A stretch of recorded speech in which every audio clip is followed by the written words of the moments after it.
I thought we'd open up stream today with the absolute banger that is that theme from the end game of Pokemon again there. We'll be listening to that at some point, not today, but, well, probably not. We'd be going some if we managed to listen to that today, to be fair. If we actually managed to make it all the way to the point where that theme is today, we'd be going faster than we've ever gone before in game, really. I don't know how we do that. Welcome in, everybody. We are indeed back once again in this place that we call our little corner of the internet. And we're going to be playing some games, as you know. We'll be starting off in a few minutes, but for the first little bit, of course, we're just gonna do what we normally do. We're just gonna sit here and vibe for a sec while we make sure we get everything ready. Did I update that goal again, or do I need to do that? I think I need to do that. Let's update it to 10 sub goal, isn't it? We don't like 10 sub goals. Let me get rid of that real quick. Let me manage the goal. Oh, the other one, I guess I could refresh as well. I forgot to do this because of it being like, that was a crazy stream yesterday. I'm gonna go for a stretch goal here. We're going for a 3 sub goal this time. I know we've been going for 2s for a while now. We're going for a 3. We're up in the ante this time. Cat ears from Shags. They haven't popped up yet. Not entirely sure why. They should have. Oh, I need to refresh the thing, that's why. There we go. It's really finicky as to when they work sometimes, and or not. It's really odd. But there we go. We've now got it up. There was a announcement yesterday from the Pokemon TCG people as well, because of course, you know, thank you for the boot maximum. They haven't even released the new set yet, alright? The new set comes out on the 13th of September, the one that we're going to be opening on stream. They haven't even released it yet, and they've already announced the next one coming after that. It's like, man, slow down, Pokemon. Like, slow down. We don't need them this fast. We've already announced the next one that comes out in like 3 months already. That'd be like the one right before Christmas. It's like, man, what is that? So yeah, that one, I think it's called Surging Sparks. I'm already intrigued, though, because there's a Quagsire promo, and I'm kind of like, oh. Come on, give us a Quagsire card. That'll be the one we 100% go for if we end up opening that. Trying to get a Quagsire? Yeah, that'd be goated. We all know how great Quagsire is. That's odd. Is that not? Oh, yeah, it's not. Here we go. We're switching over screens as well, and we're pausing the music. Oh, hang on. Hang fire 1 second. I'm going to close and reopen my thingy program because I heard the crackle in the audio. We haven't had that for a while. Might not need the cards, but they sure want the money. They do. The game's trolling us. It's giving us Goodra weather right now. Yeah, they're really quick to announce the stuff. I mean, I assume it's something to do with the fact that I imagine their like print and release windows are all done in advance, so they have to do them early, but it's kind of crazy, though, that you see them so far in advance, isn't it? We're getting absolutely soaked here in-game, and the Skiddo's just laughing at us. Hi, Mirage, mate. How's it going? Welcome in. Where were we? I don't really remember. I think we beat Gym 2, didn't we? Gracias was turned into an absolute piñata. He got slapped around. Oh, yeah, we were getting ready. We were going to go and do Iono today. That's what we were doing. Yes. I remember. Okay. We got a few things to do. We got Bombardier as well, which we'll end up doing. Let's travel down to... Should we go to Levincia yet? What's our ground type as well here? Do we not have our ground type yet? What's our ground type going to be? How you doing, the Mirage, mate? Welcome in. Well, welcome into everyone. I know we're actually right at the start of stream, of course, still, so welcome into all of you. Hope you're doing good. Oh, ground was Quagsire. Oh, okay, that's fine. We can have Quag by then. That works. Manchester. Yeah, I guess we want to go to Levincia and just go straight in and do the gym challenge stuff. Maybe. Well, we could level a bit first, but like kind of pressing on just getting the gym challenge out of the way is nice, because then we can kind of come back to Iona when we're ready. I think we might just go do that now. We also have to do a rival fight, which is kind of annoying, but we will be under-leveled for it as well. She leads with Rockruff, so I'm thinking probably like Shroomish is a good choice here. Cleaning the coffee machine at the minute. Ordered my new mouse today. Oh, off to study. We'll be back for my break. Please behave. No worries, Shags. I'll keep under control, mate. Don't you worry. They'll be clean as a whistle. Don't you worry, lad. Oh, let's bring Whooper in. Come on, we can't not bring Whooper for this, can we? He has to be here. Has to be here. Manchester the Whooper. Who we need to actually give a move to. Give him Water Gun. Our favourite move in the whole world. Water Gun. Viper V3 Pro, AO. So you decided in the end. Then what made you decide which mouse you were going to get in the end then, mate? Because I know you were a bit stuck for a while on what mouse you were going to get. What made you make the final decision on what you were going to do?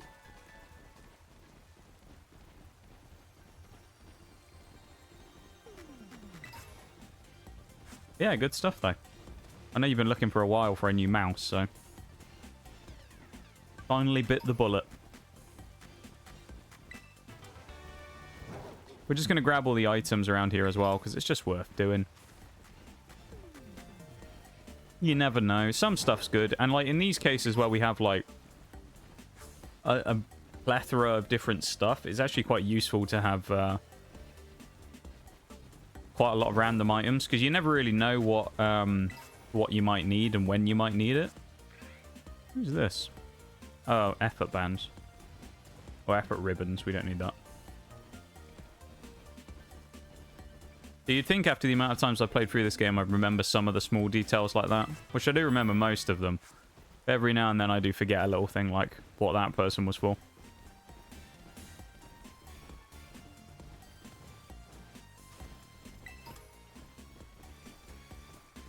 Heard really good things about it, and it fits my hand best, apparently. Well, that's good. I mean, as long as you get one that fits well, you know? Have you, seen the teaser for the new season, Mirage, as well, for Siege? So, because I've seen the teaser that they put out of the new image. I've also seen, I wouldn't say a leak, but I've seen rumors about what people kind of are talking about, as in what it's going to be. And I don't really know how I feel about that. It seems... I mean, the one thing you can say for Ubisoft with their new idea is at least it's vaguely creative, I suppose. But I don't really like the sound of fighting against that new operator, to be honest. They seem like they're going to be a big fucking pain in the ass. On defense as well. They seem like they're going to be an absolute nightmare to fight against, and I don't know if I'm looking forward to it. On my bus, my internet's going to be really balked, but I'm here for the time being. Welcome in, Nee. Trust me when I say, of course, I know how balked internet feels, so you're just me from a few days ago today. How are you doing, my dude? Welcome in. It's good to see you. And Bruised, of course. Welcome into you as well. Yeah, Shag's got the Nox Cat down really quick today. He was quick on the draw with that one. Plethora, solid choice of word. Thank you. I do always try and, sometimes, I don't just deliberately say it as well. I go like, oh, let's come up with a big word. But sometimes when I explain things, I'll try and come up with a word that sounds more satisfying, you know? I'll try and use a more satisfying word, because there's just something about it that just feels better, you know? You say, like, plethora, rather than just, you know... variety. It's a better word, you know.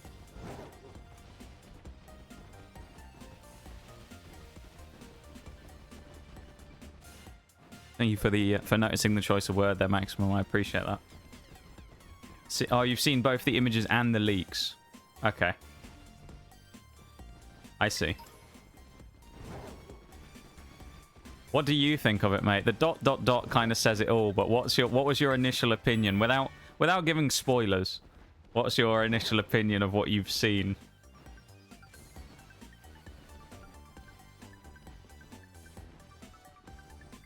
What does I hear about new operator? Oh, we're just talking about R6 Siege. The new season coming out in a couple of weeks, and the teasers and stuff are being dropped for the new operator that'll be coming out soon. But we won't drop any specific details in chat just because, you know, not everyone likes leaks and spoilers and stuff. So I'm deliberately not going to talk about what I've seen on the actual leaks, but to kind of fringe around it, it looks kind of wild. And I'm not particularly looking forward to playing against it if it's what I've seen potentially be leaked. So it looks like it's going to be quite annoying. There's probably operators out there that are worse that I've seen the concepts of. I mean, out of the operators we've had this year, like the two actual new operators, with this new one coming and then the Demos, they're both cool concepts. It'll be interesting to see if it plays out as well, because we also thought Demos was going to be really good when he came out, and he kind of just never really showed up so well. So I don't really know what's going to happen. Maybe they won't be that good, but we're kind of feeling like they might be fairly decent, so we'll see. But yeah, that's yeah, the new R6 op. So is what we're talking about for anyone lacking any context of that right now. Managed to attend my previous bandmate's engagement ceremony. Hey, yo. Got to the terminus right on time. Let's go, Nee. Well, congratulations to them. I hope you had a nice little time there. Sounds like you had a clutch moment right there. That's what we love to see. Well, good stuff, though, my dude. Gun looks cool, but I'm not sure about the op yet. Yeah, that's what I was thinking as well. I like the idea of a new gun. R6 is getting fun new ops. Well, debatable. R6 hasn't really added anything that fun for a long time.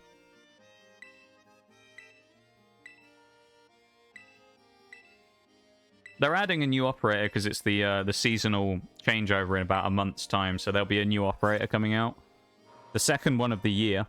Because the previous set were a re-release of Recruit, which had already been in the game since launch. They just slightly changed it and then called it a new operator. And then Season 4 is going to be a rework of Blackbeard, which they've already talked about, so Blackbeard will finally get reworked. But yeah, there's only 2 new ops this year, which was Demos in Season 1 and then this new person, which I can't remember what their name's supposed to be now. I saw it the other day. It was revealed ages ago, their name. Yeah, I'm kind of a bit... I'm interested to see what they're going to reveal, but at the same time, like, to get the full details of it, but I'm not necessarily looking forward to it a huge amount. I don't think it's going to be bad. I'm just sort of a bit, You know, I'm a bit... There's a bit of a question mark on there for me right now. Okay, Whooper. Okay, it was good damage. Solid. Hi, Socially, how you doing? It's early for you, isn't it? I'm thinking. It's an early time to see a Socially here today.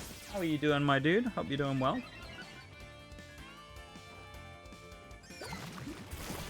Oh, Whooper. Legend.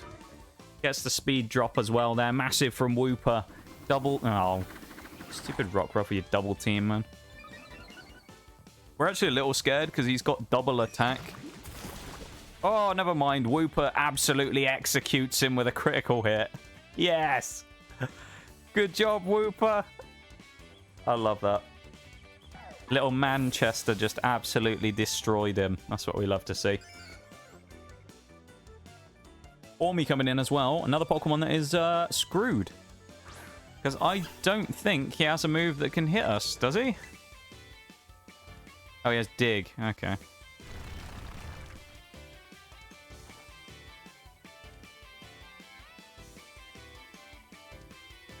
Some Skyriming before heading into town later. Okay. Anything planned while you're out and about? Do anything fun, or is it more of an errandsy type of trip? Or is it a fun heading into town kind of deal? I mean, very different, of course, in the way that they present themselves there.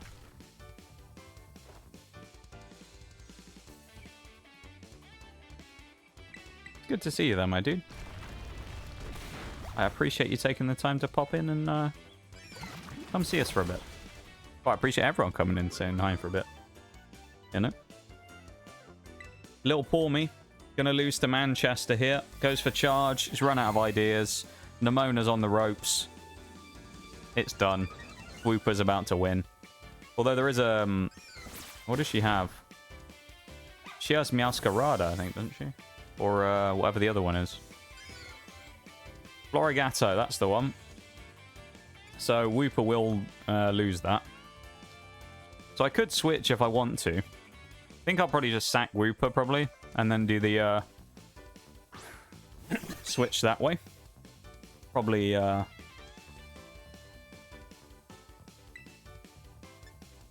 yeah, I think we'll just do that. We'll go for Mud Shot, try and drop the speed. I think the new off will either be really good or really bad. Oh my god. I was waiting for some sort of joke about that.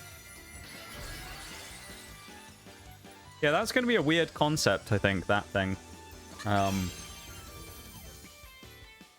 Again, we're not going to talk about it specifically just because, but I think that's going to be a really weird...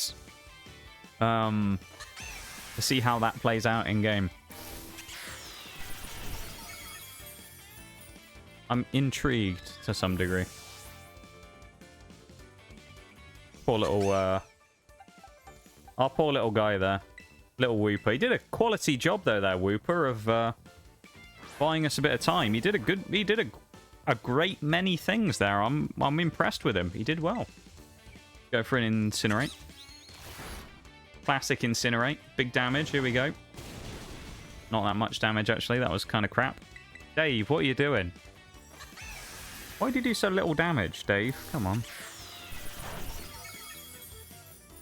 Gonna check out this food truck that supposedly sells bomb lobster rolls, eh? Okay, okay. That sounds pretty good. I'm into a food truck for so long. I like a food truck, though. There's something about a food truck where it just tastes better when it comes from there. I know what it is. Everything tastes good when it comes... well, maybe not everything. But, like, most things taste good when it comes from a food truck.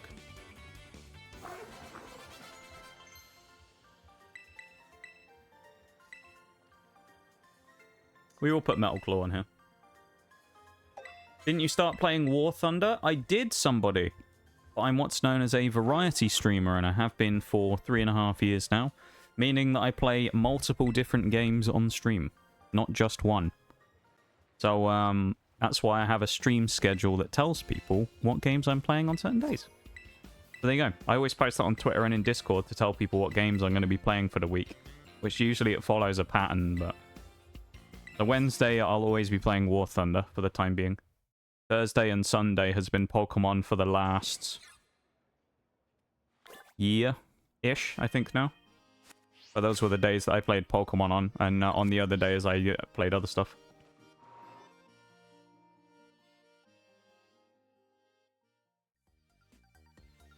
Like Skyrim. At the minute, I'm playing Skyrim on Tuesday.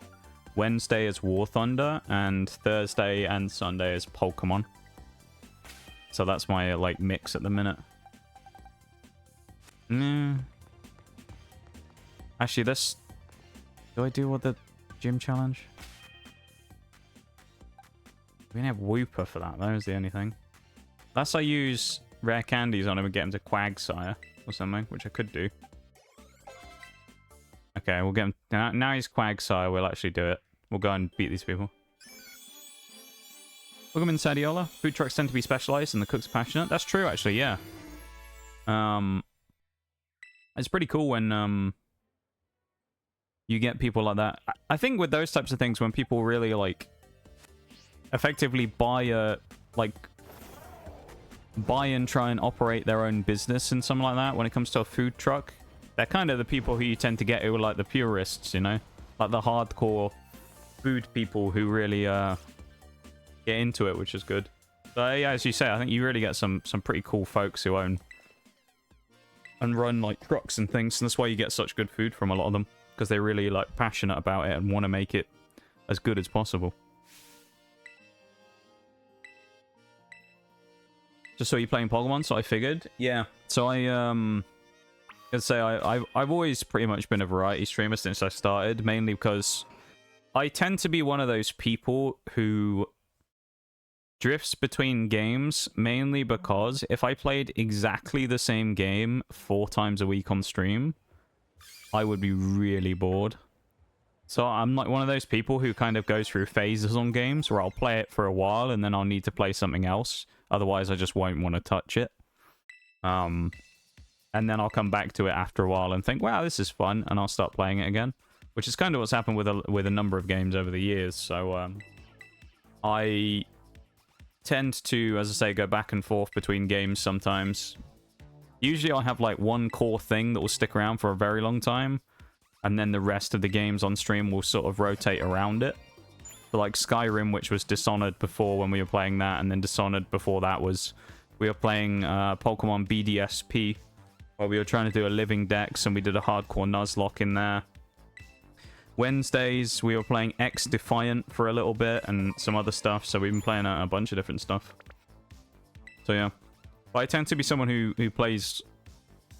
Well, when it comes to stream anyway, I play different games to keep the variety there and make it interesting. As I say, hence why the stream schedule is quite useful, because then you'll always, you know, people always know what I'm doing on what day. But I know that the general way it is on like Twitch and things is that most of the time people kind of tend to watch one thing, you know. So like it's just the nature of the way it is, where I know that like the Pokemon people will come in on the Pokemon days, but when it comes to the other days, they're probably not really gonna be that interested in War Thunder or whatever. But for my own sanity, I feel like I have to play other stuff. So yeah, I tend to jump around a little. Finished Pokemon Scarlet. I'm currently playing Pokemon Shield. Nice. That was the one I played as well, actually, Shield. I quite like Shield. Although Zacian is pretty good though, the legendary from Sword. Probably, arguably better than Zamazenta, but I don't know. I heard that supposedly Zamazenta was making a bit of a comeback recently, so I'm not entirely sure. But yeah, as I say, I tend to shuffle around between my games a little bit. Which I know probably isn't the best thing to do. I think I would just get too bored if I played one thing and one thing only. Which I have thought about for a while, actually. About just kind of doubling down and doing one thing, but... I think it just... The lack of variety would just kind of kill me, you know? Like, I need a little bit of a mix.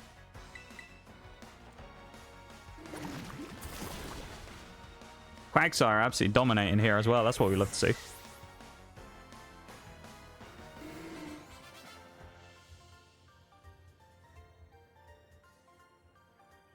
Well, that was good. The Hype Squad.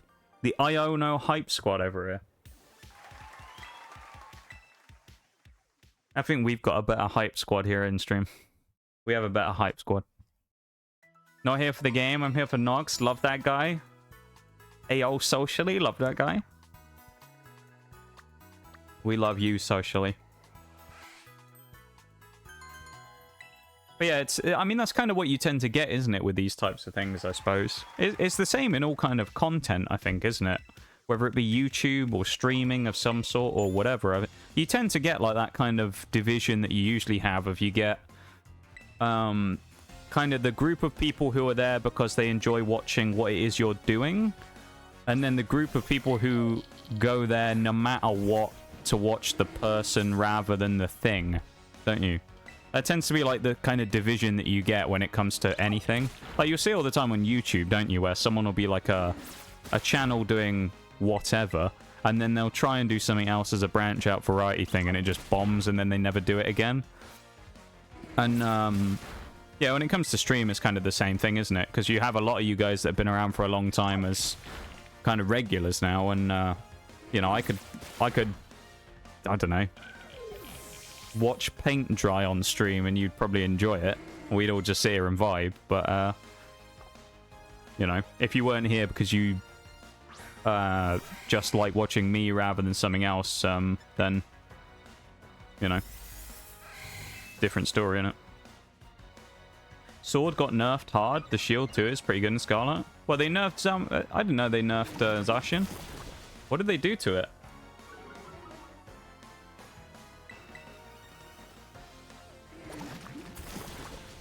I mean, it was always scary because of Intrepid Sword when it came in and got the free attack boost. And I mean, its moveset and typing was actually quite nasty as well because it becomes immune to one of its weaknesses in poison. So it's an interesting type combination though, Fairy Steel with Zacian. It's a scary mon. I think Zacian Crown. I mean, anyway, regular Zacian I don't know, but Zacian Crown is definitely strong. I was actually just here to ask that question. Oh, what if I change games? You mean? Well, there you go. Oh, well, I've successfully answered it, I hope. Yeah. I tend to play a mix of things throughout the week. And, as I say, I'm fully aware that not everyone is interested in all of the things I do. And I kind of just accept that, you know? But at the end of the day, while I like to try and make streaming enjoyable for you guys, I also have to make it enjoyable for myself. And if I... well, otherwise I wouldn't want to do it. So if I, you know, didn't bring a bit of variety, and I'd be, you know, ridiculously bored pretty much a lot of the time just from playing the same games over and over and over and over. Which is funny, really, because you say, well, you've played through this 18 times now, so I mean, what gives? But I feel like with this, because I'm doing a challenge, it's like, or I was doing a challenge for so long, you have a reason to do it, rather than, say, like, War Thunder would just be... If I played War Thunder for, like, 2 years straight on the stream, probably wouldn't be so enjoyable anymore, just because while there's a grind, it's not like I was doing anything specific, you know? Like, I'd just be playing it for the sake of playing it. No. I don't think we need anything down here. I'm just here for the items, but...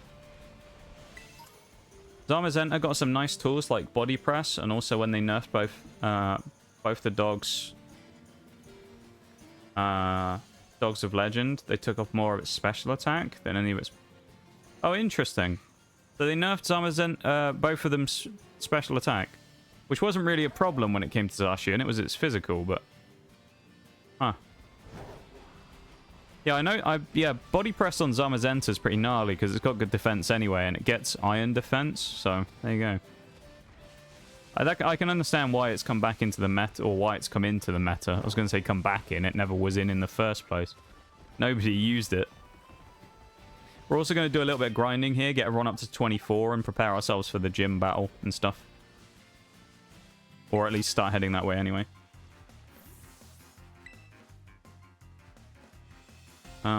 Just wondering. Yeah, I was, as I say, I just wanted to explain it, you know. It's useful to explain these things just because, like, it's kind of for my own sanity again. Because I'd rather explain it and give my reasoning for why I do something than have someone just, like, complain about it, you know, just for any reason. So I just tend to kind of, like, give my reasoning for things when I do them, just because. Anyway, I'm gonna go now. See ya. Have a good one.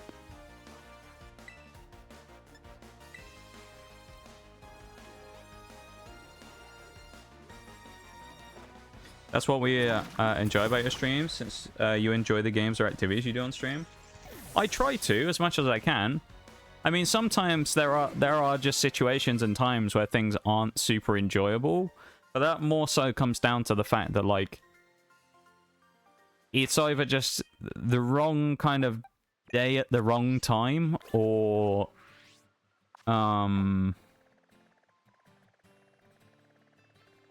just kind of a situation where the game is just really not helping me out, you know? Which does happen.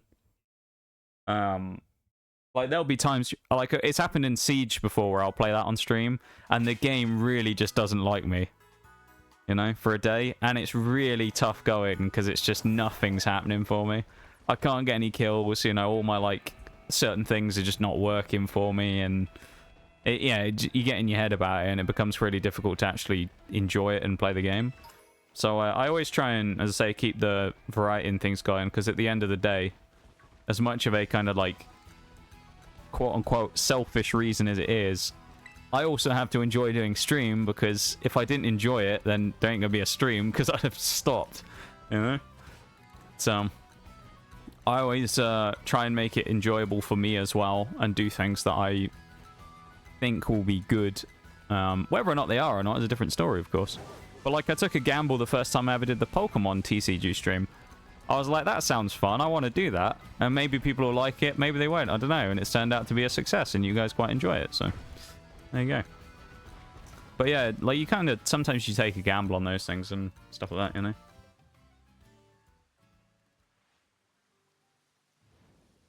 How difficult is it to buy some MSG in your part of the UK? Where MSG is in, what, mono sodium glutamate? Is it monosodium glutamate? MSG?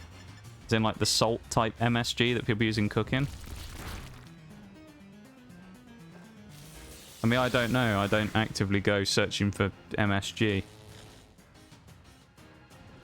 The only, like, time I ever really hear people relating specifically to MSG is references to Asian cooking, so I don't think it's something people actively search out for here, no. So I can't really answer, I guess, because I don't know. I don't know if it's difficult or not, because I've never gone looking for it.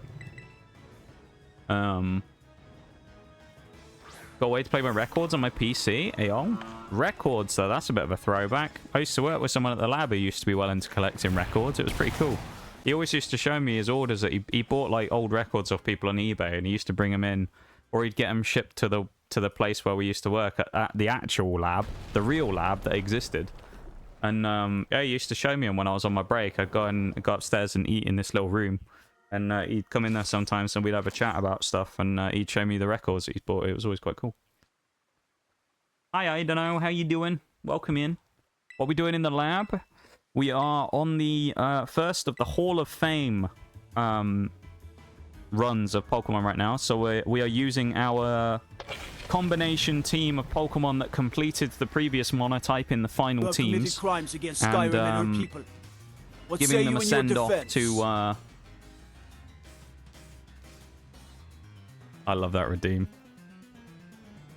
You've committed crimes against Skyrim and her people. What say you in your defense? It's just such a great line. Classic. But yeah, so we're just playing through the game with our best of the best team, basically. Our Hall of Fame, as we're calling it. With our best of the best teams that made it all the way through. And just enjoying it one more time. Just to give it a send-off, you know, that it deserves. And yeah, so that's what we're doing today. How are you, though? I don't know. I hope you're doing well. It's nice to see you. I saw Socially say something right at the bottom there before my chat scrolled, and I bet he's going to say something about how it's like keeps messing with him whenever the guard speaks. Because he's playing Skyrim. Cooking MSG? Yeah, I honestly don't know. I'm not sure.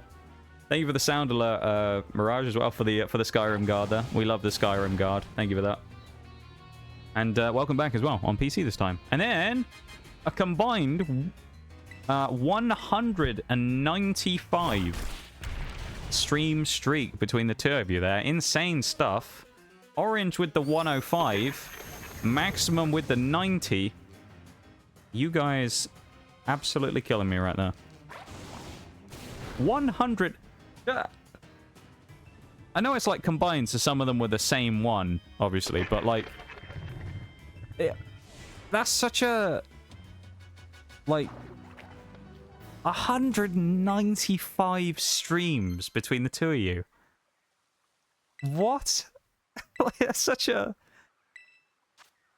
I've said this a few times, but this is the thing. I don't think, while I've been on Twitch, I've actually seen a stream streak higher than we have in our stream here. I don't think I've seen anyone with higher stream streaks than the ridiculously high ones that we have here. Because the highest we currently have is something like 162, which is Oreo, followed by Bevan, who's one behind. So, with those two combined, they have like 320 streams. And like just individually, I don't think I've seen a stream streak anywhere on Twitch higher than that. And it's fucking insane to see that. 190 streams in a row. 25 weeks right there for the 100. And then about 23 weeks, or give or take a day or two, for the other one from Maximum. But I remember at some point you ended up having your streak broken for something as well. So Maximum, you would be higher than that as well on the 90. But I just don't even know what to say. That's insane. The fact that you guys are so, like,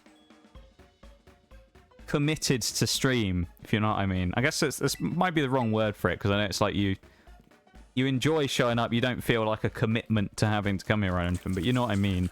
The fact that you guys are so, like, committed to wanting to come and hang out here, even if it's just to, you know, pick up the streak for the day, which I don't mind, is, it's kind of insane. Like, I feel unworthy, you know, of the streaks and things. It's really odd. I feel very unworthy when I see them. I'm like, damn. Have you done any art recently? I don't know. Have you managed to do any more Pokemon art pieces? Oh, that's our first bot of the day. Oh, I needed to change that, don't I? Because the Shaggy couldn't see that in chat the other day. Keep getting tricked by that one. Like, but I haven't committed any crimes yet. I love that. Yeah, I can imagine how it would actually mess with you, though, if you're walking around and just hear you've committed crimes against Skyrim and a people. You're just at the top of a mountain thinking, like, oh, okay, I'll go and do... You just hear that voice and you're like, wait a minute. They found me here in Bleak Falls Barrow. They've chased me all the way up the mountain from Whiterun to tell me that I've committed crimes. That's quite funny, though. Just adds a more immersive experience socially, you know? Sleep sick or something like that. I think... I want to say, Maximum, it might have been on the day when... Because I remember you used to be on a different work schedule, didn't you? And then I think you changed... I want to say you changed jobs, didn't you? You changed jobs, I think. And then in doing that, it changed your schedule... like, fairly, like, drastically for a while, I want to say. And I think it was, like, one of the first times when you changed schedule, something like that, because I think you were asleep when I streamed or something. And then I think we talked about it the next day, and, yeah. It always kind of... It sounds weird, because it's like... It's kind of... It doesn't really mean anything in the grand scheme of things. I'm always a bit sad when someone would be like, oh, fuck, I broke my streak. I'm like, damn. Okay, I was sad yesterday when Shags came in. I was talking to him, and he was like, oh, my streak's broken. Because obviously it was from Skyrim on Tuesday, where the internet didn't last. So unless you were in like, the first part of stream before the first, like, hour, and then there was a 20-minute stretch where the internet didn't die... But if you weren't in either of those two patches, then your stream streak was a 100% dead. It was just gone because of the nature of obviously not being able to keep the stream up. So I felt sad when I saw Shags come in and say that he'd lost his streak because of that. I was very sad about that one because, you know, I like seeing them. They're really cool, and I know some of you take pride in your stream streaks. And you enjoy having them be as, you know, as impressive as they are. And yeah, it's crazy. I feel very unworthy of some of the stream streaks and things I see, you know. You guys do an awesome job with those. Testament to how much we enjoy coming back time after time. Dude, it's still like... It's still one of those things that I struggle with even to this day. Which probably sounds really weird, but it's still one of those things to this day that I still haven't, like, gotten used to, you know? It's just the whole... The fact that you guys come back because you enjoy it, you know? Rather than something else. Oh, do we want to beat him first? We could go beat Giacomo first. Who's our bug option? Oh, please don't tell me it's Volcarona. Oh, I think it is as well. It is. It's Volcarona. Oh, no. We have Krogunk, actually. It's not a bad option for us. Alright, we'll chuck Krogunk Crocodile. I think this team's actually fine for this, honestly. Yeah. We'll run this team. It'll be okay. May as well just run from here, aren't we? We're only going down to Giacomo, the clothing brand down here. Probably never grabbed this item before. Nugget. We're a little nugget.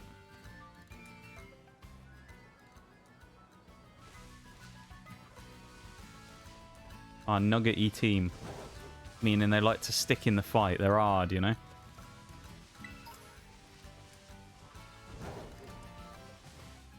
Highest Streak is here. Welcome in, Spartacus. How are you doing? Hope you're doing good today.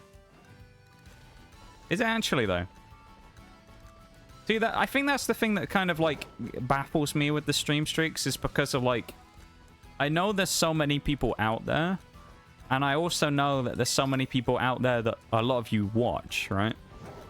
Whether it be, like, mutual people that I also know that I see you in where you're, you know, out and about and will cross paths in every once in a while, or just other places that I know you happen to watch from emotes and things. And it's just kind of wild to be like, man, you have like all these choices of however many people there are on the entire platform, yet you have a stream streak of like insert number here in my stream. It's just kind of wild. It's kind of it's almost feels like too good to be true, you know? Probably weird. I don't know. I'm not good at accepting these type of things, but it's just very like strange to me to see those types of things, you know? Had that happen when I had shows on some days you streamed on, so I'm probably on a much longer streak. Yeah, I think so, Nitty. You've had a couple of days where yeah, you've been a busy lad. That's one of those things as well that I'll sometimes like you'll sometimes think about. Which again is another one of those things, but it's because I like that a lot of you guys take so much like pride in your stream streaks. So like I'll see it sometimes where I'll be talking to someone, they'll be like, "Oh yeah, I'm like going out of town tomorrow, so I probably won't be in stream," and I'm like, "Oh no." I'm like, does that mean the streak's going to be over? And you think, I don't think they probably haven't even thought about that yet, because I mean it's, you know, it's not exactly the most relevant thing. And then you'll see them like a couple of days later after they come back and they'll be like, no, the streak's gone. And you're like, oh God, I knew it was going to happen. Should I have warned them? Should I have told them and be like, the streak's going to be gone? You're like, no. No, it's always kind of sad when I see one of you guys like, no, my streak's gone. It's like, well...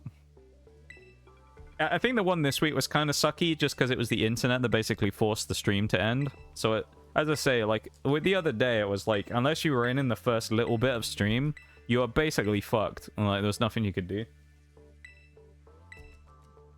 But I know some of you guys have had your stream streaks just randomly end anyway. Shaggy had it before. I know Bol had one for a while that just randomly ended. There's when we were doing BDSP, I remember we were talking about it. There's a few where people's stream streaks have just randomly ended for no reason. And I know they've been in stream because I've talked to them for a while. So, like, it's not one of those situations where you go, maybe they just forgot to come in or something. Because I know on the times when they've always broken, the person's always been here. Because we've always had a chat or something on the day. So it's really weird. I don't know why, what Twitch's, like, way of deciding what counts as another one and what doesn't. I don't know. Very odd. Speaking of out of town, I'm going to Renaissance Fair on Saturday. Ayo. Sounds fun. I heard a lot about Renaissance fairs. It seems to be it's a very American thing, obviously. It doesn't seem to be something I've heard about before in Europe, but I'm quite intrigued by the idea. It sounds very cool, you know? Like, I like the idea of it. Maybe one day that's what we'll have to do. We'll have to do the Great Knox road trip. Where we travel to America. We'll do IRL streams in America. We get like special guests on when we travel around the country. That's what we do. We just get like random special guests from the community. Just have a random drinking stream with forks. Stuff like that. That'd be great, wouldn't it? Take a trip up to Canada, go find Bevan. Be hilarious. It'd be a terrible idea, but it would be amazing at the same time, you know? Great American road trip. We just travel across and go and randomly find people that we know and bring them on stream. Open a Pokemon pack with everyone we meet. That'd be a funny little thing, wouldn't it? Hypothetically, it should be like 70, 80. It could be. It might even be higher, Nitty, to be honest. It could be 100. I honestly, it's hard to tell. I can't remember when it broke, so it's hard. What are you on now, Nitty? You're on about 50 now, aren't you, I think? Yeah, well, maybe 78. I don't know. It's bullshit. It is bullshit, Bowl. It is. Welcome in, by the way, my dude. It's nice to see you as always. Yeah, I've heard about Ren fairs a lot. They sound very interesting. I've never had a chance to go to one or anything, but I feel like it'd be something I sounds like quite an enjoyable time. Nox Great America Adventure, yeah. I have thought about it. I mean, there's a lot of people over there that I, you know, obviously have met through Twitch and things, and I think it'd be cool to go, see some folks. But obviously, you know, it's an expensive old trip, so, like, it's balancing it up as to if it's actually viable, or is it something I have to think about later on in the future, you know? As of right now, it's probably something for another day, but it'd be a cool idea, though, you know? Actually doing it. Just taking a trip across or around in America.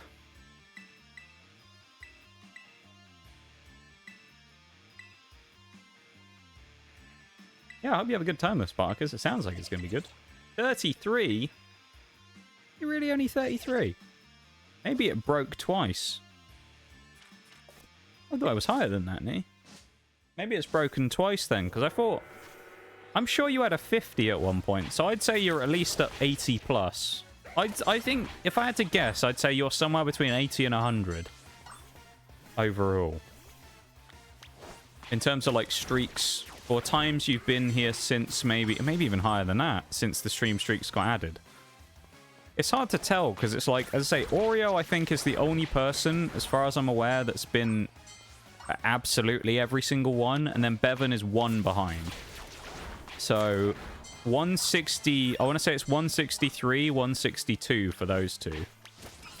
So that would be presumably the absolute maximum score you could possibly get right now. It's hard to kind of like figure out though how much people have been around for, I guess, so I don't know. There's probably quite a few people that would be up past 100, I'd say, though. Maybe into the 100 to 120 range if they hadn't had a break from Twitch randomly just breaking the counter or whatever, you know? Like with Shags has had it twice, whereas has been denied, and I say Bowl got one. I think Maximum had one as well, where it got broken at one point. Last fair I went to, my phone died and I lost my friends. Oh no! Alright, maybe it wasn't quite so much of a fun time the last time you went, but... This one's going to be better, though. You're not going to lose your friends, and you're going to make sure that you get your phone properly charged before you go, you know? We're going to be pre-prepared. We're going to be prepped, we're going to be ready, so that you don't have to worry about it. Had a show that broke the streak. I don't know, I can't remember. Maybe you broke two, I don't remember. I feel like, Nitty, as well, it was on the day we did one of the Pokemon openings was when your show was. Or was it my birthday? Oh. It was right around my birthday. No, it was my birthday, wasn't it? I did the birthday stream. You had a show on the same day. I remember. Yeah, that might have been it. So it would have been about May? Something like that, maybe? Welcome in, Cotton Candy. How's it going? Speaking of things you'd find at a fair, cotton candy right there. That's the type of thing you'd find at a fair, isn't it? I don't know if you find them at Ren Fair, but I assume you probably would. That's one of those type of, like, fair foods that you find uniquely in places like that. I bet someone's doing cotton candy there. Or we call it candy floss over here. That's what people call it. If you visit Chicago, I'm an hour out the city. I'll buy you a beer, AO. Just go around America getting free beers from people in the community. That's what we do. IRL stream. Do an IRL stream in America, right? Where we walk around. It's part of the road trip. We got meet up with people in the community and go and have a pint. That's what we do. Have a pint. Find a pub and go for a pint. Oh, that'd be amazing. How are you doing though, Cotton Candy? Welcome into stream. It's nice to meet you. I hope you're doing good. We are, well, hello, that's not great. Krogunk dying early. We're just vibing, playing some Scarlet and Violet right now with our Hall of Fame team, as we're calling them. Which is one Pokemon from every single type in the game that we've compiled into one. After doing 18 monotype runs, we picked the best of the best out of the teams we did, and we've combined them into a couple of different teams. And we're just kind of playing through one last time just to enjoy the teams and enjoy the runs that we did, you know? So we're bringing back some classics and some goats for this one. Wigglytuff coming back after Mono Fairy, which was the second run we did in about October last year. So it's been a long time since we've wielded a Wigglytuff on stream, but this thing's kind of ripping the Starmobile a new one right now. But yeah. Fair was great, actually. Just wandering around, living in the moment. Oh, that's, I guess, to some degree, having your phone off and stuff and just kind of having to experience it rather than having external distractions. Yeah, it might have been a more you might have had a sort of almost more interesting experience just from that. If a little bit more anxiety-ridden from losing all the people that you're with and not having a way of contacting anyone, but still, you know what I mean. Hi, Forks. Welcome in. How you doing, my dude? It's good to see you. Pintius BER. I like that one. Tell you what, I had one of these for the first time on Saturday night. So I don't drink much generally, but for the first time in a long time on Saturday night, I had a pint of Guinness. Oh man, I haven't had a Guinness for a long time, but I enjoyed that Guinness quite a lot when I had that pint. That was a good pint. Lovely pint that was.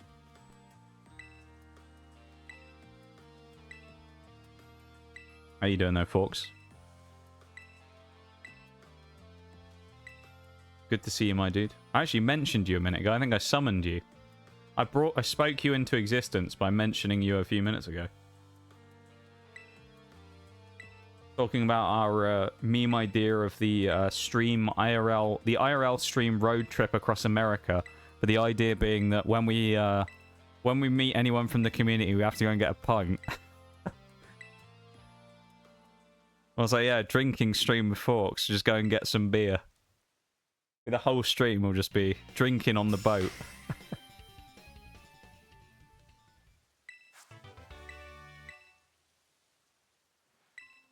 Well, there's Giacomo done as well. We haven't even done an hour yet, and we've already beaten Giacomo and beaten a rival fight and a Titan. So we're kind of, we're actually ahead of pace here quite a lot. So, we need to do the grinding for Iona, though. That's the only thing. So we'll go and do that in a minute, because we need to, get ready to fight her. We should be okay, though. I think the overall pace of each of these runs will be quite fast, and a lot of that will come down to the fact that we have a Pokemon for almost every situation now. So it eliminates the problem that we had before of just getting completely walled by something, right? Because now we're not going to run into, like, oh no, we don't have anything to counter the poison type team, because we're going to go, oh, well, we have a ground type. Oh, we have a psychic type. We have a whatever type, you know, a steel type, and we're going to have something every time to counter something. We're just not going to have as many counters, but we'll always have a counter. So it's kind of interesting to see how that plays out as a different dynamic versus, like, playing a team of only dragons, which works really well against some things and works not so well against others. But instead of having an entire team of dragon types that's really good against whatever, now we have one dragon type on the team that's really good against the same things, but more options to bring in if we need them. Hey, even the Nox Cat there, bruised. Found someone playing a hurdy-gurdy instrument. I've never heard of that before. What type of instrument is that? It was really cool first time I saw someone playing it in person. Sounds like an interesting time, though. They're like, well, like the Ren festivals things, they're all kind of like... A lot of people tend to go and, like, dress up and stuff, don't they? They'll go in, like, outfits that match the event and things like that, which is kind of cool, isn't it? It's quite a cool thing seeing things like that. A lot of people get quite involved with those things. It's sort of interesting to see how into it everybody gets with those types of events and things, you know? Strangely, we haven't grabbed this Pokemon Center as well, which I'd imagine we've walked past. It just didn't work, so we'll go and get that. Heard that Guinness from the UK and the ones you get elsewhere in the world's apart, the UK ones being markedly better. So my general assumption from what I've heard is Guinness in Ireland is S tier. Guinness in the rest of the UK is kind of like usually about a B tier, but can be an A depending on if they decide to put a bit of effort into making it a good point. And rest of the world tends to be like C or D tier, because apparently it's just not the same, and it just never seems to taste the same or anything like that. But I do like a Guinness though, every now and then. I don't drink it very often, but when I do enjoy a nice Guinness every now and then. I just like drinking different types of beers, you know. Tends to be what I drink. Amber ales and things like that. I go for quite a plethora of different types of beers and things. So, yeah. There you go, plethora. We got that word in again, didn't we? That was unintentional that time, but it worked perfectly. Oh, there you go. I knew it was about to happen. So there's the ad break that's just come up. So I guess with that, we're going to take our stretch break real quick. So remember to go stretch and things while the break is going on.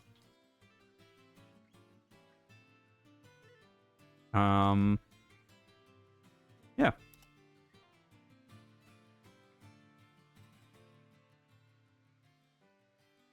There you go. Put a message in chat as well. Nice. So I'll be back in just a minute, okay? BRB, everybody. I'll put the lo-fi on again as well. There we go. Driftvale City on right now. I'll be back in just a couple of minutes when the break is done, and then we'll continue on. So BRB, everybody. Back in a few.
Are we back? Lavender Town playing in the background, apparently. We are back. You know what that means. It can only mean one thing now that we're back from the BRB. It means we got a belter of a coffee. I forgot to switch screens, didn't I, to the BRB, I think. Let's do it anyway, just for the sake of it. Wow, and we're back. Look at that. That's great BRB. Hi, Bevan. Welcome in. Coming in to grab my watch streak. I don't know what the exact number on it. I think I've heard that it's 10 minutes you have to be in stream for it to count, but I don't know if that's actually a thing or not. But there you go. It's like 5-10 minutes or something. But thank you, Bevan, for keeping up the streak. I appreciate it. And hi, Plumefee. I think I saw you in the middle of that, didn't I, as well? I did. How are you, Plumefee? It's nice to see you. I saw that you had managed to cut down to 4 options for your Halloween, your character here's already. I had to throw my 2 cents in because I thought, I thought I'd go in and I'd help make it easier. There's nothing worse than putting up one of those types of things. Like a post like that where you see like people asking for people's opinion on things and everybody likes the post but no one actually says anything. So I was like, fuck it. Even if I'm the only person, I'm going to say it. I give my 2 cents on this. And I think I made a great choice. Do we bank on the fact it's not going to kill Krogunk? Yes. Alright, we're dead. Shit. That didn't go well, did it? Quickest PRB in the West. It was, yeah. It was quite a nippy one. Let's go for Wigglytuff. But yeah, welcome in though, Bem. Oh, you already grabbed it. You got it while I was on the BRB. Well, there you go. Good stuff though, Bem. I appreciate it, my dude. Thank you for keeping it up. I was talking earlier about stream streaks. Now people have so much, like, pride in their stream streaks. It's quite cool, really. It's cool that so many of you guys are like, oh, I've got to keep the streak up. And you get, you know, you're properly, like, distraught when you find out it's gone. It's kind of cool. It's a pretty cool little thing for me. So, I'm glad that you guys enjoy the stream enough to want to build up a stream streak in the first place. And thank you, Bevan, for coming in and renewing yours once again, of course. And why are you calling me a mug as well? That's why I got my coffee in. Not me. I'm not a mug. Let's find one of these LeChonks. Good, yeah, I did. I'm happy. I hope I had to have them out at the beginning of the month. I am looking forward to it. I'm looking forward to seeing them, even if I might not be able to get one myself. But I might. You never know. Might have to put a little comment, make a financially irresponsible decision, and get some commissions. You never know. Oh, we can eat the hit, surely. Oh, let's use taunt because we can. I'm doing all right though. I'm doing okay. I'm having a decent time of it, I would say. I'm glad that you're doing good too. Always nice to see you. Yeah, Plumefee put up some options earlier in the week for your character here commissions for Halloween stuff, and it was a tough choice. There was 6 options you had to pick from. It was a tough choice, I gotta say, but I think I pulled a good one. I think I went for a good choice when it came to the 6. The best choice, you know. Goated, if you will. I need water. You know what I'm going to say, Nitty, don't you? You remember when we went on the BRB a minute ago? Which I always like to say is a perfect opportunity to go and do self-care breaks if you need them. And you always get on at me about doing self-care stuff. How could you do that, Nitty? How could you miss that opportunity like that? I can't believe it. You've done me dirty there. I think I missed the dinner. Oh yeah, you're on a bus. Never mind. No, actually, you get a free pass because you're on a bus. I knew we were gonna flinch. Oh, for God's sake! I knew that was gonna happen. Fuck. Hopefully, you can find something somewhere though, Nitty, because you're gonna need to eat at some point, obviously. You can grab like a snack or something, you know. Find like a little place somewhere where you can grab a bit of grub. Yeah, no, I forgot you're on the road right now, aren't you? So Yeah, I take back what I said. You get a free pass for not doing self-care during the BRB this time. Only this time though. Next time you won't be so lucky, young lad. This time though, I'll give you a free pass.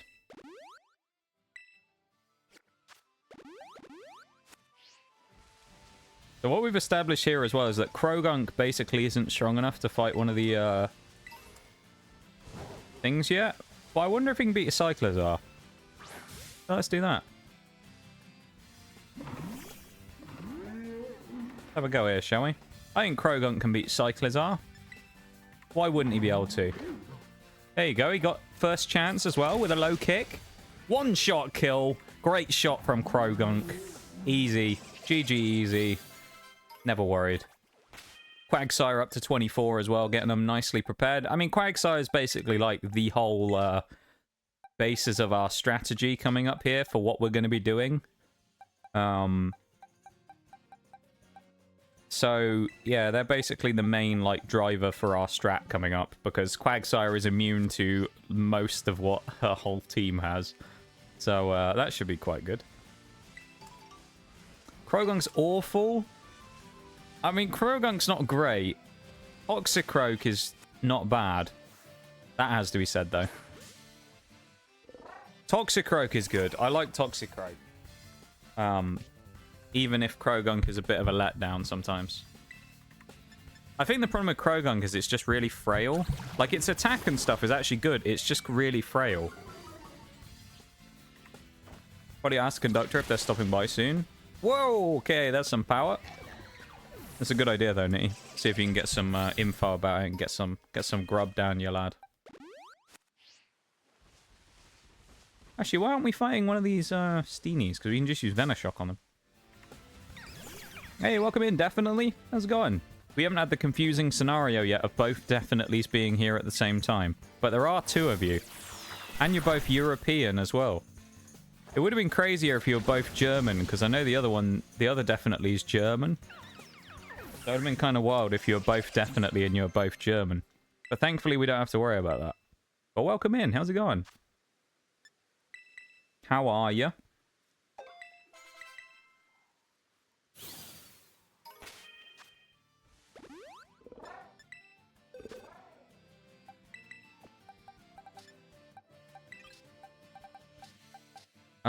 Who do we train next? I guess we'll do Flittle because it's lowest level. Then we can work up through this stuff. We need to find more of those Steenies, I think. And well, I guess we use Deerling. It'll be fine. Once it evolves, it's pretty good. Both of them are really fragile, in my opinion. Yeah, no, you're probably right, actually. Toxicroak's pretty fragile as well. I think the thing with Toxicroak that kind of saves it is it's offensively, it's while its base stats aren't crazy good, it's like just good. It's just a good mon. It's like, as a poison type, it's fairly well rounded and solid, you know.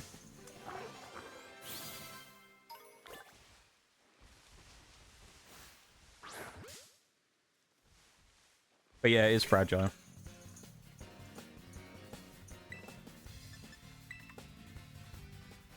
Doing well, doing well. Watching anime. Okay, okay. We're just training up, ready to do a gym fight here, actually, with our mixed Hall of Fame team that we have currently. We're gearing up to fight Iono in Gym 4. Also, you can call me by my last name. I don't wanna... I don't know. I feel uncomfortable when I call people by names like that. It's like there's people... There was another person who had... I don't know, it just feels weird to me. There was someone who came into stream before that had the Twitch name that I didn't know you could get, called Rude Bitch, and I always felt really weird saying their name.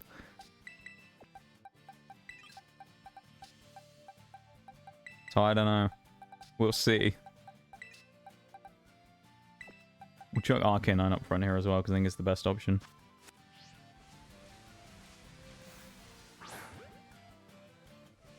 How am I doing? I'm doing pretty good, I think. Doing alright. Nothing really to complain about, but nothing to, you know, write home about. Just doing alright. Just a normal-ish day, I'd say, you know. Just chilling, Playing some chill Pokemon stuff, which is always good. Cloth getting Protect is kind of nice. Yeah, we can drop Rock Smash. It's kind of a trash move anyway. Psybeam, though, on a level 20? Okay. Like that. Physical Poison Attacker is so nice to have against Fairy types. Yeah, you're not wrong, actually, Fox, because I feel like my experience of playing the game, most Fairy types tend to be bulky in special defense, but tend to lack quite a lot in the physical defense department. So I think that's a good shout, actually.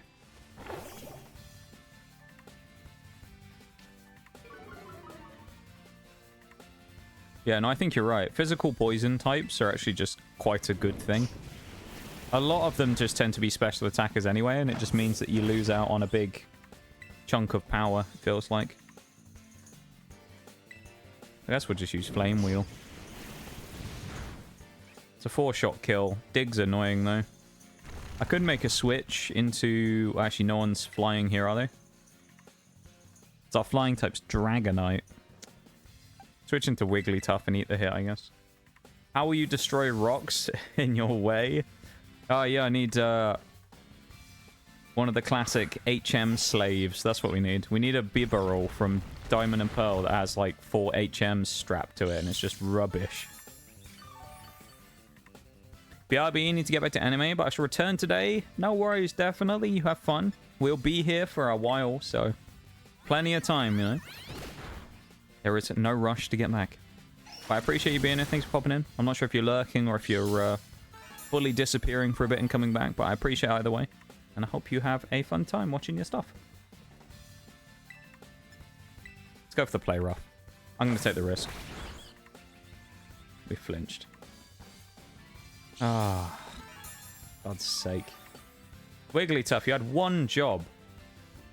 One job.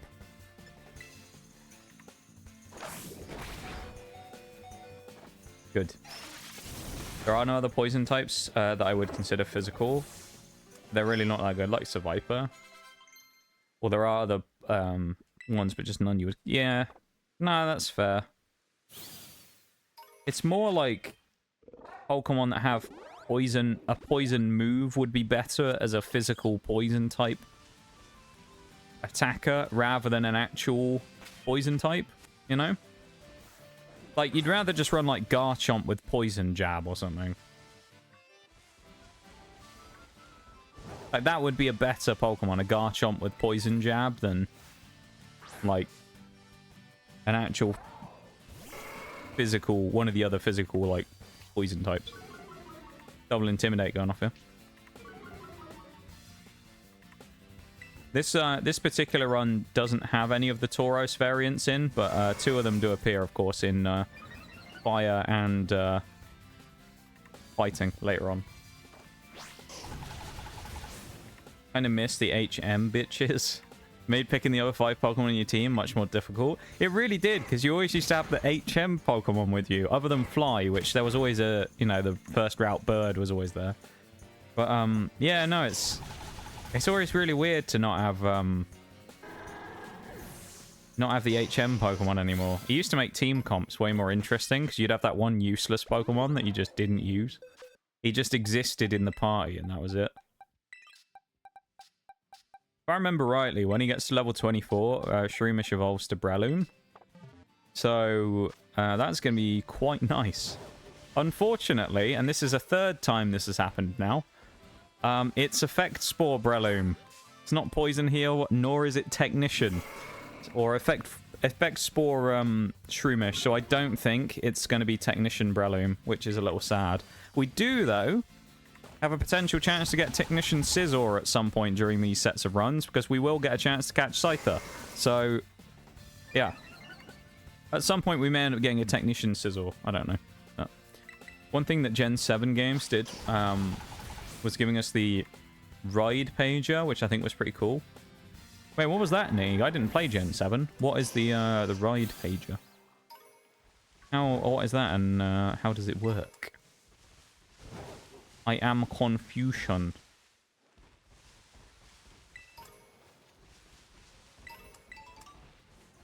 Yeah, no, I agree, Forks. I think most poison types, as I say, can be probably subbed out for something else that will do 9 times out of 10 a better job when it's not a poison. Some of them, like, it depends on the role, really, that you want. There are some that are just kind of goats anyway that you check in and you just wouldn't want to switch out because they're just good. But for the most part, if you want a poison type, there's probably better options than, or better options than an actual poison type, sadly. Problem with some types is that they aren't spec'd for the moves they should be capable of using. Stab isn't saving you from the hideous base 40 attack. Yeah, like this is I can't believe what I'm seeing. Jay Wheatley, 91. Thank you for the follow as well. I appreciate it. Welcome in. I thought I'd catch that quickly before I went off on a bit of a tangent, but thank you for the follow. I appreciate it. And welcome to stream. I was going to say, actually, Nitty, perfect example. We have in our party right now, Luxio, right? Evolves into Luxray. Luxray's best physical electric move is Spark until it unlocks Wild Charge at, like, level 60. You know? So, I don't know.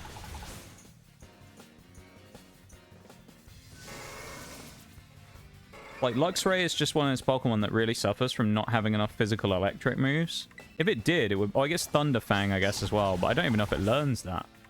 It might have to be one that you,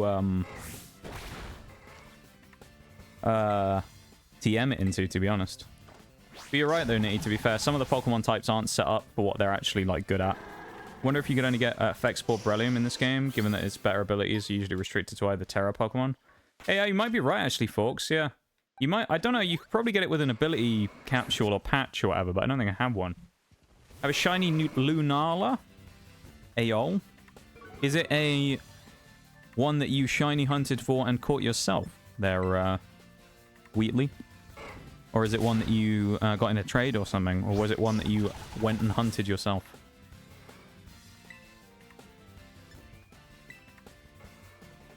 I don't think I've ever seen shiny Lunala.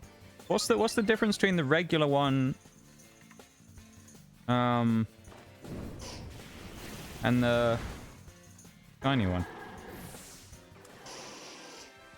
I do like the cool kind of like star effect that it gets on its wings, though. It's a pretty cool mon, looking wise anyway.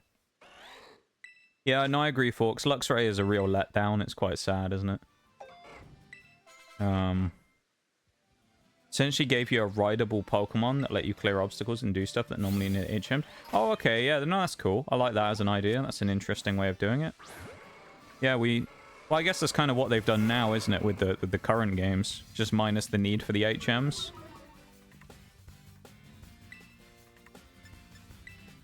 Yeah.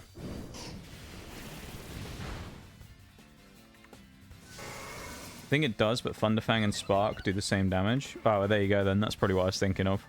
Maybe that's why I didn't mention it, because I thought it'd be, like, irrelevant, maybe. That's what I was thinking. I don't know. Lunala is my favorite Pokemon. Not a bad choice.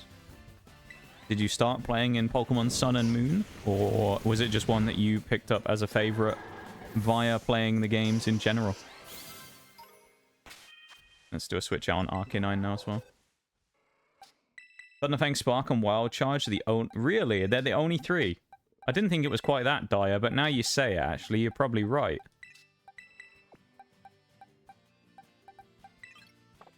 Jesus. That's actually awful, though. Those are the only ones it gets. They really need more physical electric type moves. I mean, I suppose you could go, well, as Thunder Punch, but, like... It can't get Thunder Punch, so that one's out the way already. There's just a number of moves like that it just doesn't get access to that would be good if it had them.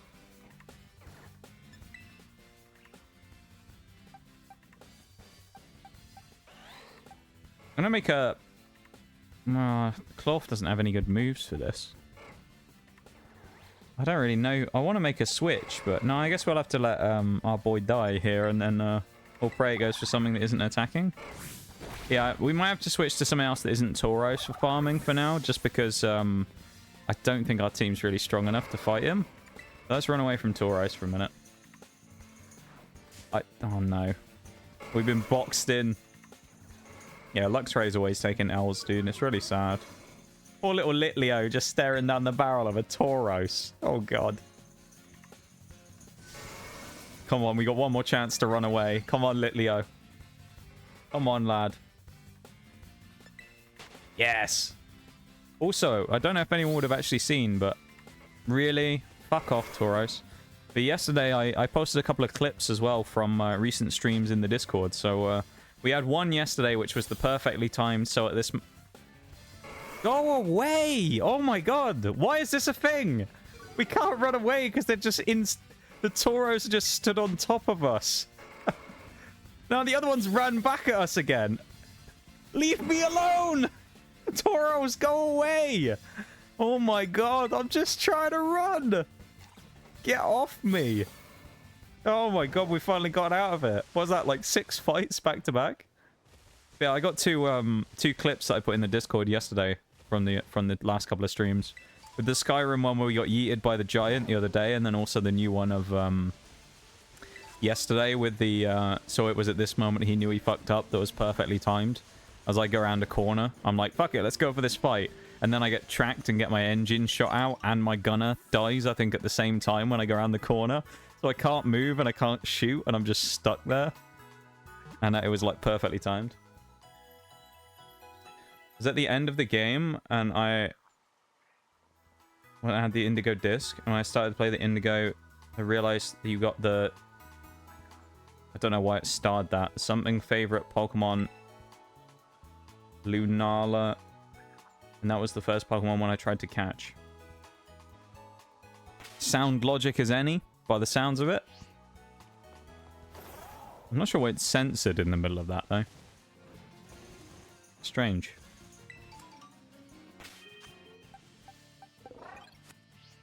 Gonna be here for a while. This is how we die. We get mugged by Tauros. Apparently. Let's go Murkrow instead for Claw Farm.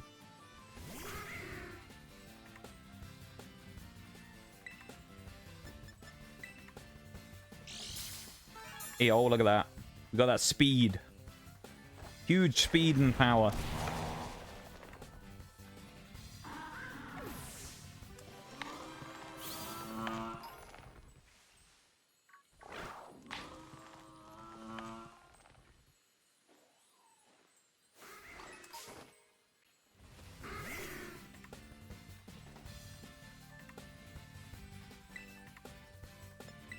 I didn't see how much XP we got from the first Tauros there, actually, but... Or Tauros, Murkrow, but it probably would have been worth keeping an eye on. We can farm for, with Shroomish on the beach, I know that much, if we want to. I probably could fight the trainers, but I already... The problem is, the best trainer to get XP from around here is that fucking low kicks guy on the beach, and he's annoying to fight. I don't really want to fight him.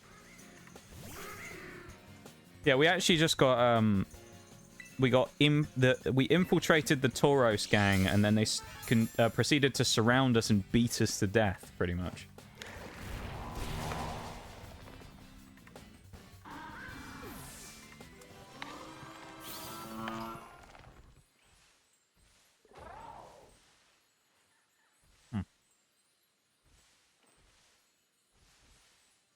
It's a strange thing I've just seen.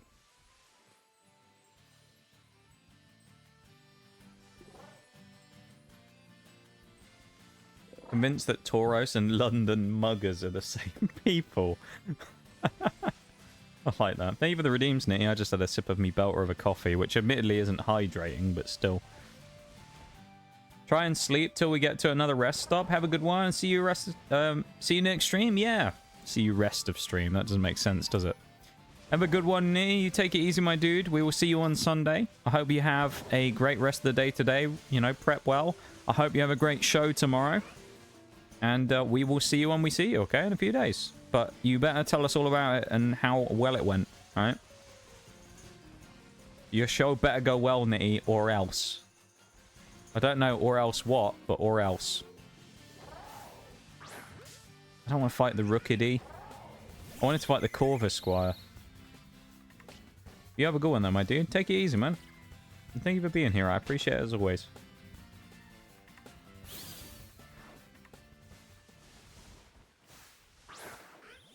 Look at the curve on that. Bloody hell. We had a hell of a curve on that throw we just put out then, didn't we? It was an absolute belter of a throw, that was. Absolutely. I'm looking forward to it, my dude. I'm excited. Very excited. That was an easy one-shot, wasn't it?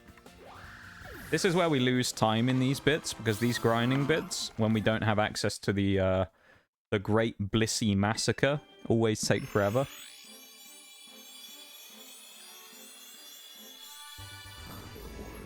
There you go. Dreadnought. One of our final Pokemon already. Only a one-stage evolution, of course, but we now have Dreadnought, which is a decent Pokemon. And he has access to Rock Tomb, which is pretty decent. We'll drop, let's drop Bite for it. I don't think we really need that right now. Nice. Clorf is at 23. Is there anyone else left in the box? Oh, there's Goomy as well. Oh, no. Goomy's annoying, because that thing's going to take a while because of its, slow XP group. I think we just want to farm Oinkolones, honestly, but let's just do the Oinkolones if we can. Let's farm the pigs. All the pigs. Look at that. Clorf taking the hit like an absolute champ. Great stuff from Clorf. Gets the minus speed as well. Gets the speed control like we were looking for. That's the thing about Clorf is... Clorf is actually surprisingly fast, and I think a lot of people don't realize that. Clorf is actually quite a fast Pokemon. Surprisingly quick.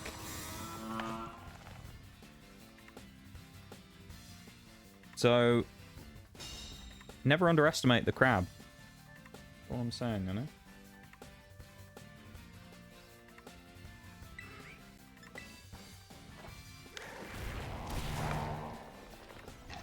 Is Belter still common in a British lexicon, or is more a you thing, or a subsect of Brits?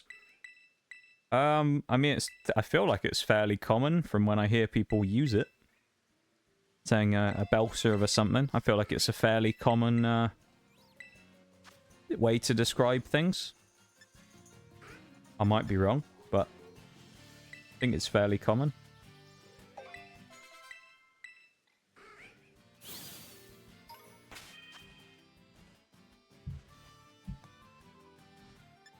Of course, I can't speak for everybody, but at least as far as I'm aware, I hear people say it as a phrase. It's not just something now that I say.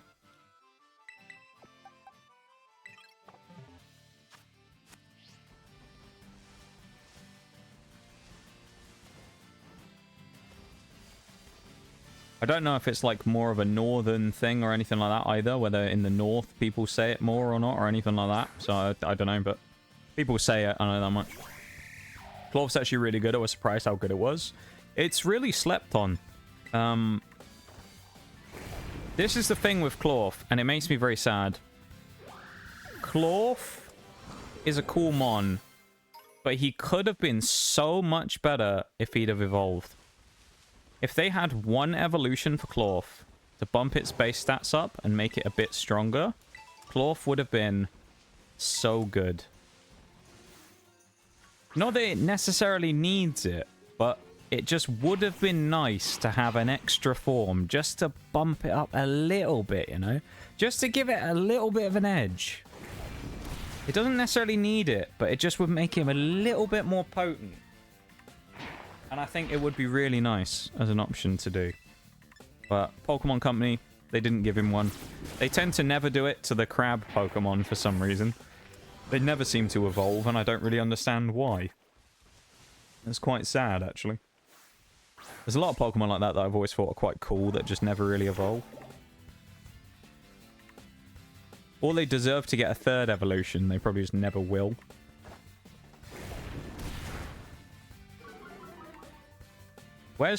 Here's what I want to know as well, right? And I'm looking at Scizor on this one. Where's Pinsir's evolution? We're going back and we're adding Quagsire and stuff like that, and that's great. I like Quagsire. I think that's cool. Where's Pinsir's evolution? We gave Scyther one in Gen 2. Pinsir's here. He's 9 generations later, and he's still wondering where the fuck his goddamn thing is. where the fuck his evolution is. Where's Pinsir's evolution? You know? Give it to my boy. My boy Pinsir deserves better. I think Pinsir as a bug fighting type to match Heracross would be a really interesting idea. Something about Northerners. I mean, you are technically a Northerner, Bolt. We were talking about using the word belter to describe things. Like, for example, to use it in a phrase, a belter of a coffee. And I said that I didn't know if it was something that maybe was more common in the north than the south or anything like that, but I just knew that people said it. And I tend to say it sometimes myself. Why do you have to hurt me so? Well, you're in disguise. You're a spy on the inside, Bowl, but I don't want to break your cover, you know? We all know you're actually a double agent from the south, but we can't say that, you know? People can't know. Weird since crabs are like super popular built regarding IRL convergent evolution. Yeah, Pokemon are kind of weird about some of the stuff they let evolve sometimes. There's a lot of Pokemon that really, I don't understand why they don't ever give them evolutions, because it really hampers them. Like, Clorf is a really cool... It's a cool Pokemon. They have it as one of the Titans. But if you notice... Actually, no. You know what? I've just noticed this. None of the Titans... Not a single one of the Titans in the game evolve. If you look at the list of Pokemon that are Titans in this game, Clorf doesn't evolve, has no evolutions. Bombardier, no evolutions, nor has it evolved from anything. Great Tusk, Paradox Pokemon, no evolutions. Tatsugiri, no evolutions. Orthworm, no evolutions. It's really weird, isn't it? I've just thought about that. Maybe that's why Clorf didn't get one, because it's one of the Titans? But that can't be a coincidence. That must be a deliberate thing they did, where they just didn't give any to the, to the Titans. That's a bit odd, though. I don't know why you wouldn't. I feel like they'd be kind of prime Pokemon to have evolutions on. They'd be really cool.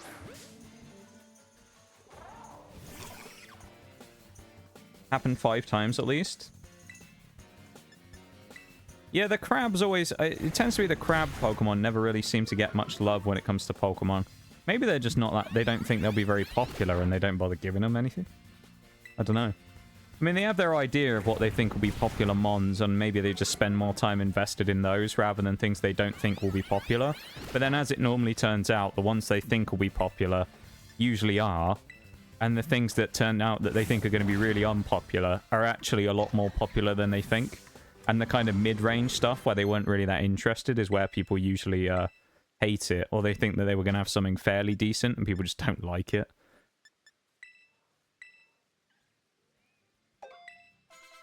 Hear it every so often, but I wouldn't say it was common. That's what I would say as well, I think. It's fairly common in that you like see people... people say it. It's not like a thing that people don't ever say or anything. It's just not something you hear on like a daily occurrence. It's the type of thing that you'd hear, I feel like you'd hear consistently on a building site, though. If you went to a building site, you found the first bloke who inevitably worked on a building site who was most likely called Mark, because there's almost always a Mark on a building site. It's just like one of those universal, like, you know, someone who works with their hands kind of name. You know, like a plumber, electrician, builder, that type of thing. This seems to attract the Marks. There's always a Mark when you have one of those types of things. And I feel like he would say Belter. Mark the Builder would say Belter.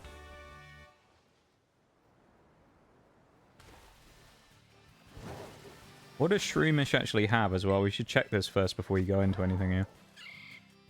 Mega Drain. Alright, we're set. Never mind. Who are we fighting? We don't want to fight Magikarp, because although it gives us speed stats, it's not really worth it. Because the XP is awful. Ah, Finizen, that'll be alright. Kingler and Crowdaunt are plucking staples on my Gen 1 and Gen 3 teams. Dude, they're actually cool Pokemon as well. The thing with them is, I think the problem with Kingler Kingler's moveset just ain't that great is the problem with it. There's nothing wrong with the Pokemon necessarily. It's just got kind of a crap moveset. And then Crowdaunt actually doesn't have that problem because it does... Crowdaunt kind of makes up for it from having some really nasty moves. So Crowdaunt, to be fair, is actually, I would say, a pretty good Pokemon generally. It's not crazy good, but in the kind of middle tiers of Pokemon, it holds its own. Kingler, though, is like... He's always felt like it's been held back by its moveset a little bit. Because I know it's one of those Pokemon that kind of relies on, like, Guillotine. You know? Things like that. Or at least that's what they were leaning into with it. They wanted you to use Guillotine and stuff, but... Or Guillotine, depending on how you pronounce it. So there you go. That probably depends where you're from, whether you pronounce it Guillotine or Guillotine. But... Not a bad hit there from Mega Drain. Finizen, I think, will just be better than farming the other stuff here. Unless we can find, like, a Slowpoke on the beach, I think they'd be good with XP. A good shout there, though, on the Crowdaunt, Fox, so I'll give you that one. I like Crowdaunt a lot. Can actually see that. Oh, the builders. Also, in my head, it's a very Geordie thing. Voice in my head always puts on an accent for that word. Yeah, no, I could see that. Now you say it, I'm thinking of it. 250 XP, that was ass. Ugh. Maybe we'll try something else. Let's go with Palisand. But now you say it, Bowl, I can only think of it in a thick Geordie accent. And even the Silent Lurk as well. I appreciate it. Oh, Leech Seed missed. Shroomish, come on, buddy. Old buddy, old pal. Help us out here. There you go. We'll say Kingler's moveset isn't great, but it's not as bad. Yeah, no, that's... Yeah, Luxray's is worse, yeah. Luxray is probably... So Luxray was one of the Pokemon that got added in as a sub. So the way we... If anyone wasn't here when we did it, right? Because I didn't do it on stream because we'd already run over by a ton and no one was... Let's be honest. No one was probably that interested in watching the process of me spinning the wheel that many times to get the teams. So I just did it off stream, right? To save us all a bit of time and sanity. So what I did was I basically went through each type in order. So Flying, Fairy, Normal, Steel, and then for the rest of them. I did them in the order in which we played through their runs individually. And then I would grab the 6 Pokemon that we had from the original run, spun the wheel to determine what we would get, and then listed them out in the teams that they'd been put into from 1 to 6. Now, when we got from the first few, we started having a few clashes here and there, and I think the first one was Magnezone, because Magnezone made it to the final 6 of both Steel and Electric. Now, in the event that that happened, what we did was we did a substitution, basically. So any Pokemon we wouldn't allow to appear in more than one run. So we made it so that they would be subbed for something else that didn't make it to the final team. In the case of Electric, that was Luxray, because all the other Electric types we had were better than Luxray. So Luxray's basically only here because Magnezone had already been picked twice. That's why. That's the only reason Luxray made it to the team. I didn't actually want Luxray here, but it's here because it wasn't good enough to get in the main team. Hi, Undo. Look at you with your new sub badge. You've got one of the new colors. You're the first person to have the brand new pink sub badge. Look at you. Congratulations. If anyone didn't see that, I did that yesterday because Tuesday the internet died and wouldn't let me play Skyrim, so I was productive in my time away from stream and I added a few new sub badges. So we have the pink one. We have the what was the next one after that? What was the next one after the pink one? I'm trying to think about which order it was in. I think that's the Wales coloured badge after that. Then after the Wales coloured badge, we did the Pokemon Scarlet Violet coloured one. So we've got a purple and a red one. And then the final one is a mystery that we're not going to find out until somebody gets to 3.5 years or whatever it is, 4 years or whatever the sub badge is for. So there you go. So it's like a purple and red coloured, mixed coloured one. So it's like a fusion one. And the Wales coloured one you can see on my own name if I type something in chat here real quick. Oh yeah, I forgot you can just see them, yeah. Fuck, I shouldn't have added that one yet. Never mind. Well, there you go. There's the Wales one. It also looks like Christmas colours, but we're not gonna acknowledge it as the Christmas badge. It's the Welsh flag, the colours of the Welsh flag. I forgot you could see them before. Fuck. Welcome in, Cassidy, as well. What's this? What's what? You have to be more specific. What are we doing, or what do you mean? I don't know what you mean.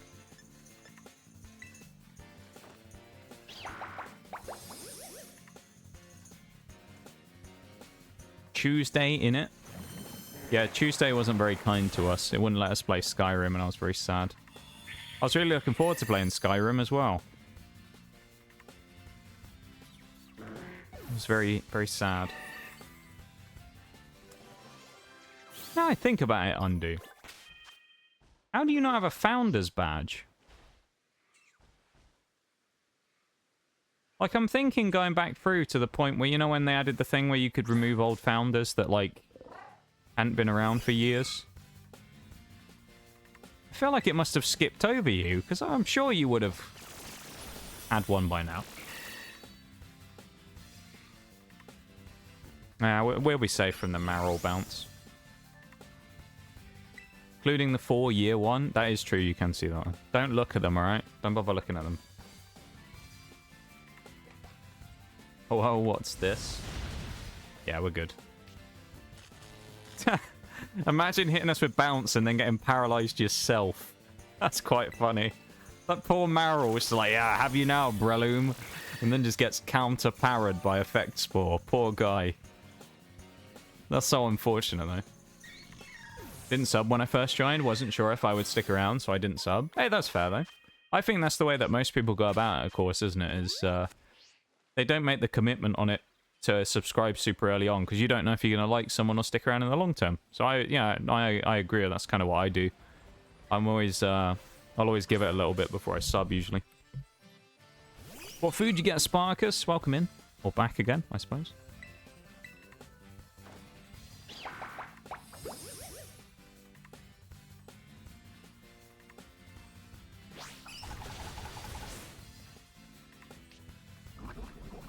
Oh, poor Marrow. Dude, these Marrows are really unlucky. I'm waiting to see as well if we're going to find out what the what's this was for, because I'm genuinely curious now.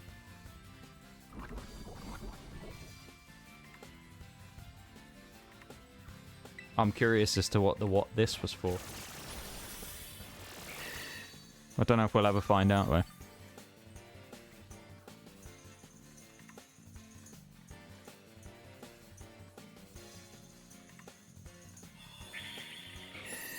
Ribs and... Ooh, hello. Ribs and mashed potatoes, though. Okay. Okay. You're tempting us there, Sparkus. You're tempting us. With some good-sounding grub. I like that.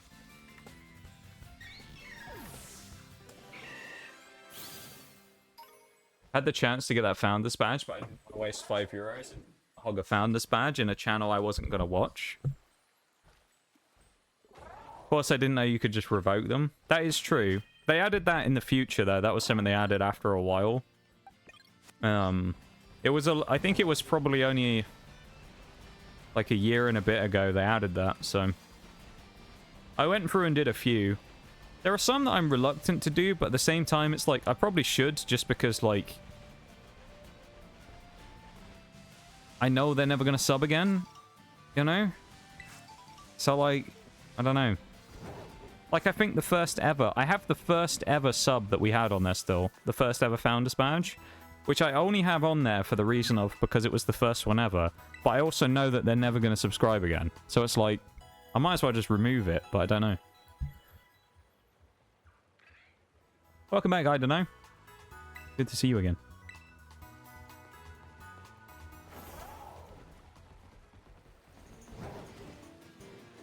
Right, we need to kill a couple more Pokemon and then we're good to go, I think, with Iono. We're not fighting the trainers, though. Actually, we could fight the Shellos, but I don't know if it's worth it for the XP. I think we'd rather just fight the Marrows, honestly. Now I just wait until all the other regulars leave Twitch so I can get one of theirs in like 10 years. I like it. I think we have a few slots open. We have a couple that come and go in terms of like they sub every now and then. Most of them, like at this point, I think the mods hold most of them. Bevan, Forks, Chili have 3 of them at least. I'm trying to think who all the founders are now. I know it's those 3. Mr. Mac has one, I think. Who else? Oh, these poor Marrels. I actually feel sorry for them. Who else?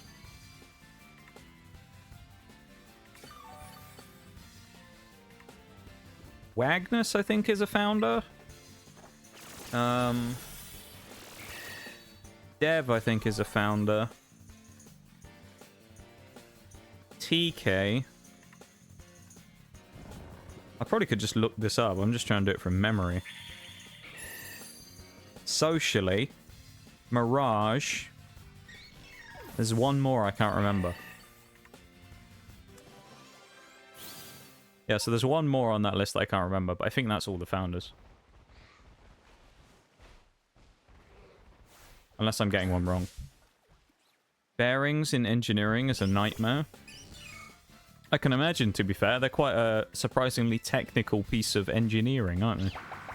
They don't necessarily look it on the outside, but I'd imagine they're quite annoying to do.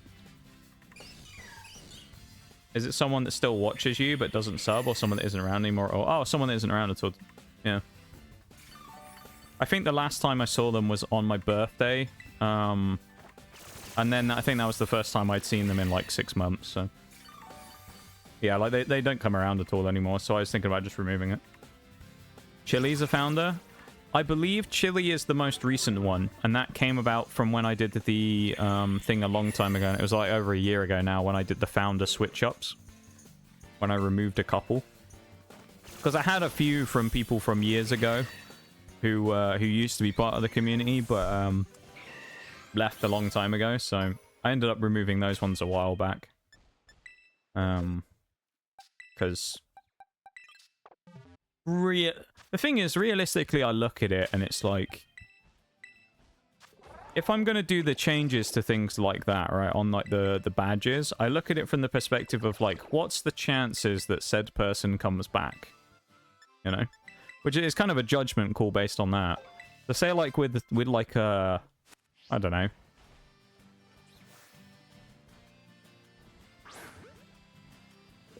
I don't know, someone, Mr. Mac or something like that, right? If I was thinking about doing it, I'd be like, okay, so how, like, if I took it away, what's the likelihood that Mac's going to come back? And I go, oh, he comes around stream, like, every so often, so it's like, yeah, okay, I'll keep it.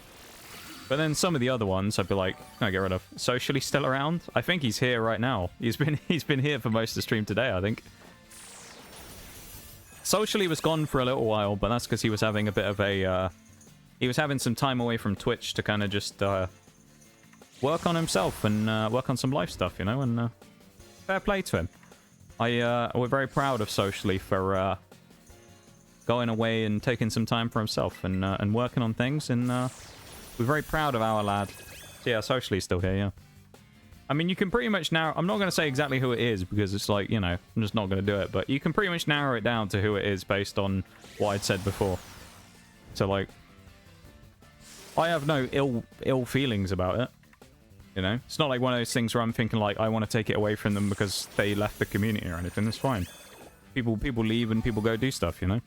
Not offended by the fact that people leave on Twitch because, you know, if you look at the community now compared to when I first started, there's probably only the mods out of the regulars who are still here, who are people who were here when I first started streaming. Everybody else left years ago. And there's no, like, hard feelings about it. It's just the way it is, you know? People have lives and people don't hang out on Twitch anymore, or people decide they don't want to watch me anymore for whatever reason. Whether that be because of me not doing something they find enjoyable anymore, or me not watching the person that they met me from anymore. Whatever the reason is. So, yeah, it is what it is.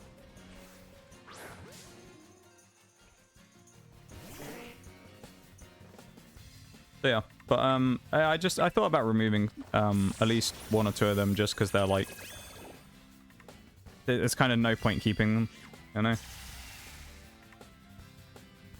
Some of them are special, but like, I had to already get rid of some of the sentimental ones from a long time ago. Like, I want to say the second and third, the number 1 is still there, but the second and third ones are gone.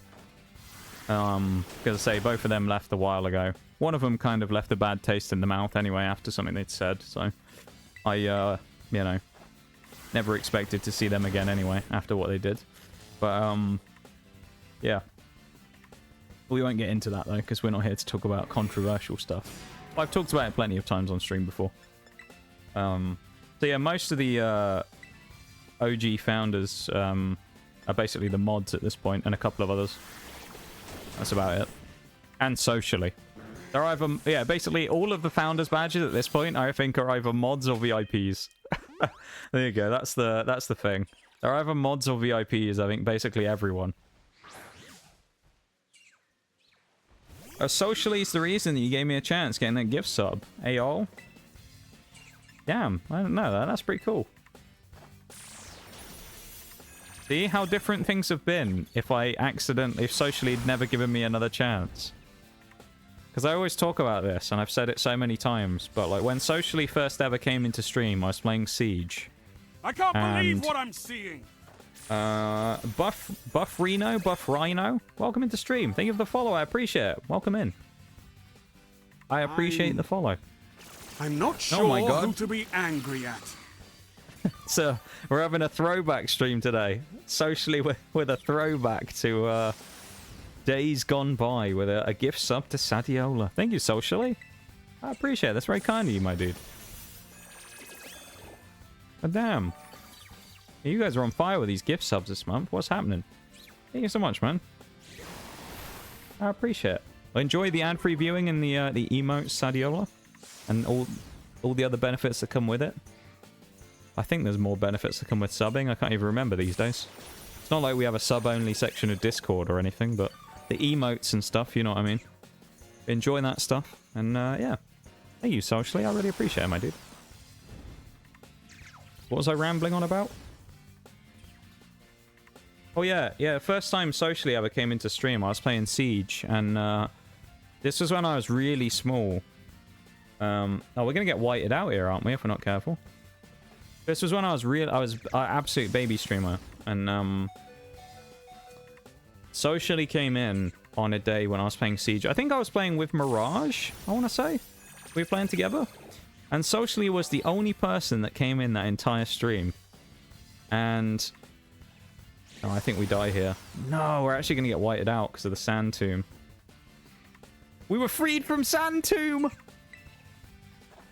Oh, Gumi with a monstrous clutch. Oh my god, that was way too close. Oh, that was too close. My god, Gumi. That was insane. God damn. Anyway, let's go fight a Marini instead or something. But, yeah, socially came in. He was the only person who came in during that entire stream when I was playing Siege with Mirage. And I don't know if my chat disconnected or something midway through, but something happened, and I never saw Socially's message when he came into stream. Which was, I feel like socially, at the time when you met me, you were new around the communities that we were both in as well. You were still a new face around generally. So it was kind of even more of a shock when you came back after I accidentally ignored you that first time. Because I was like, wait a minute. Because I went back and I watched the VOD a little bit after, because I used to do that, where I used to, like, you know, watch things about how to get better as a streamer, and they'd be like, watch your VODs, and, like, try and figure out what was good and what wasn't. And I watched some of it, and I remember I saw the message come up in chat, and I was like, mate, no. Socially came in to talk to me, and he got accidentally ignored the whole time, and I felt bad. And I never thought I'd see him ever again. How wrong I was. 3 years later, he's still here. Pretty wild. When I'm done studying, got a job, I'll be able to afford a sub myself. Ayo. Well, you never have to worry about anything like that, though, of course. As I always say, I never expect anything from anybody, you know? And when it comes to things like that, I'd always prefer that you guys make sure you take care of yourself and do something more constructive with it. But if you really want to, you obviously can. I can't stop any of you, but I always like to say that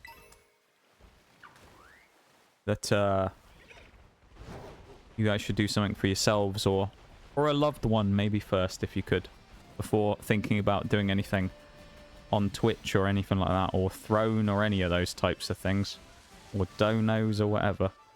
You know, you always got to look after yourselves first and the people in your lives. That's my 2 cents anyway. Not that anyone asked, but that's my 2 cents.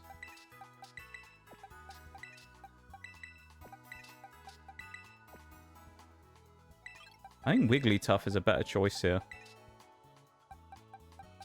Clorf is actually kind of goated here.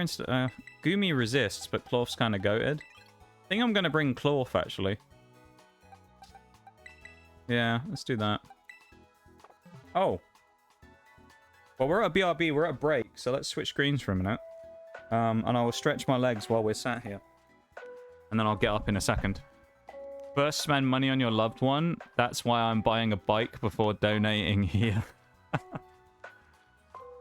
Hey, I'd rather you go and buy the bike, you know that. You know that as well, Undo. That I'd rather you go get the bike. Treat yourself. And you get yourself a nice motorcycle and then show us all pictures of it in Discord. And then once you've done that, that'd be even better. We'll all get to share it together. It'll be like the community motorcycle. We'll all get to look at it. And then one day, when I eventually sort all my shit out and buy my own, we'll be able to share both the community motorcycles. We'll be able to see pictures of them. All right, I'm gonna get up for a second. I'm gonna go stretch my legs. Okay, so we'll be back in just a sec, and then we'll crack on. So BRB, everybody.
Hello there.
Thank you for the redeems, Ghost. And thank you for the lurk as well. I appreciate it. It's been too long. Didn't you say that recently when you came in? I felt like you were in not that long ago. Hang on, I'm going to have a look. Yeah, it was like 2 weeks ago. What do you mean it's been too long? Hey, it's not been that bad. I appreciate the lurk, though. Thank you for popping in. And thank you for the Nox Cat as well, Sadiola. What else do we get? We had a hello there, Hydrate Spinal, and a Nox Cat, so I better have a sip of water, shouldn't I? It's only right that I take some water. And yeah, once again, Buffrino, thank you for the follow as well. Again, I appreciate it. Very kind of you.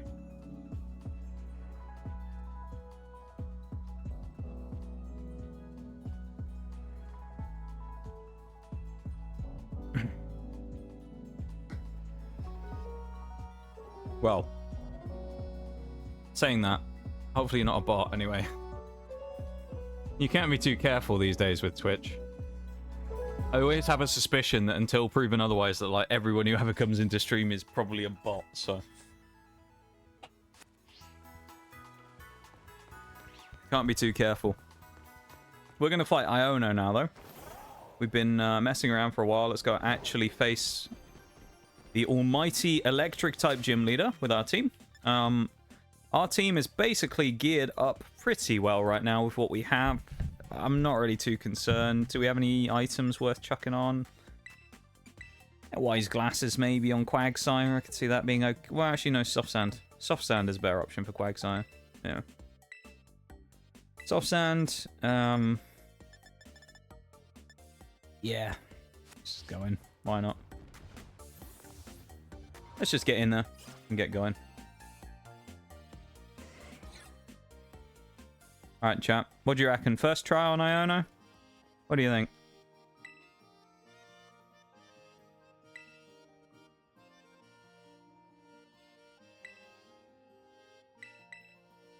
Damn. We haven't caught anything today, have we? No. I don't need to update the sheet at all.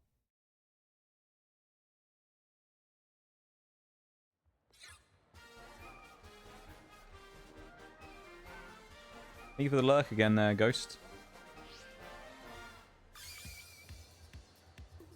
Wait. Not again, I'm just looking at a different chat window, ignore me. I'm just being stupid. I was looking at it on Twitch rather than on OBS.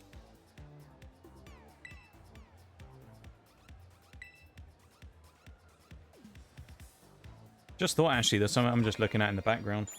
I think the pre-order date for the Pokemon set is still the same. Should still be on time right now, so Pokemon Scarlet Violet. The booster box stuff for in a few weeks is still on track, and we should be doing it hopefully, so something exciting to look forward to there.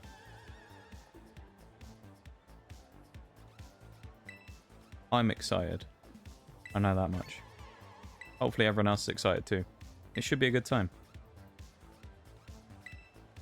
We're going to be doing a classic TCG stream. Well, TCG and other stuff, because it isn't going to last the full time. So I don't know what else we're going to do, but we're going to be doing something else alongside it. Maybe we'll just play War Thunder or something on that day.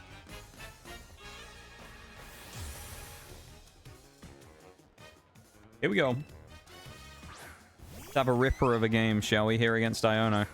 One of the more annoying gym leaders of the run, generally, but against this team, I mean, we basically have a perfect counter for her in Quagsire, so not really that worried. We're going to go for the Rock Tomb. I reckon it one-shots, probably. And we eat it like an absolute champ on the Cloth. Paralysis. That's annoying, actually. Paralysis is actually quite frustrating there. Rock Tomb, though, lands. And it's a one-shot from Cloth. Great start. Belly Bolt 100% comes out here, surely. It's got to be Belly Bolt. Yeah. Alright, we'll deal with Belly Bolt now, and then we can switch into Quagsire. I would have preferred Belly Bolt to come out a bit later on, but that's fine.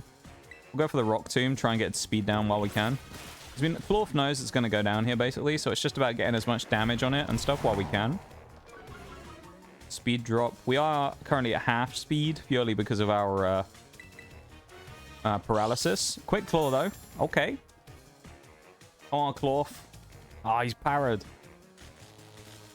Poor lad. Loaded dice, Rock Blast, Cloth. Kind of sounds like an interesting idea, though, so I'm thinking about trying that. Alright, Cloth goes down. Very sad. Cloth did his job, though. He just needs to fight Waterall, really, so... Now it basically just opens everything up, because now Manchester is completely immune to Belly Bolt's moves. Because we're immune to electric, and he can't hit us with Water Gun, because he has Water Absorb. So, good luck.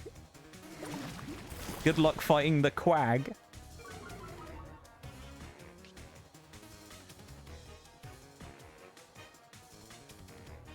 Or Belly Bolt. The battle of the derpy guys. And we are going to win it. We are going to win the battle of the derpy guys.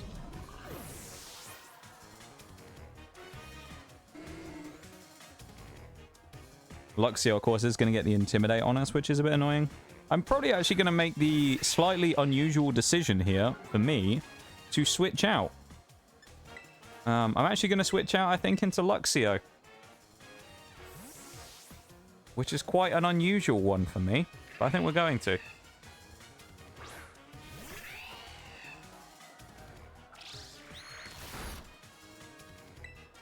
And now we're going to give them a taste of their own medicine with a bite. Except, I guess we did we do less damage? We did. Why did we do so much less? Well, oh, rivalry, that's why. Yeah, we're getting the counteraction of rivalry because that's a female Luxio. So we're dealing, I think, 10% less damage because it's a female one and we have a male one. That's unfortunate. I was hoping Luxio could win that in a 1v1. Alright. It means we have a drop Nor or we go into Breloom. I think Breloom's probably the option here. Keep Dreadnought for the back. Yeah, I think Mach Punch might have enough in it. There we go. Nice. We're going to try and get Leech Seed on Miss Magius if we can, because I reckon we can live at least one hit on Breloom. If we can get Leech Seed up, it just makes life a bit easier.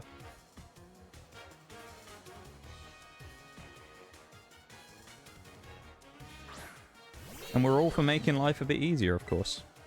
Let's see what happens. Leech Seed. We might even go... If we're feeling spicy and we get the Leech Seed off, we might even go for Poison Powder as well. You know? We might really push the boat out and go for a Poison Powder and Leech Seed. How annoying would that be? Be a horrible combo to fight.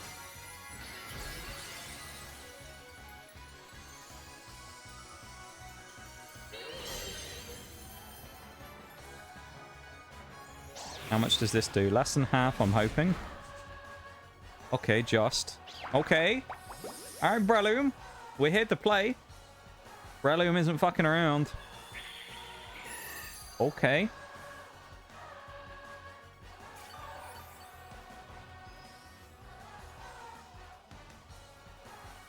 I'm going for it. We might as well. Poison Powder. Oh, the Confuse Ray buys us another turn as well.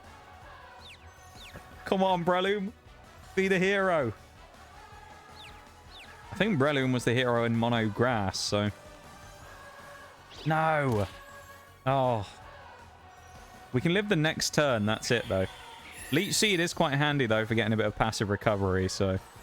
We're not in a terrible spot, it's just Breloom could be doing slightly better. It's getting 10 back each turn, to be fair, on recovery, though. Oh. Come on, Breloom. Please. No! Oh, well. He tried his best, did Breloom. He tried his best. For the purposes of making this not completely trivial, I will actually bring in Wigglytuff. Just because, let's be honest, Quagsire is going to win for free. So we may as well do that.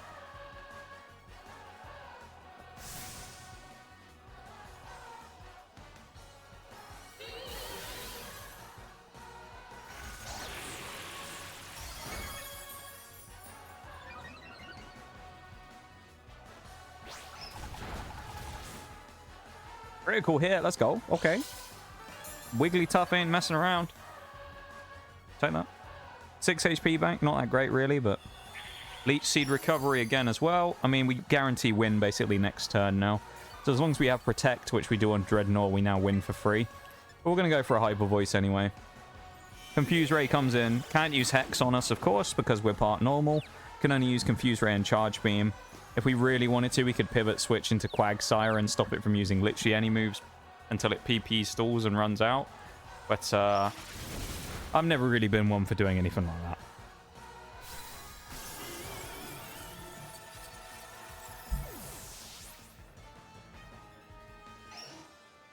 take our wins properly. And that's a solid win against Iono as well. We'll take it. We will take that.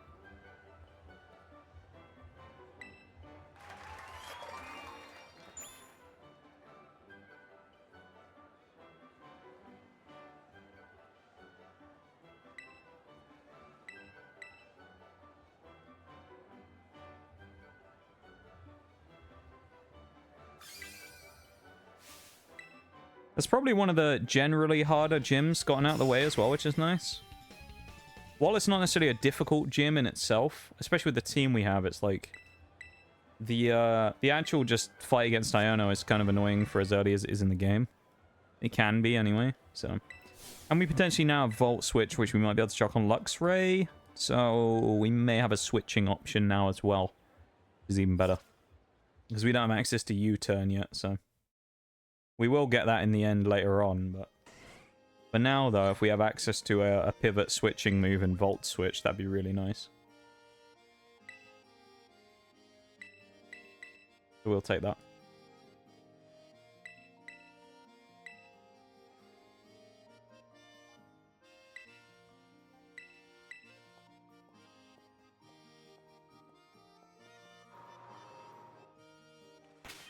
Nice.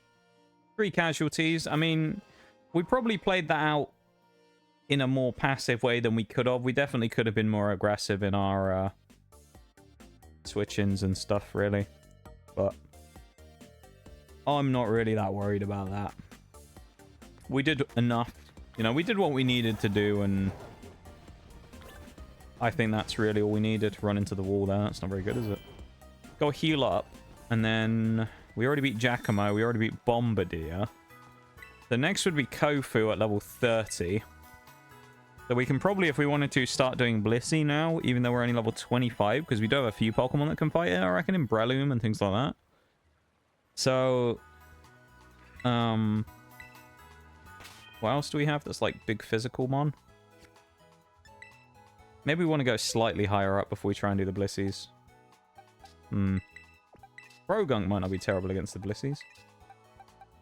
We need 6 levels to go up to the next bit. Where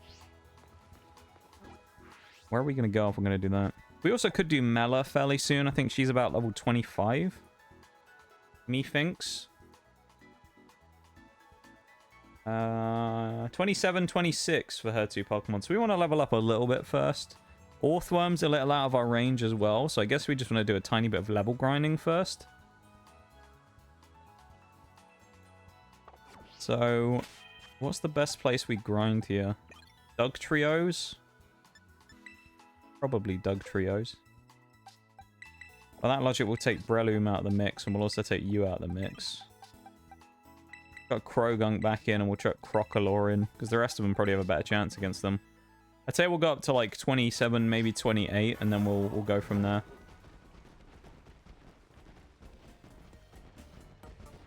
I don't think we can catch anything else yet either, because all of our Pokemon that we currently have available are available, and I don't think there's any other Pokemon we can actually bring in yet. So, no reason to do anything there either.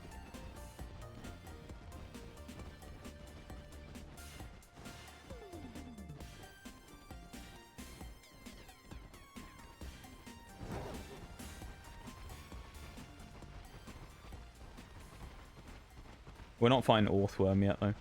Even though it would be a good thing to do eventually. Right now, it's not really the best thing to do. We're just looking for Doug Trios.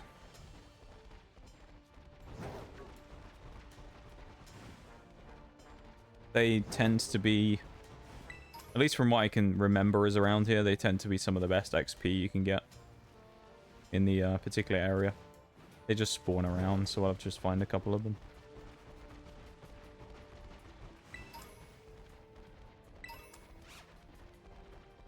The Meowth having a sleep there. Look at that. Aw. Ain't it nice?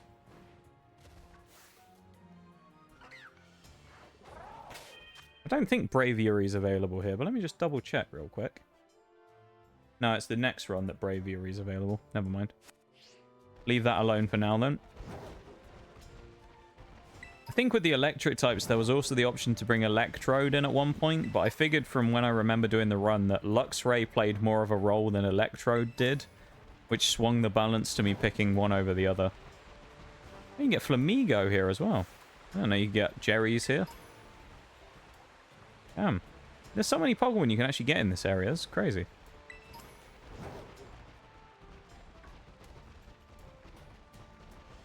A lot of useful stuff here. TM Brick Break as well? Damn. I don't think we've ever really picked that up before either. Might have been useful coming up here. Brick Break could have actually been quite useful in some of the runs. There's a Doug Trio as well.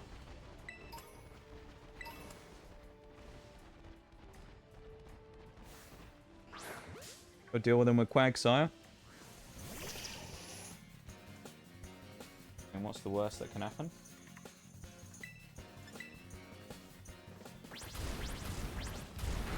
Actually, that's not... Well, we got critted. That's not the end of the world, actually. Ah, we'll be fine. Probably. Maybe. I don't know.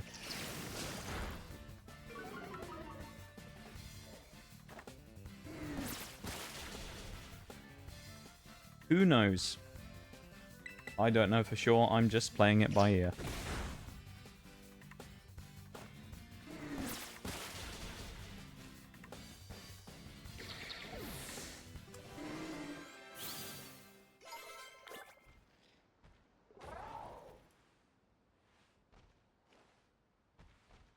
There we go. Up to 26. I didn't actually see how much XP we got. It would have been useful for me to keep an eye on that, but... Oh well. Just fight another one, it'll be fine. Carcole, I don't think will give us that much, even though he is quad. He's level 30, though. Damn. Maybe he will, actually.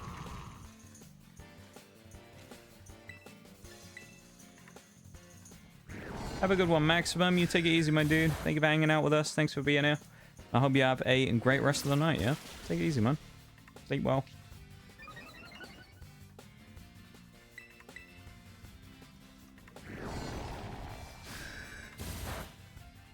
And thank you for hanging out.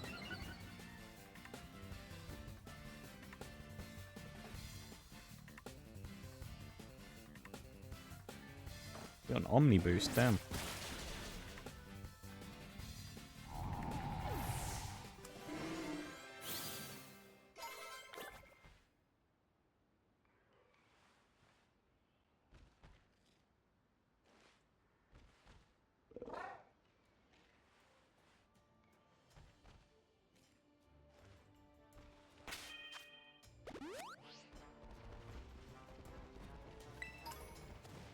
Let's keep going. I don't want to fight that Hariyama either. That's not really an option. Again, I didn't check how much XP we got from the bloody Doug Trios. Should have been keeping an eye on that. Or the Carcole, even.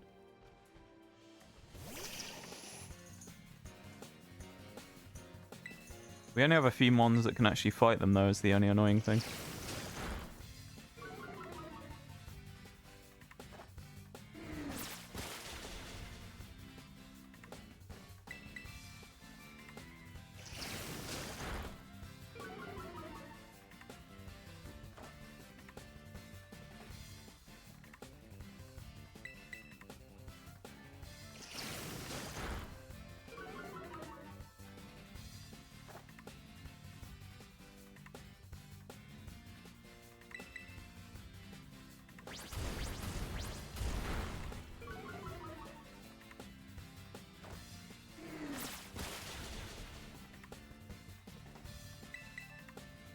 I feel like all of a sudden, my, like, social battery has just hit the wall.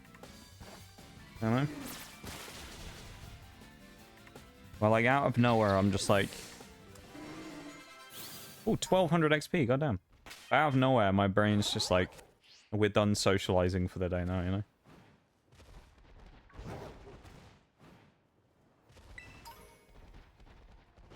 So if I'm a little quiet for a little bit, don't be too surprised.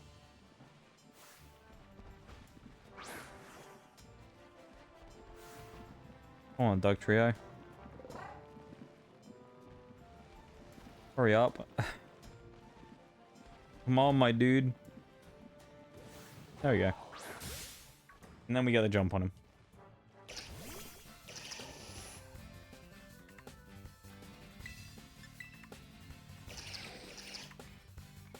Hey, we got the free turn as well, which is nice. I'll take that. Never going to complain about getting a free turn off.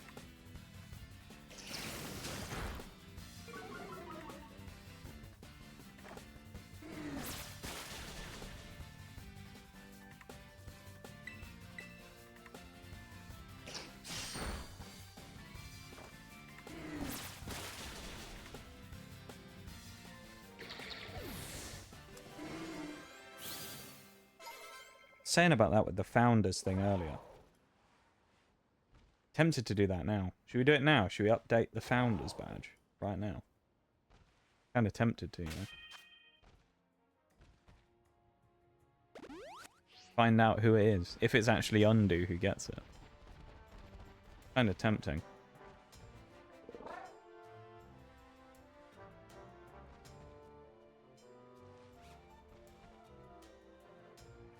Oh, it wasn't, no. I don't actually know who it is. Hey, Undo, you're a founder now. There you go. Congratulations. You're now successfully a founder. The person who it switched to after I removed the previous one, I gotta be honest, I have no idea who they were. So, congratulations. You are now successfully a founder of the channel. Good stuff, Undo. Congratulations.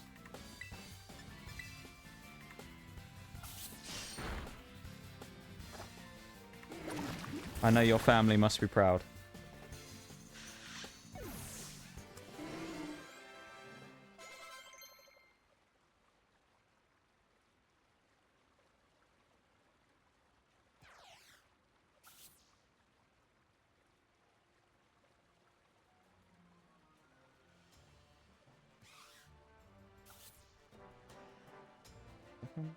There we go. Yeah, we're good.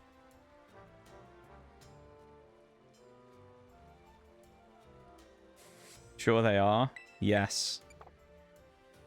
Here we've got you now. You're successfully part of the group now. You're now part of the founders successfully. Congratulations. I know there's no honor quite like it. I'm also sitting here realizing now that I feel like this is taking way too long to do this grinding.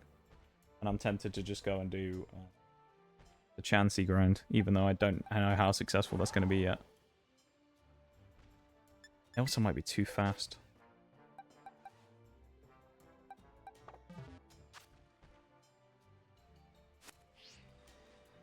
No, let's grind here for a little longer. It'll be fine.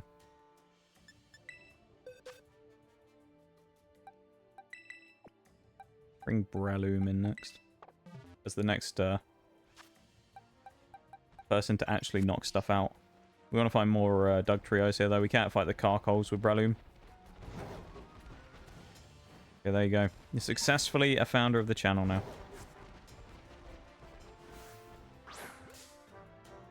Now I think... Are there any mods that aren't founders? Well, I guess Shags, maybe. I guess Shaggy might be the only one now who isn't. Poor Shags. He's going to feel so excluded now. Poor lad.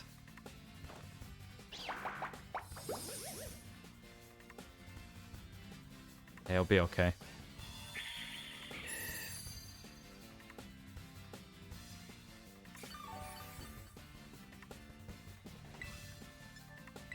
Now I got the cool purple. Oh yeah, you do. That's true. Yeah, you get the different colored marble, don't you? In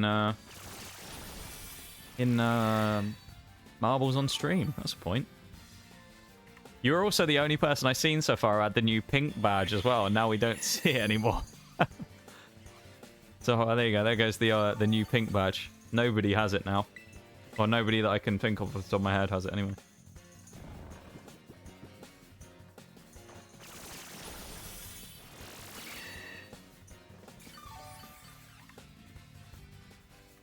It's okay though, you know? Someone will get it eventually. Someone will have one day. We will see it again.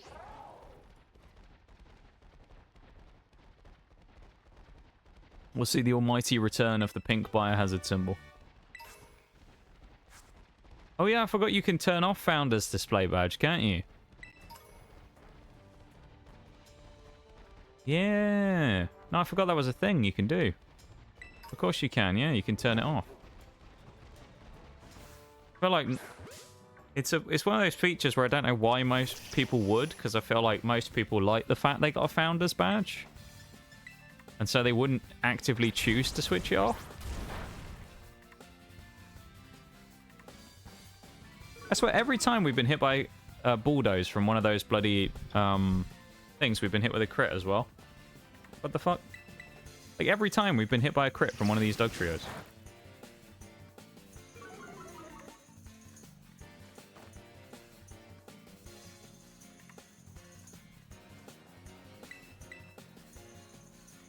And that sand attack is not helping us here either, get the leech seed off. Just in case they want to show off that beautiful pink badge. Apparently. Oh, come on. Guess we're going straight into the Mega Drains. Come on, Breloom. Yay, we hit a move. This would have been a 2-turn wrap-up to win, but it's not going to happen now because of the misses. Those misses have cost us. Paralysis is kind of helpful, though. Not going to lie. We could just switch out and bring someone else in to try and finish this off, which I might do, actually. Or do I take the chance? No, I'm going to take the chance on Mega Drain landing. I think Breloom can clutch this. I believe in him. We still got outsped, even through paralysis? Explain that one, Pokemon. How does that make sense? Oh, Bulldoze lowered our speed, but even still. He's paralyzed. How is he still... I guess Dog Trio is really fast, but... Damn. I feel like we've been done dirty by that, though.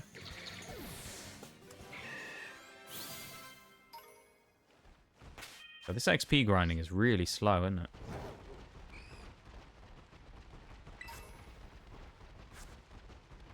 I feel like I am just going to go to the Blissies at this point. Or the Chanseys. Might be worth doing. Or just save us some time. Otherwise we're going to be here for ages. And nobody really wants to watch me spam fighting Dog Trios for the next hour. So I guess we'll just go up to the Chanseys and go start farming sandwiches. Even though that's not much more interesting, but at least it's way faster. Hello, I didn't want to run into them. That was a small mistake.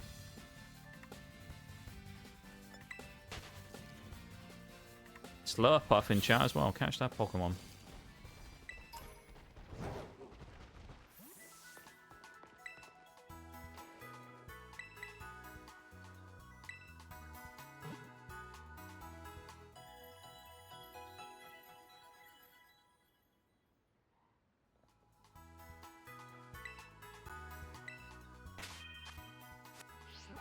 Right, let's head up to the top of the map, or at least as far as we can go. To get us there. We want to get up there, basically. We need to head to Medali to go there. And then run the rest of the way.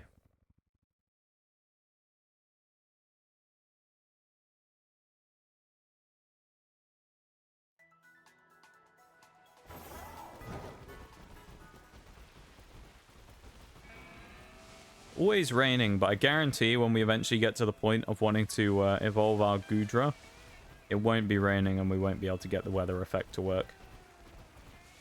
It just won't happen. I almost know it will be like that. Won't want to work for us, I just know it.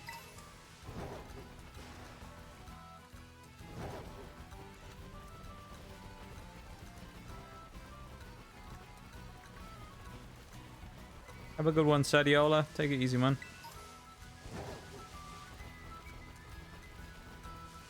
You have a good one.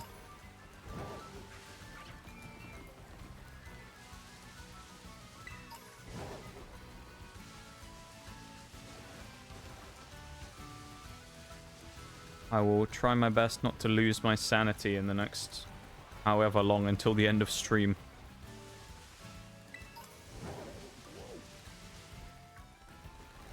Who knows whether I'll be able to keep that up or not.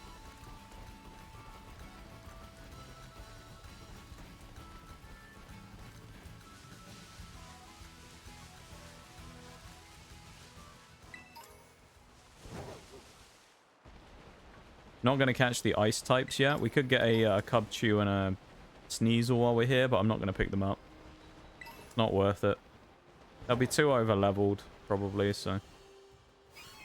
Yeah, 39. There's no point grabbing one yet. They'll probably wipe my whole team anyway.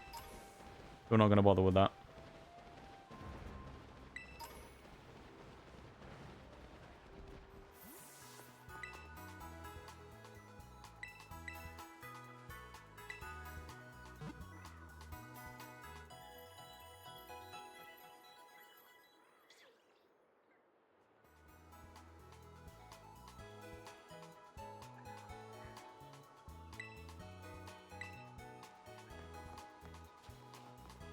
But we're gone.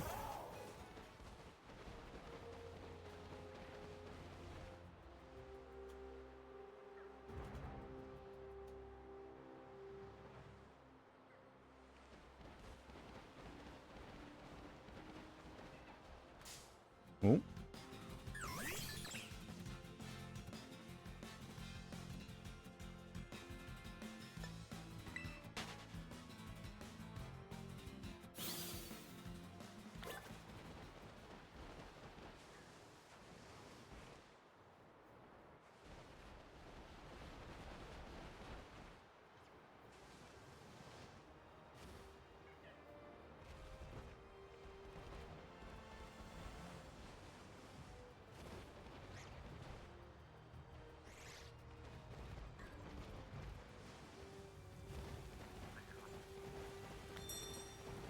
This is what we wanted.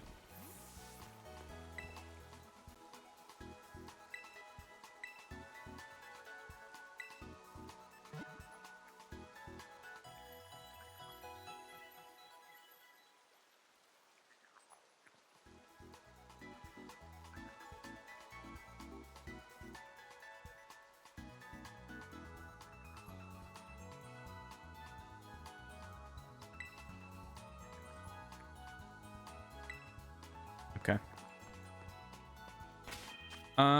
Let's go fight some Blissies, shall we? Or some Chanseys, anyway. Why not?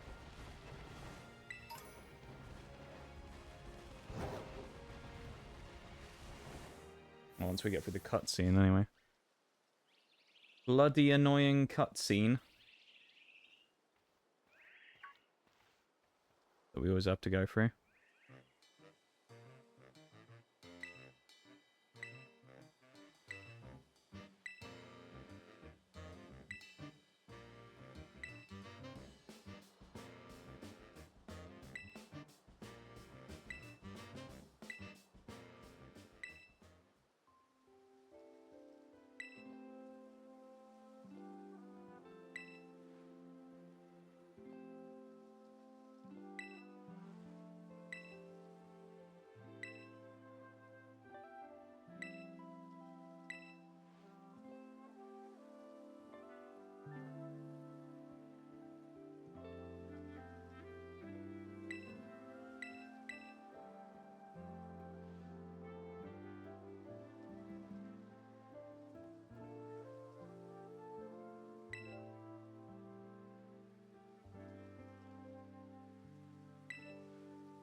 Yeah, we're good.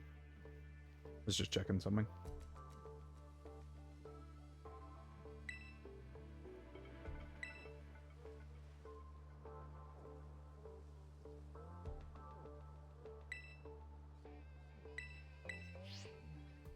Right, we can crack on now.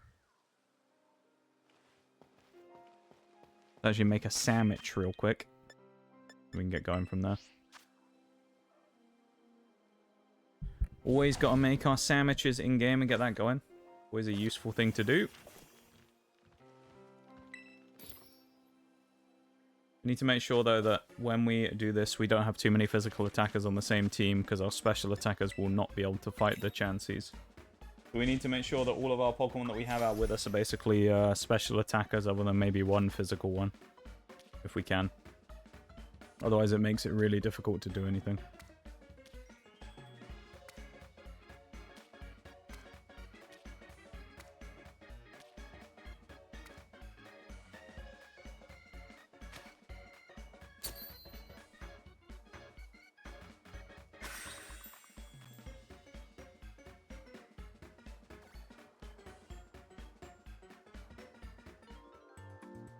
We'll get this done. This should hopefully speed things up a little bit on the grinding process anyway. Make things a bit easier. Hi, Shags. Welcome back, my dude. Is it good to see you again? Welcome back, man.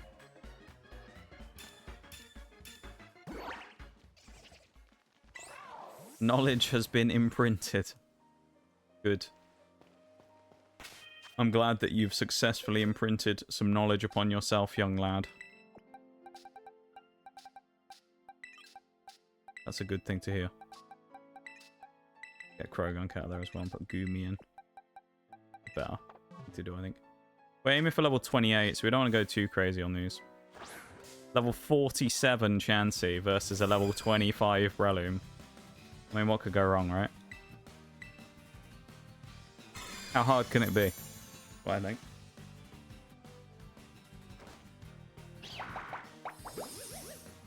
See a familiar face there?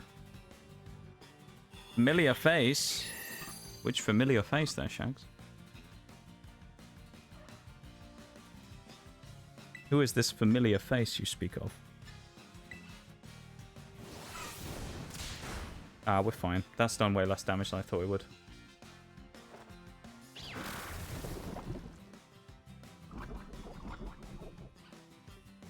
Oh, Krogunk. Yes. Yeah, Krogunk. You're right. We did indeed have a Krogunk.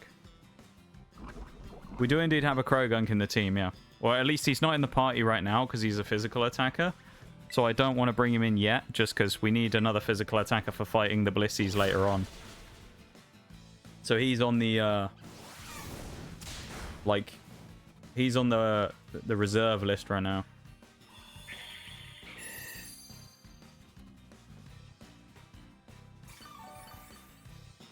Alright, Breloom is actually really good for fighting these Chanseys, purely just because of Poison Powder and Leech Seed, so that's really good. I feel like we might over-level, though, is the only thing, but, you know, what can we do? Okay, no, we're actually about perfect. Damn. That's actually really good. We were looking for 28, and we're, like, 100 XP away. Side-Eye is a special attack. You reckon? You reckon it's a special attack, do you? Horse Palm. Oh, boy. Right, we'll get rid of Poison Powder now, because we still want Mark Punch, but we get a stronger physical move.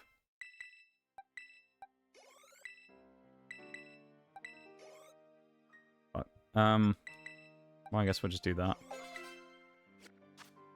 Well, our top 3 are moving out of the team right now, though, because they're all at level 28. This is the thing, though. It's like, this grinding is so fast with how we do it here like this. It just is way faster than, like, anything else.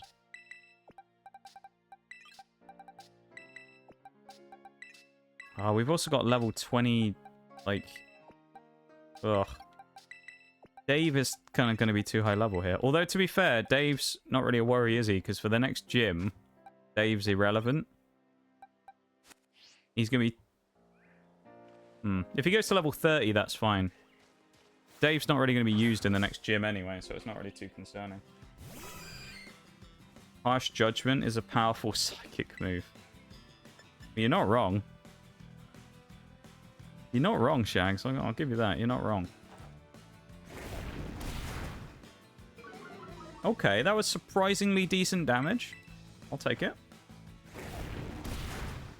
I'll take that amount of damage right there.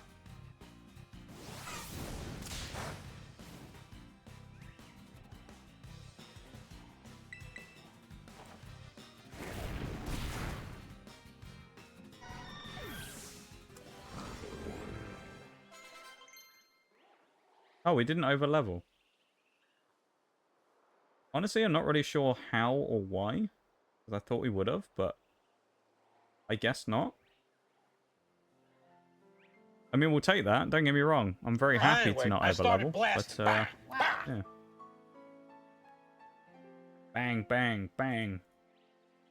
Either this or anyway, I started blasting shags. Dave wants to learn Roar. No. Useless move. No, thank you, Dave. Female Dave. Blasting Blissies left and right. It's the only thing to do, really, isn't it? It's the only way to deal with them. Or I guess a Chanseys in this case, because we don't want to fight the Blissies yet. They're a bit too strong for us. Yeah, gender fluid Dave, yeah.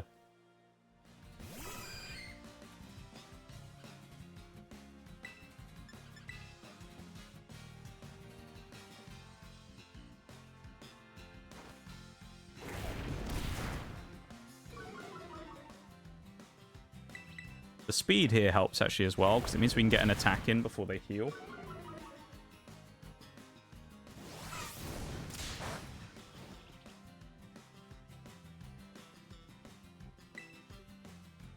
They've. I like it though. It's a good way to describe it though, Shags. I think you've got a good little one in there. They've. It's a good way to remember it.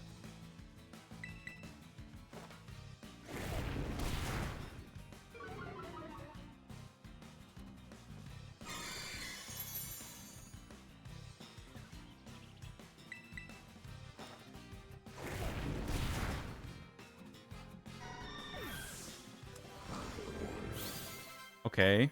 Alright, Adrenal went to 29, but that's okay. It's not the end of the world. Little's at 28. That thing, hope, evolves to a Spathra soon, but I honestly don't know. Luxio is someone we need for the next gym as well. There's Krogunk, your favorite. Alright. We should be fine. Your favorite Pokemon, Shags? Little Krogunk. Have we got an unexpected MVP yet? Not really. That's an interesting thing with these runs, isn't it? It's kind of a question of, is anyone going to rise to the top? Ooh, that was a lot of damage. Just because we have a lot of Pokemon that we already know are decent, right? That's the thing is with this. We already know that, with the exception of the substitutes who got brought in, pretty much everyone is good. It's kind of a question of, like, who's the best, though? I mean, Quagsire was pretty instrumental earlier in dealing with Iono, just because his tight matchup was perfect for the situation. So, he helped a lot there, did Quag. We could have done it without him, don't get me wrong. But he had, like, the perfect situation for him to be able to excel there and made good use of it. Alongside a couple of other Pokemon that were quite strong. Breloom did a good job against Iono as well, so we had a good little run there against Iono for a bit, which was good. I was quite happy with that. Go for Flame Wheel instead of Play Rough here instead. I don't know how much it's going to do. But Quag did a good job, though, I've got to say. A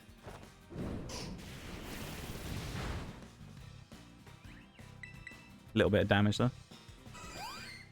Just a little bit of damage, you know. Just a cheeky... a splash of damage, though. Nothing too crazy. Just a smattering of damage, you know? Nothing too crazy. Take the double edge. It's 13 damage. That's okay. Gonna take a lot of double edges, though. I mean, I'm tempted to go for a Flare Blitz, but it's just a bit scary. I was hoping for the burn. That's quite useful, though. Short work of Belly Bolt and its unnerving eyes. Well, that's the funny thing, actually, with Quagsire versus Belly Bolt, is Quagsire's immune, right? Because Belly Bolt only has 2 moves. He has Spark, which is electric, and he has Water Gun, right? Our favorite move in the entire world. But he can't hit Quagsire because he's ground type, so he can't hit him with Spark, and he can't hit Quagsire because Quagsire has Water Absorb as its ability as well. So he can't damage Quagsire with his Water Gun, and he can't damage Quagsire because he's immune to Spark. So he can't actually hit him at all. So Quagsire basically just sits there and looks intimidating. That's basically all he has to do. If we're really quick here, which... No, I don't think we will be. So I think what we'll do here is we'll go and fight against...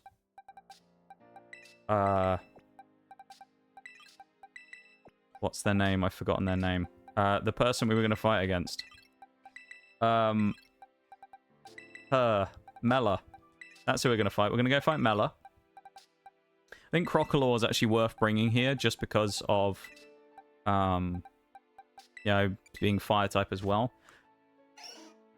Yeah, I think we'll bring Wigglytuff as well. I think that's actually a decent one because we can just use normal moves. It's fairly bulky. I think this is a good team to use for this particular fight. Quagsire up front, though, is the obvious choice here, and I think that's going to work wonders for us. So we're going to run up here. We're going to go beat Mela. Once we've beaten Mela, we're going to go and start doing the Kofu quest stuff, the gym challenge. Then we're going to go fight Kofu once we get a run up to level 30. We sweep Kofu. Hopefully by that point we'll be at about... I don't know how long that's going to take, so... I'd say maybe we'll be done with that in the next 30 minutes, maybe. Which then leaves Kofu, he gets the floor wiped with him. We then move on to leveling up to 36 to fight Larry, and then probably finish the day with a battle against Atticus, maybe. Which also means, by that logic, we'll catch Pineco today. Which will put us one step closer to one of the greats of the run, who we already know is inevitable, and he is coming. Fortress. We all know it's going to happen at some point. That he will be unleashed on the team. You know? We all know Fortress will appear at some point. We all know it's coming.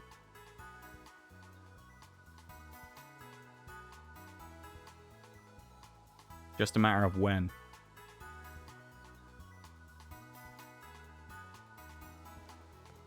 Yeah, we're going to get the big boom. Wasn't that what we called him before? Didn't we call Fortress Boom? Wasn't that what we named them? I feel like we called one of the Fortresses Boom. If I remember correctly, I'm sure we did. If it wasn't Boom, it was something similar to that. Part of me gets the feeling it was Boom. What I was thinking about doing as well, I may end up doing this, I'm not entirely sure, is I may go back through all the old VODs on YouTube later on today and make it so that I write down all of the nicknames of the Pokemon that we had. So that we can have, like, the full list of, you know, each Mon. Have them all written in on the thing. And that'd be kind of cool, wouldn't it, if I get all of the names. So we can actually get all of the original nicknames if there were any ones. I think that'd be pretty cool. It'd help to bring a bit of nostalgia to the run again, of course, you know.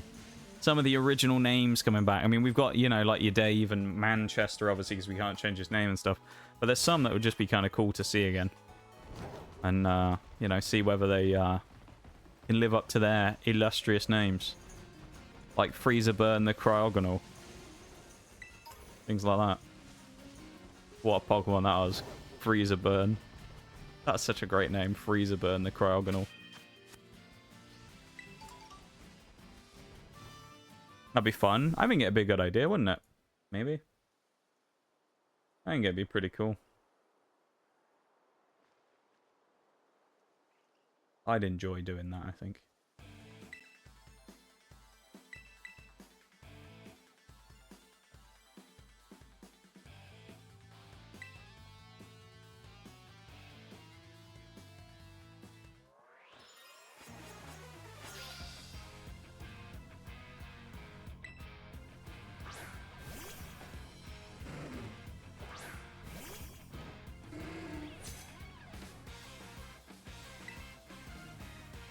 A Mud Shot. It's probably going to be stronger and have a better. Yeah, it did quite a lot of damage. It did pretty well. We'll take that. Okay. Who's coming out? Quagsire's getting force switched out by the Roar. Favorite song of the OST? Oh, the Team Star one. Really? Interesting. I do think it's not bad, the theme for this, to be fair. I think mine's got to be the... Mine's one of two, I think. Well, there's a few actually that are pretty cool. I like the fight against the professor. I think that's a pretty cool one. I think the Penny one, obviously, goated. We all know that. That one's goated. And the final music in the fight of Koraidon versus Koraidon for us is quite cool as well. It's like the kind of main theme, but slightly like remixed and a bit more epic for like, it's like the boss fight version of the main theme. I think it's really cool. It works quite well. I quite like it.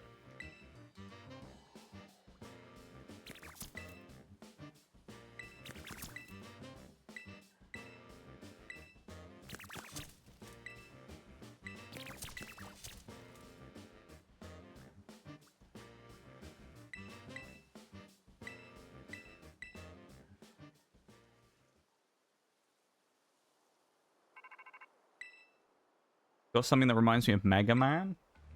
Okay. I can't confirm or deny because I'm not a Mega Man person, but that would be pretty cool if it's giving you little vibes of that, though. Love remixes of the main theme. Undertale does that so well. I do as well. When they do like the various different forms of it. It's like one of the things I've always liked.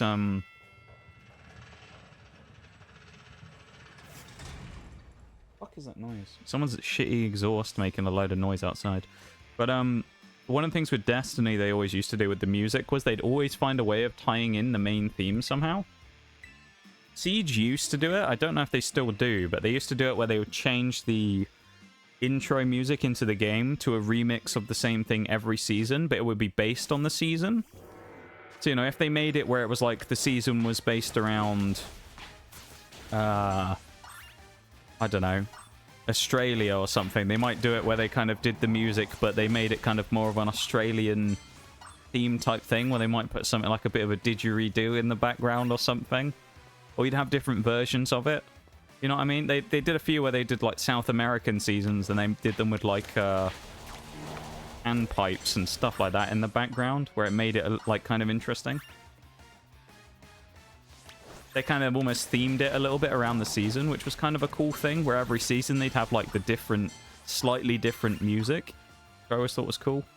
Destiny did it a lot, and then the final main theme for the big boss fight in the end of the game, of the final shape, was like had another remix of most of the other big themes that have been throughout all of the big expansions. And it was like a really cool kind of final piece of music, because it had all of like the big seasonal storyline main themes kind of mixed into one in one form or another, and then ended with like the original Destiny theme in like boss fight epic remix mode. It was really cool, I've got to say.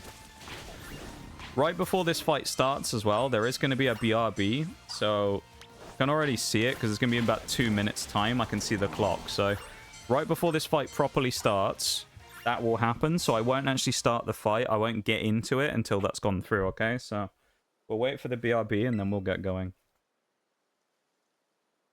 I mean, I'm sure most people aren't really that worried about it anyway, because you've probably seen this all before, but still, I'm going to do it because it's only right that we do.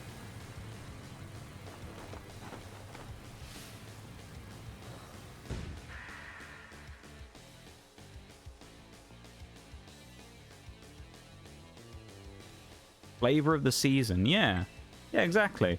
They'd just, like, change it up slightly to make it almost seasonal based, yeah. I thought it was really cool. 1 minute 20 apparently till the break starts, so I guess we'll wait for that.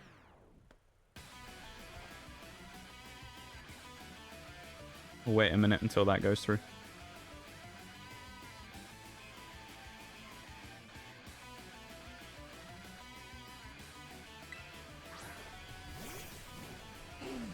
We'll just chill here looking at Torkoal versus Quagsire. Reason we brought out Quagsire as well is because he's going to have Drought activate, which knocks down the power of our water moves. But Quagsire has Mud Shot, so we don't need to worry about that anyway, because we don't lose out on our stab, basically. So Quagsire is still equally as potent here as he would be otherwise. Oh, bit of a yawn from me, though. Remember when Destiny featured a Paul McCartney? I'm a huge fan of it, but still didn't get me to play. Yeah, they had at least one song which made a couple of appearances that had that in. There's a few pieces like that. They did some really cool stuff with it. I think Marty O'Donnell did most of the music as well for a lot of it, which was the guy who did all the original Halo themes and stuff. He was like Bungie's big music guy, and then there was a big dispute and they stopped using him, unfortunately, but yeah. It was always pretty cool seeing her though.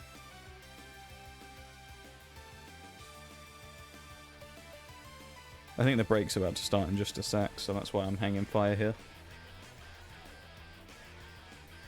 Oh, there we go. Okay, there's the break starting. So we'll do the break real quick, and then we'll come on back, and we'll carry on. Okay, so I'm gonna go get up for a minute and go stretch my legs and stuff, and go dissociate and stare at a wall or something. So I'll be back in a few minutes. Okay. Yeah, I'll be everybody.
And we're back from the BRB. I think I forgot to switch screens again, didn't I, or something? But, oh well.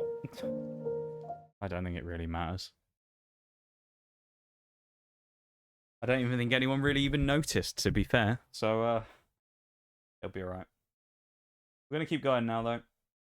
Because I haven't got anything else to do. I also need to unmute the game again. So let's keep going, shall we? Let's crack on. Let's go with Mudshot and get going here. I could put Torkoal to sleep, but I don't really... Yeah, we're going to two-shot him anyway. It's not really a problem.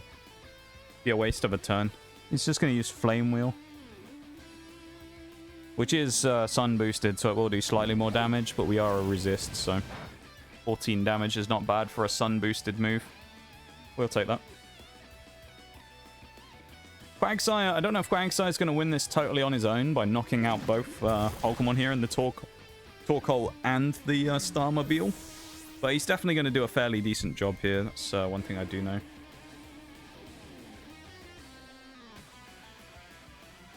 Yeah, we'll see.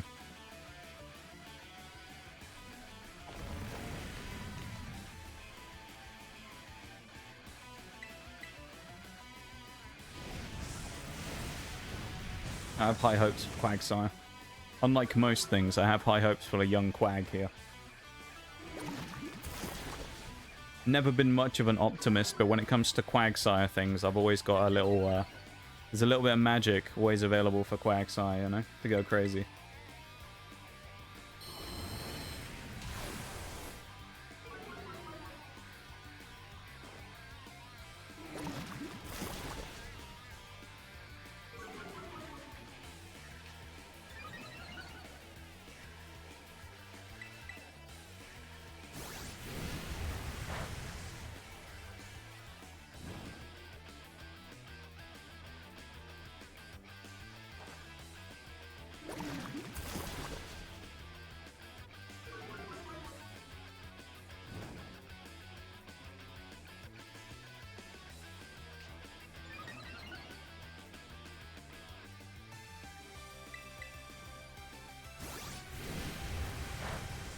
Damn, poor Quagsire.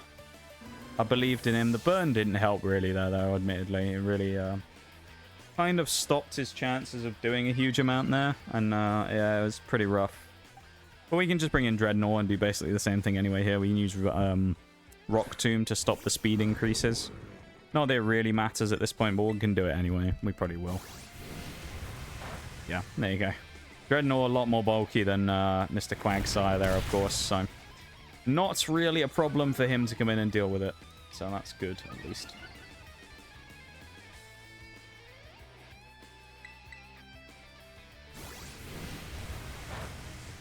And the rain coming in. That's actually kind of handy. We get the extra boost there. Firepower is going to be weakened. Not that it matters, but... Nor did we need it either. So, there you go. Yay, we did it.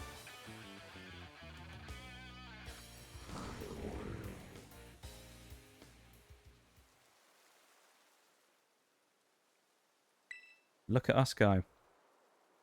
That's Melodon, though. I'm tempted to go be Orthworm now as well, but maybe I'll... No. No, I will do Orthworm now. I was thinking about doing Kofu first, but I'll probably just go be Orthworm right now. May as well. I mean... Not really anything stopping me, is there? May as well go do it, I guess.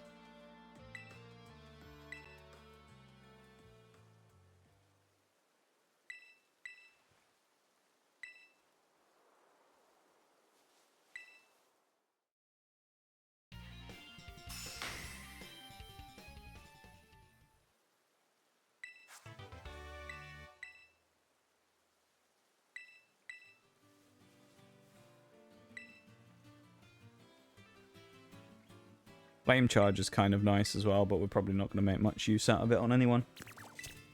No one who really needs it, nor who can make use of it, really, so... Not really that worried about it. Oh, I guess my internet dropped for a second there. Well, damn. Hopefully that wasn't noticeable. I don't know. We all know how bad my internet's been this week, so it's not really a surprise, is it, that it went so crazy?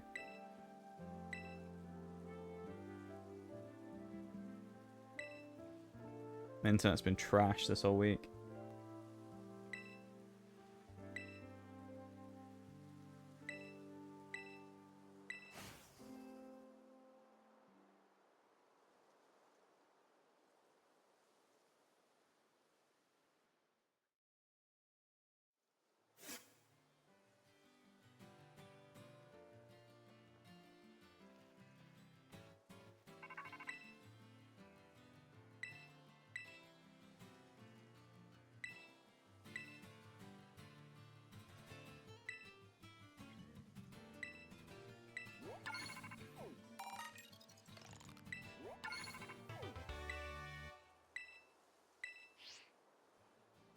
That's done. That's easy enough.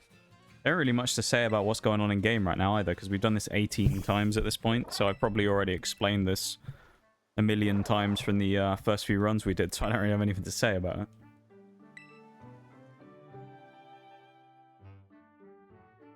We're just kind of mashing through it, you know?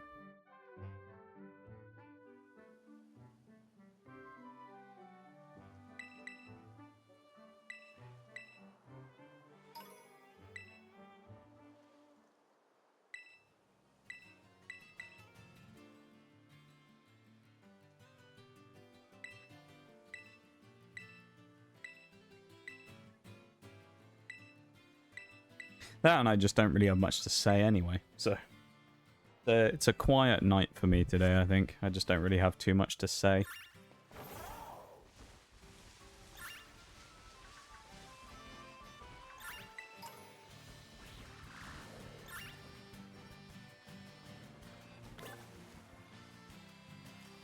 Oh yeah, I forgot we have the ability to swim now. We do need the big jump, though, from Orthworm. So we need to get out of here real quick and go over there. We'll go beat Orthworm in a minute. I mean, we can do it with the team we have, because we have Krogunk and stuff like that, so we should be fine. Don't really see it being a problem at all. We'll go win that fight in a second.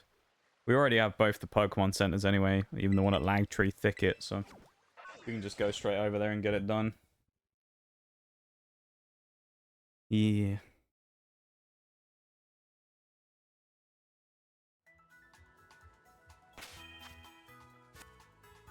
Switch up the team, then use the Pokemon Center. Realistically, I think the best Pokemon we can use up front is Crocalor. And then we go from there. Also bring Litleo in as well. Just because. I think Crocalor is the option here, though, with Dave up front.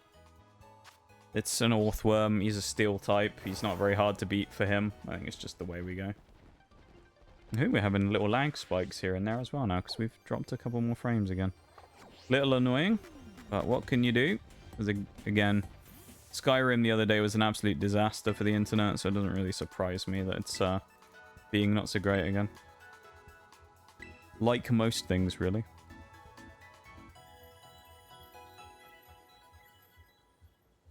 Unreliable.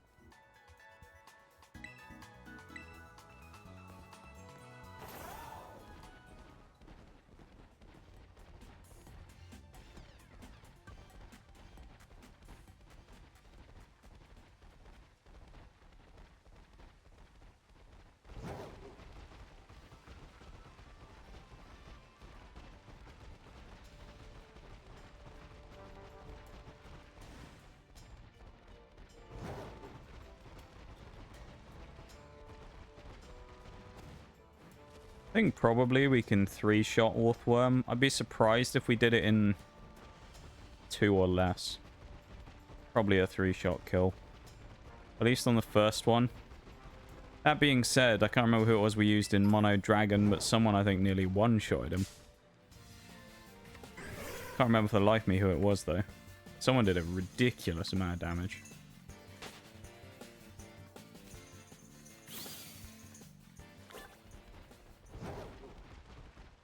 It was actually vile, the amount of damage that someone did to it in a previous one. Oh, was it? No, it wasn't Appleton.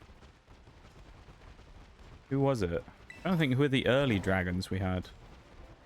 Maybe it wasn't Mono Dragon. Maybe it was one of the other ones. We had Axew Dratini, Gibble. We had Goomy. Yeah, I don't remember.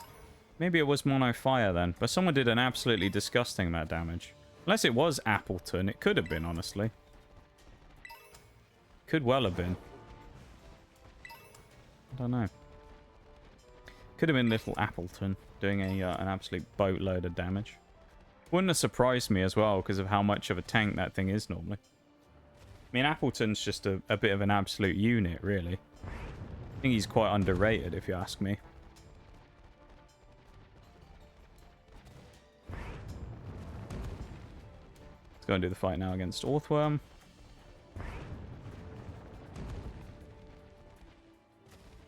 If he actually ever goes to the area where he needs to. There we go. Finally. Taking his sweet time there is our boy.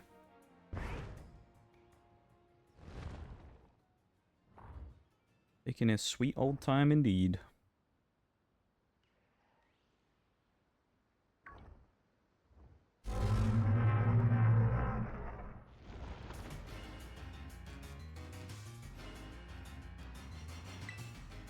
Go for an Incinerate. Deal some damage.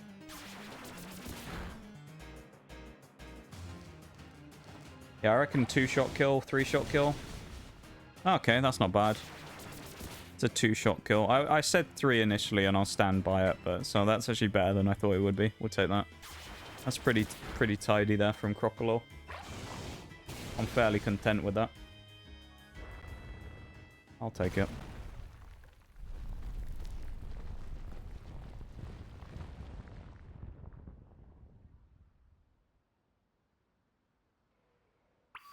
Nice. Him and his little egg on his head. I probably should put wise glasses on him, actually. That might be a good idea. Boost his special attack up. Do it. Get rid of the chesto berry we were using for when we fought against, what's his name? Brassius, I think it was. Because he could be put to sleep by, Hetlil. So we wanted to make sure that with that we gave him a chesto berry in case he got slept.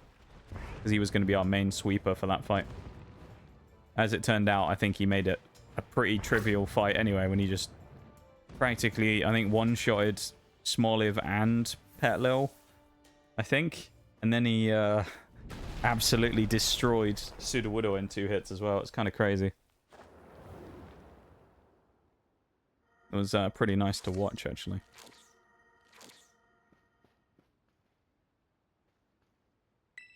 Pretty depressing for Brassius, I'd imagine, but it was pretty good to watch for me.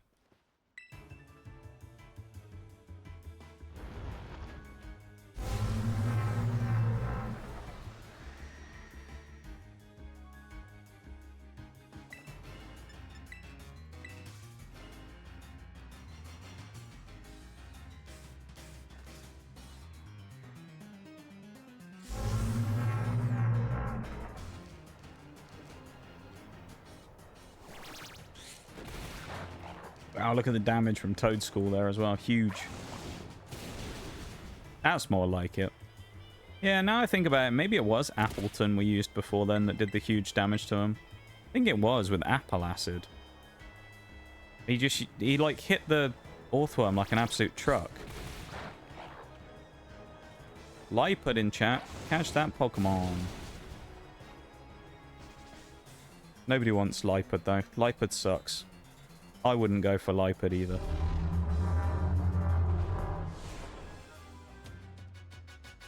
Why would you go for Lipard? That's what I think.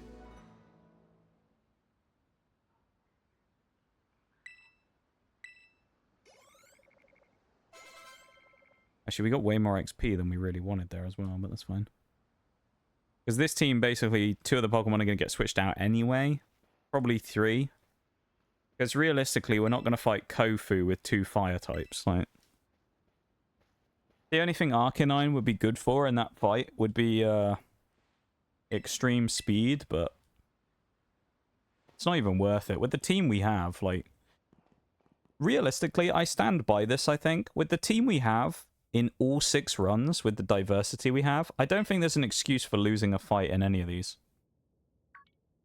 Like, I feel like there's a situation here where we should have a team that's completely viable to defeat every single challenge we come up against, and all 6 of these runs at the end of Hall of Fames have quite high potential to be flawless. And I think it would require a significant amount of user error on my end to actually ruin them and make it so that we didn't get it.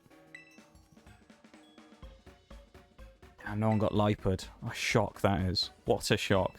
Nobody wanted a Lipard. Damn. It's such a great Pokemon, though. I thought people would be flocking to catch one. Yeah, Lipard's so bad. It's like not even funny how bad Lipard is. Thing's trash.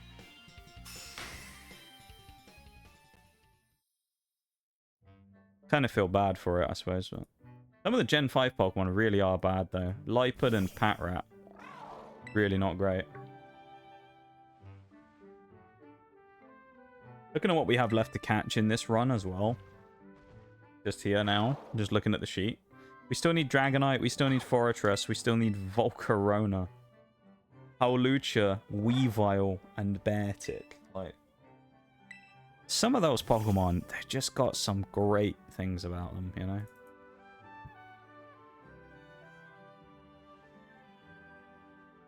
They're just like, you know, something special, really.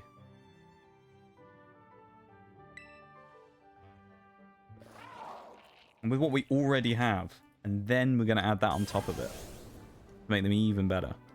It's going to be insane. It's going to be absolutely insane. Absolutely. Can't even speak. Absolutely insane is what it's going to be.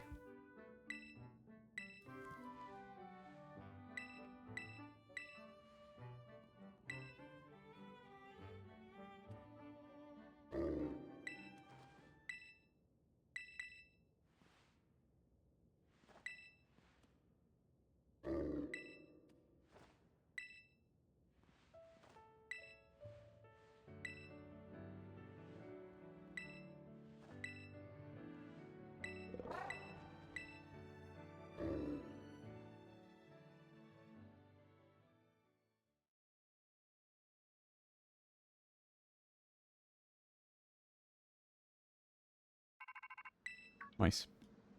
Well, that's another one done. Technically, we only have about 3 things left to do now. What with... Did I say I wanted to have beaten Atticus by... Or was it Kofu I was talking about when I said in the next 30-ish minutes? Because we've hit about that 30-minute point from where we were, so... if you look at what else we'd like to do today, there's Atticus, who we want to beat here. We'll do that later. There's Larry and there's Kofu. That's basically the last 3 parts we need to do today, and we have an hour and a half, so... I actually think we might end up finishing this faster than we needed to, and if we do, I probably will just switch and play War Thunder for the rest of the day. Because... like... the 4-stream structure that we used to use for the monotypes, while I said for these we'd probably kind of throw it out the window and just go... it still, like, works kind of well. So, I think we'll just do that. We'll just stick with it, I guess.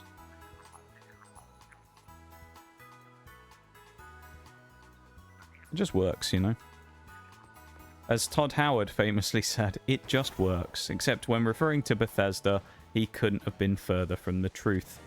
Because their games never just work. They're always broken as shit. I think we've got most of the items from here in Casca Raffle already, but we'll go and grab any if we need them, I suppose. Not that there's anything specific here that I think we need to actually pick up, but... got a nice bit of lag there as well. Love that for us. Let's head across, you know.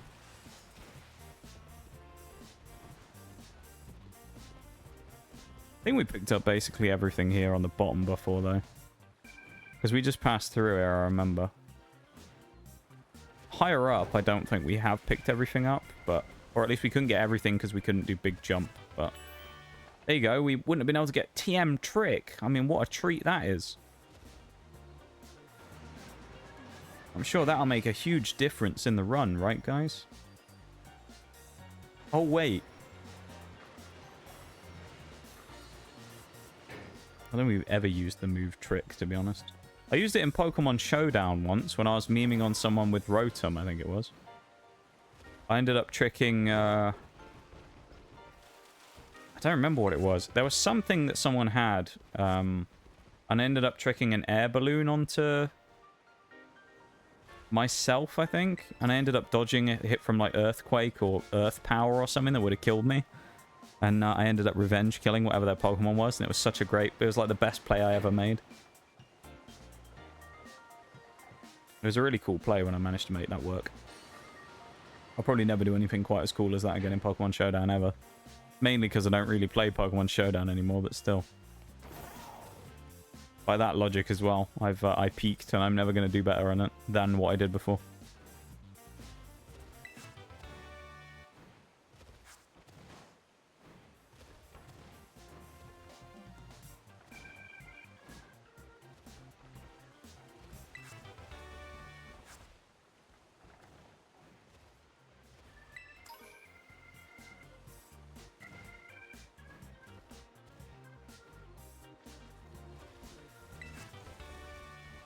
Helping Hand as well. What a great move.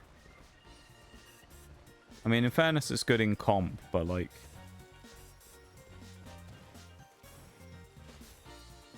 in just a regular playthrough. Especially in this game where I think, as far as I'm aware, The only double battles in the entire game are when you go and do the gym against Rhyme. I don't think there's a single other double battle in the entire game. At least maybe until the DLC. So in the base game, I think there's about 4 double battles in the entire game. Which is the 3 warm-up games. Or 2 warm-ups. Then the one against MC Sledge in Montenevera. And then you do the fight against Rhyme. So I think there's only like 4 matches in the entire game that you do using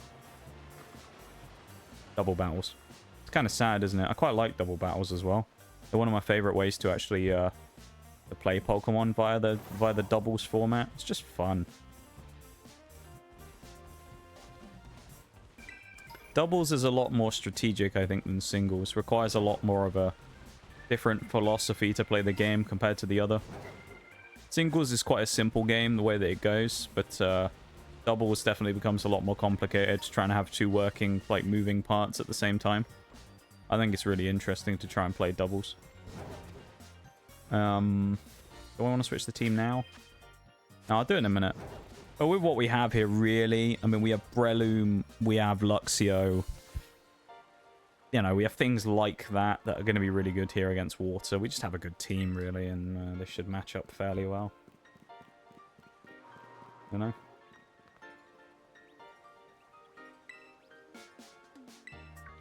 I think we should be fine.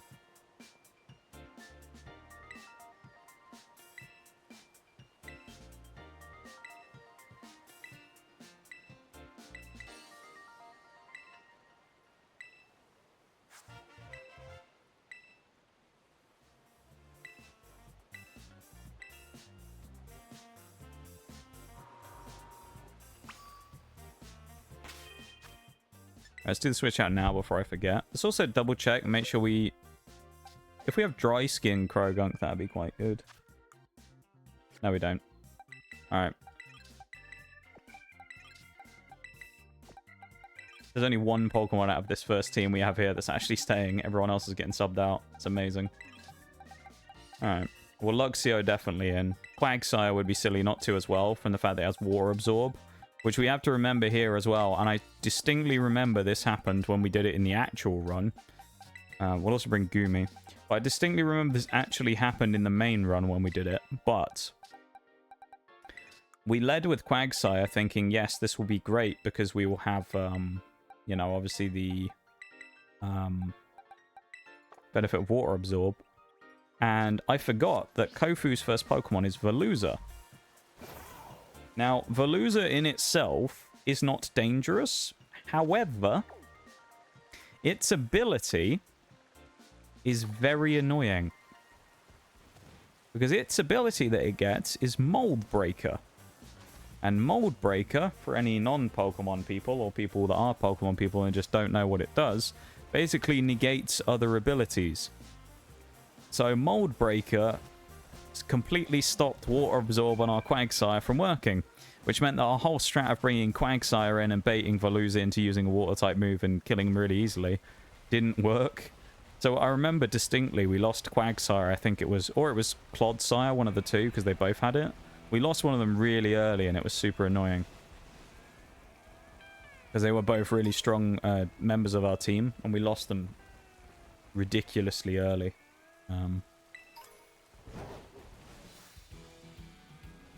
May as well catch it while it's here, eh? May as well. Let's go for a quick ball on Larvesta.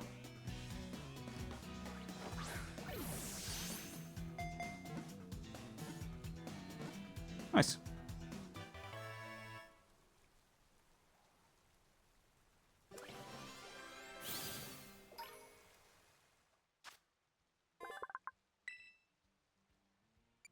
I mean, Larvesta's just going to sit in the box for now.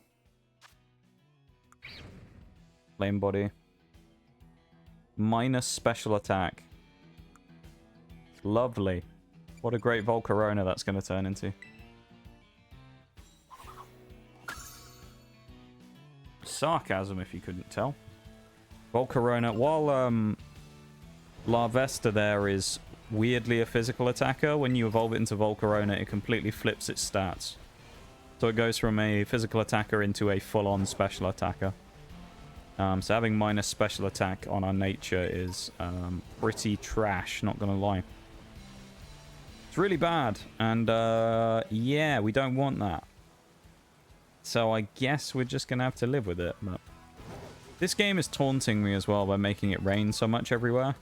Knows that I was trying to get it to rain before to get Goomy to evolve, or Goodra from Sliggoo. And the game's just trolling me now because it's making it rain everywhere we go. It just knows that now I don't want it to rain or specifically need it to rain anymore. It wants to do it constantly. It's very annoying. It also makes the game lag, which is also the other problem.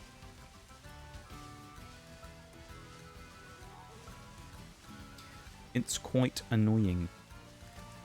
04 will be just down here anyway on this this V in the road, so we'll walk down here, get to the V in the road. He'll appear any second. There's the kid. He should randomly appear. And then we'll go chase him, follow him down there, go win the auction, get that stuff. We don't need the Rotom catalog either, so we won't bother picking that up this time. And then, I don't know, we'll do something else. Then we'll bugger off and do something else.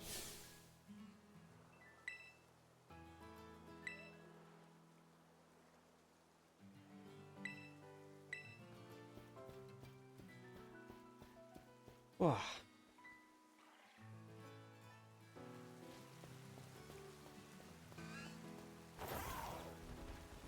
I feel like this is a very weird thing that's happened today, and I've actually noticed this recently, and I'm not sure if it's to do with like the spacing of the breaks or whatever these days with the last few streams. It's kind of really weird to look at the clock and realize we've been going for 3 hours and 35 minutes, because it feels like we've been going for so much longer than that. It's really odd. Maybe today's just dragging. I don't know.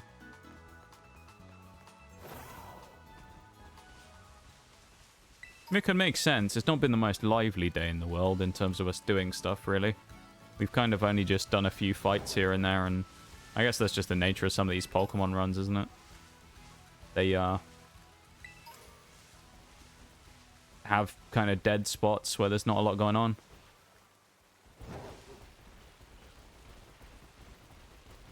Makes sense. I would go up. Ah, fuck it. I'll go up to the top of the tower.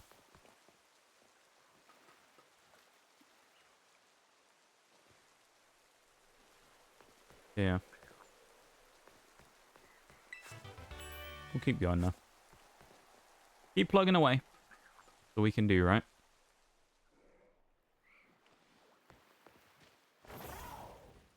A Rotom on the edge of the cliff it is. I'm not probably going to spend too much time here because I don't want to, quite frankly. Just going to go grab a Salt Vest and then speed up, I think, because... yeah. I just don't really fancy spending a ton of time here. I just want to get this over with.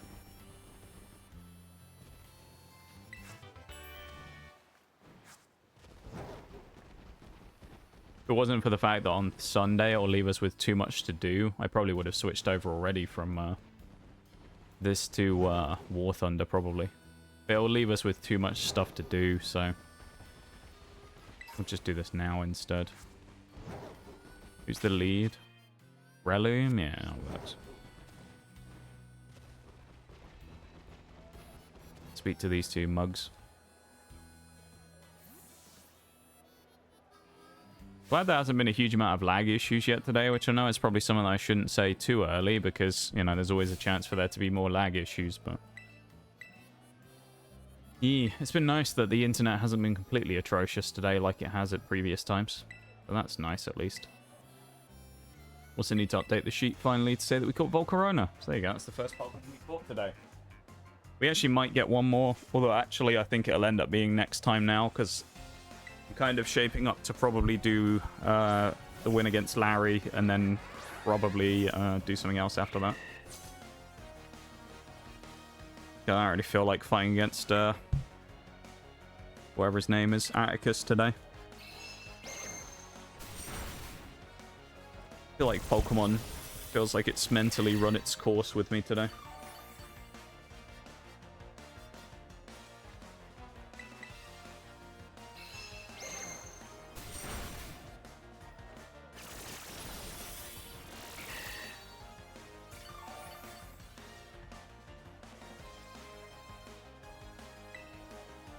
How did we not kill? It sucks ass, man.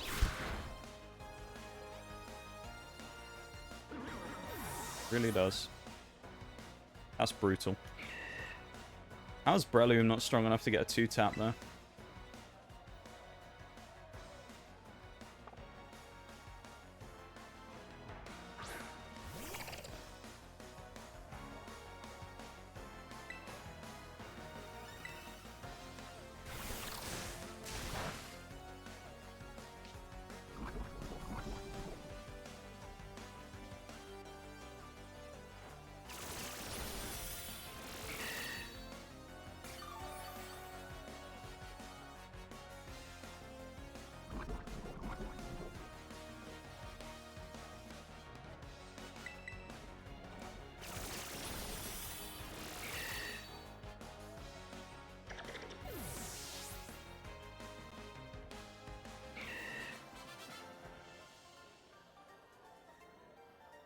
As I kind of said earlier, although I've still been talking, I'm probably going to go fairly quiet for a bit.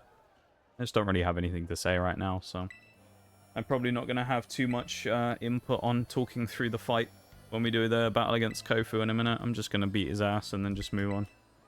Not really going to spend too much time chatting about the same stuff I always talk about when I do the same fight anyway, so you'll know how this works by now.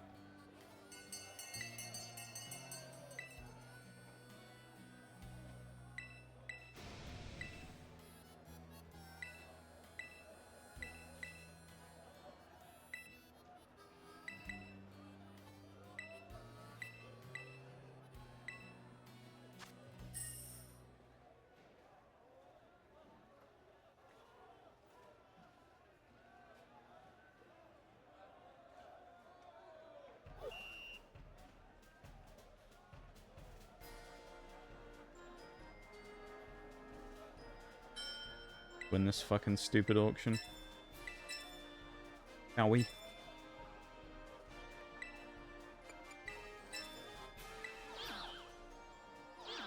Nice. We won in 2 bids. Love it.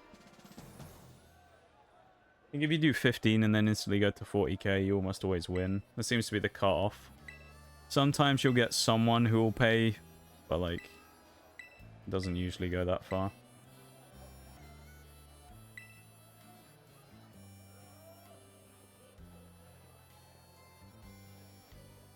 Nice, that's done though. We'll go back fight Kofu, then we'll go back fight some Blissies. We'll beat Larry, do the fight against Nemona, which we have to do immediately after, and then we'll switch to War Thunder or something, I think.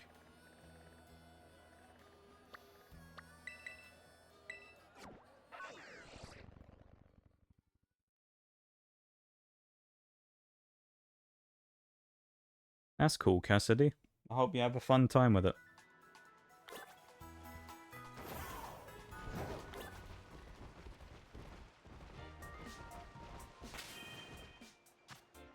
Breloom's actually a terrible lead here. Let's go with Luxio instead.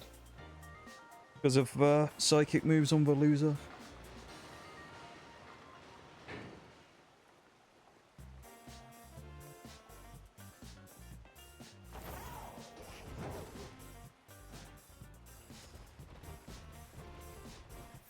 $16. Damn. A lot of types. Are you going through all of them then?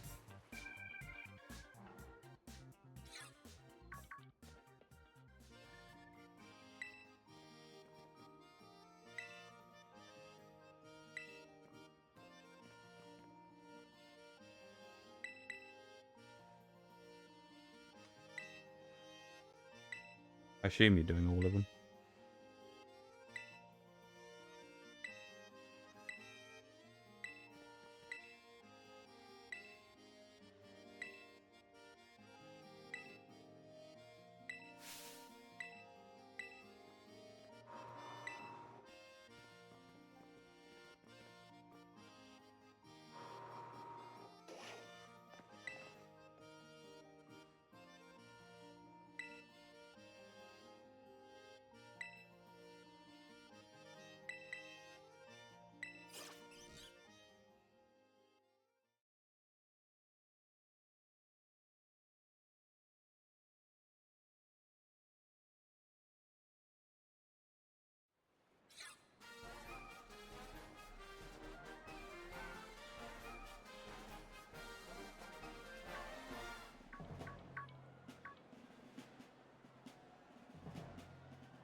Beat Kofu's ass real quick, shall we? The Faria have to do fighting. Should be a decent run. Fighting, I think, is a pretty diverse type. It's pretty handy to do a run with. You have a lot of options, so it gives a lot of potential for things to be going good for you, I would say.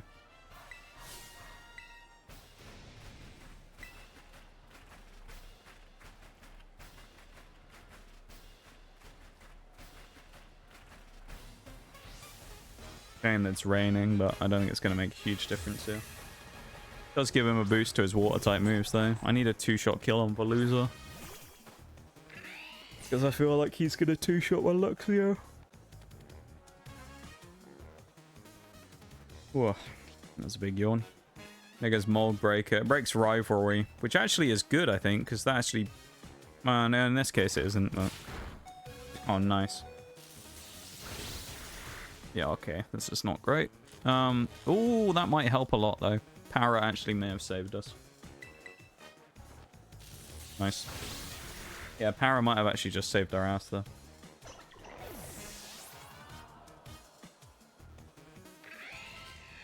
But yeah, are you doing all the types, Cassidy, or whatever? Kind of interested to know. I guess my next question after that would be, are you doing all of them because you wanted to do all of them, or are you doing them all because I did them all and you want to match me?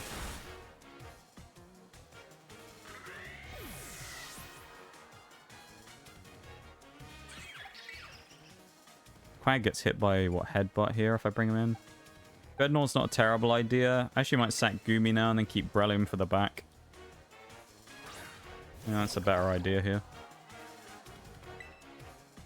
Let's go for the absorbs. I mean, realistically, Gumi is not really great here, but he's kind of just a stopgap to get a tiny bit of damage on Wugtrio and maybe try and wait out the rain. He's going to die in 2 hits here, though, to headbutt, so... yeah, that hasn't really done exactly what we wanted. That rain might be more of a problem than I thought. If I bring Quagsire in... Quagsire is great, but... I mean, I guess we're just going to do it and then keep Breloom at the back. Really the only option here we have, isn't it? Go for Mud Shot. I could Yawn, but... damn. I hate moves that drop accuracy as well. Just something I've come to learn. Nice, there goes the rain. But when it comes to Pokemon, I just really hate moves that drop accuracy. They're so frustrating. Adding more RNG to a game where there's already a decent amount of RNG is always annoying. Mud Slap and Sand Attack and crap like that just really annoys me. Just hate them as moves. Hey, nice. We got free heal, though. That's it. Go on, Quag. Lovely stuff from Quagsire. Get the triple tap. That's what we want. He wants to learn counter? Oh, Breloom probably, isn't it? Oh, no, it's... okay. I thought that would be Breloom for sure, but I guess not. Damn. My Pokemon knowledge has failed me. Oh, no. What am I going to do?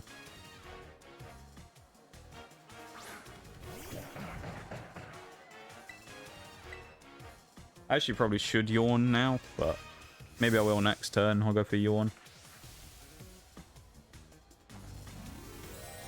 Might be a good idea.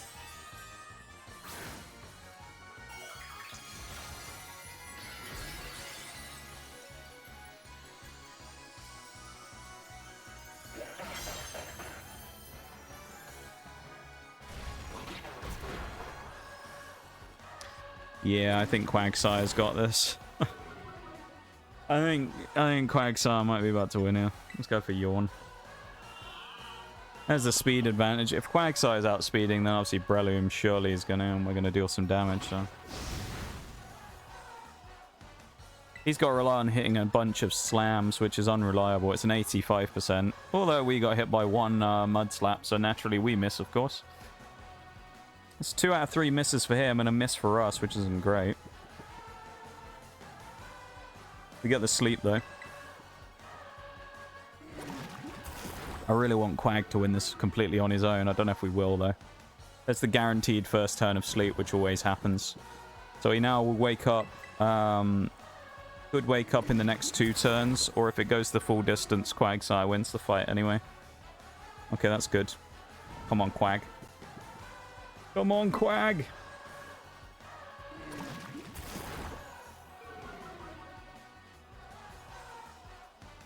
Ooh, are we going to get the full turn of sleep? I think we will.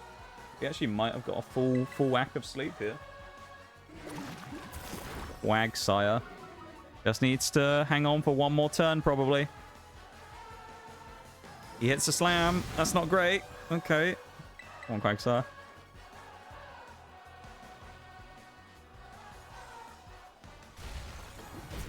The one time we needed to hit, and we missed. The one time. One and only time we needed to land the move. What happened? No move for us.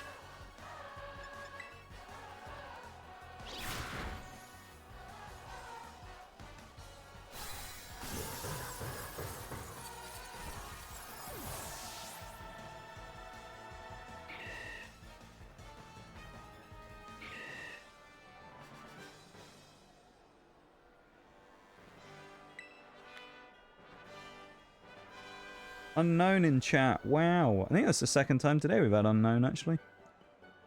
What a cool pop-up.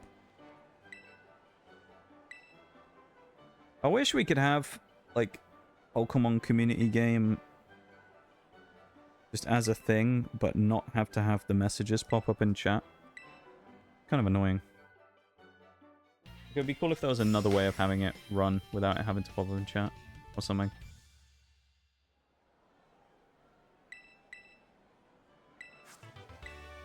Chilling water, nice. Right, now I'm going to go... I'm just going to beeline it straight up top, go get a run up to 36, and then go beat Larry. Like, I'm not going to fuck around here. I don't really have any interest in dragging this out right now. We're just going to go speedrun level and then go beat Larry. With the main 2, probably at that point, I think he will have evolved, so it'll probably be Toxicroak, Breloom, and whoever else will be like the main hitters. Makes me semi-tempted to just level up 6 and just go from there, to be honest. Just level up the straight 6 we're going to use and then just go from there, because, yeah.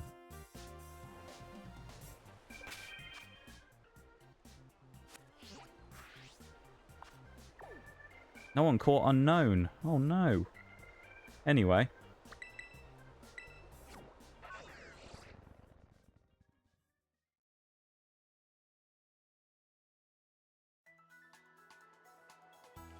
Let's go and heal up.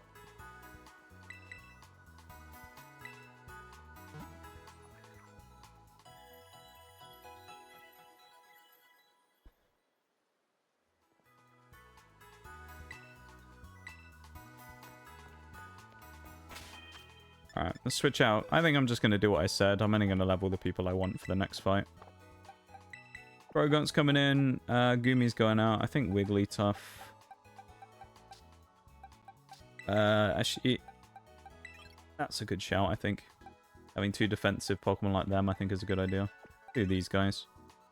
The only thing is, we don't really have anyone to help these guys level up afterwards, but, like, sucks to suck, I guess. I just, as I say, just kind of don't want to drag this out today. I just want to get this done.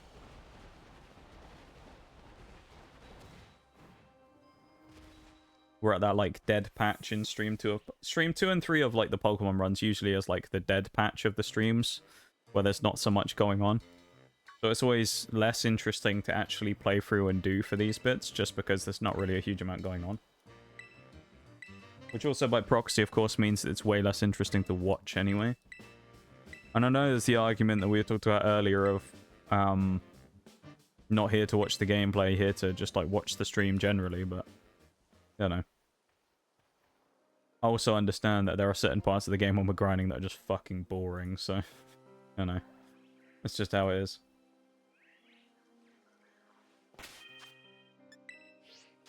And minimizing the amount of boredom, I think, is a good thing here. Especially because the worst thing that could happen is everybody gets bored, including me. And then it'll just be an absolute disaster. It's already bad enough as it is, but... I think actually now, I didn't feel it at first, but I think now maybe doing this playthrough right now, it's the first maybe section I would say of the game where I'm actually feeling some level of burnout, I think, in Scarlet and Violet. Because keep in mind, I've played it 19, if you add the Nuzlocke, so I played it 19 times in a row on stream. This is the 20th run now, if you include the Nuzlocke on this one. So this is the 20th run, back to back, that we've done through the game since about a year and a week ago. Or just, well, no, it'd be just under a year, wouldn't it? Yeah, it was like the 6th of September, I think, was the first one we ever did. So it's been like a good chunk of time. So I feel like I can be forgiven for feeling a little bit burnt out at this point from playing the game.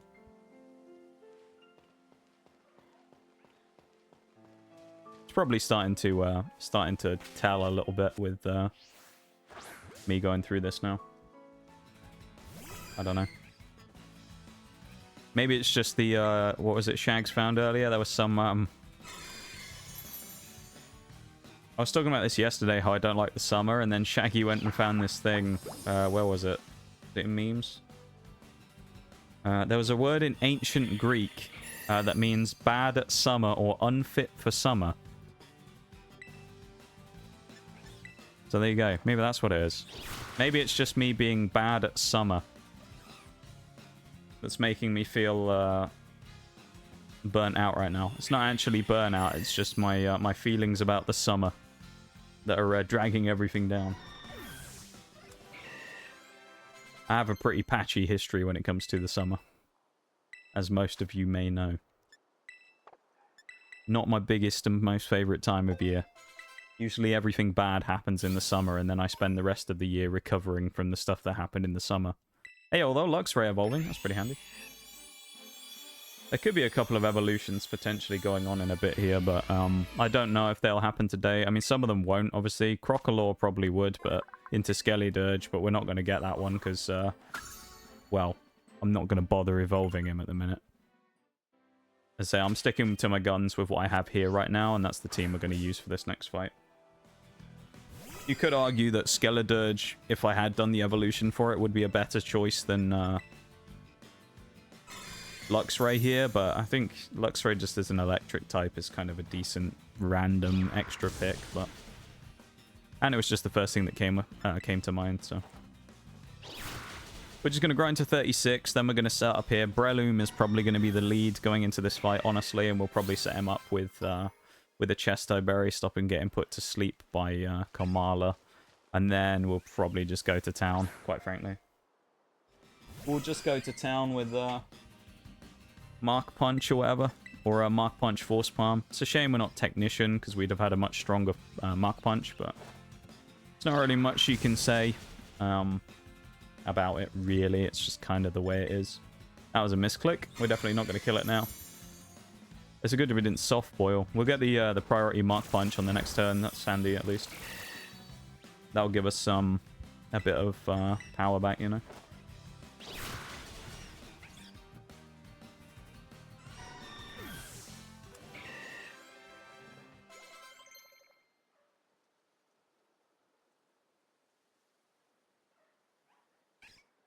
Nice. Why has Steam popped up on my thing? Get out of the way. Popped up on my screen. Breloom up to 34. It's going to be at 36 pretty soon, and then we'll sub him out the team. I'm not going to switch someone else in and do the whole sub-out system I normally would. I'm just going to go ahead and grind like as quick as possible here.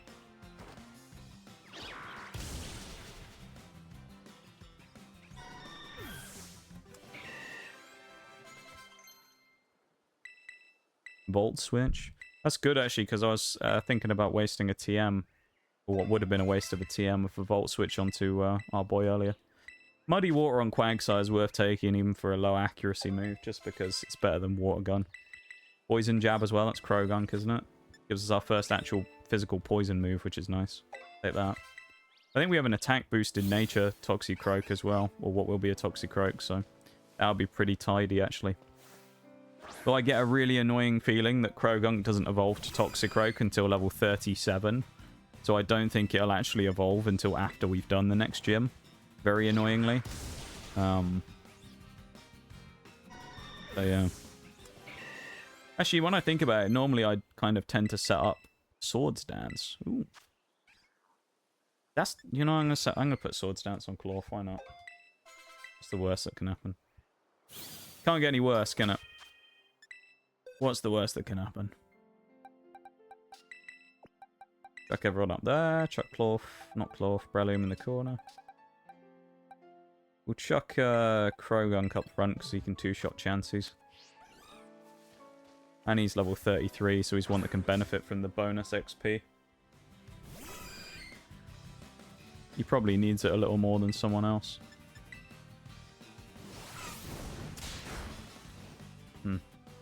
Takes a beating for it, though, which ain't good, is it? Oh, that's an absolute whopper of a shot from Krogunk, though.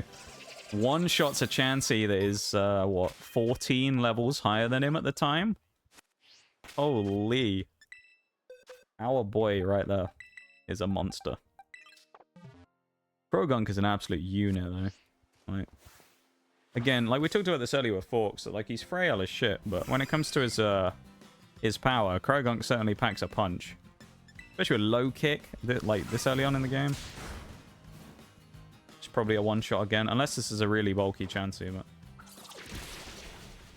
Also, a heads up that there will be an ad break starting in a few minutes, so... yeah. I probably will pause for that. Although, I mean, the grinding actually might be finished by then, so we might just kind of head over to Larry already. And then kind of just gear up and get ready for the fight right as the break's going, so... Yeah. I don't know. Doesn't really matter which way round we do it, does it? I don't think.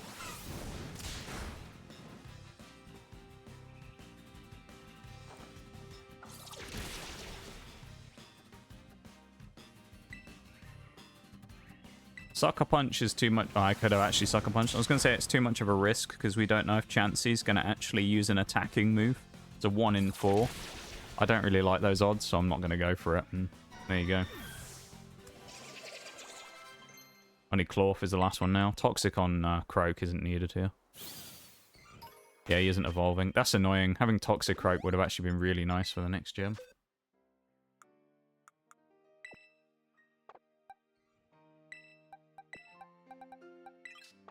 Right, Cloth needs to just fight one of them. And then he's good to go. And I think that will be about perfect on the break time. Twitch claims it'll be 1 minute until the break, so let's see. We could go for Swords Dance, but we'll see how much just a regular Rock Tomb does and then go from there.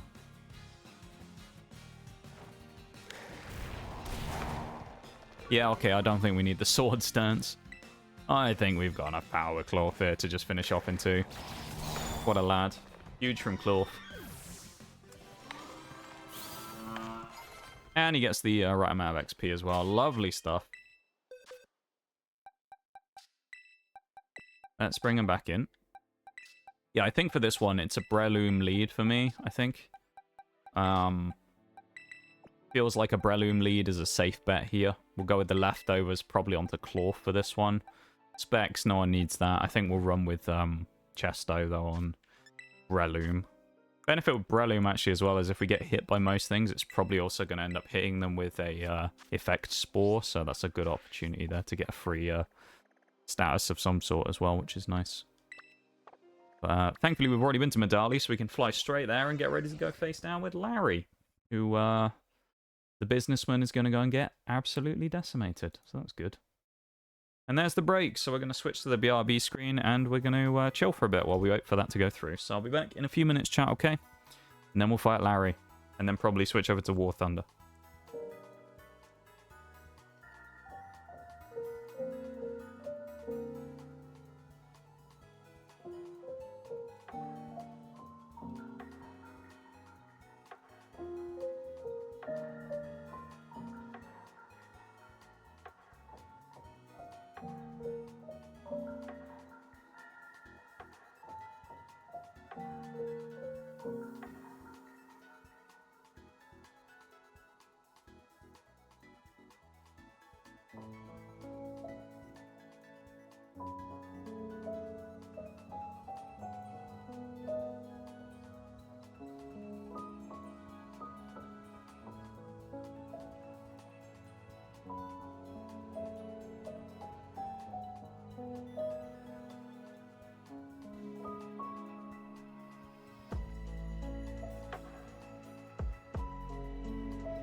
Right.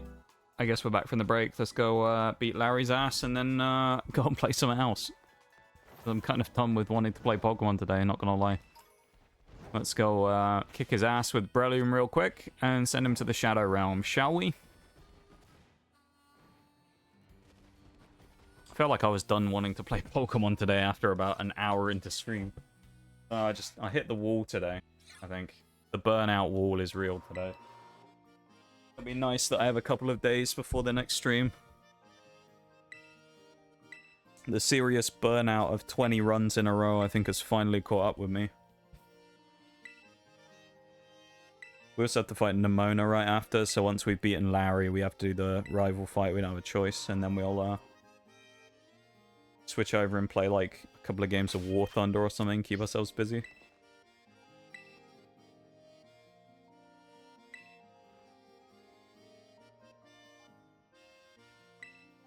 Sounds like a plan to me anyway. I think. Yeah, as I say, it's not really a surprise that I feel like I'm finally starting to burn out after 20 runs, but...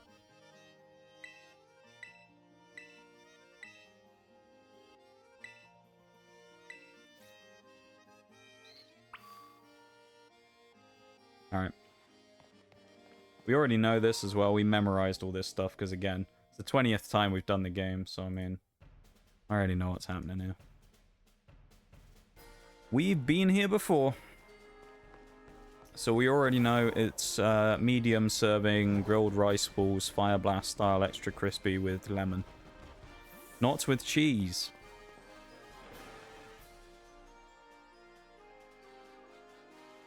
Not with cheese. How much I want it to be cheese, it is not cheese. Tempts me every time to want to say cheese, but... Indeed, it is not. There you go, grilled rice balls. Medium serving. Fire Blast style, extra crispy. Lemon. And we're in. Easy as you like. There we go. I mean, this fight against Larry, really, it should be a bit of a joke. Larry's not really that strong. The only thing that even threatens us vaguely is a Staraptor. Everything else gets punched to shit out of by Breloom with Force Palm, so... Really, the only scary thing is Facade, but... like, even that's not very scary, honestly. Facade is vaguely scary, just from the perspective of, if we end up paralyzing them, they could actually be quite good against us. Running Breloom up front as well. I think what we'll do is turn one... Well...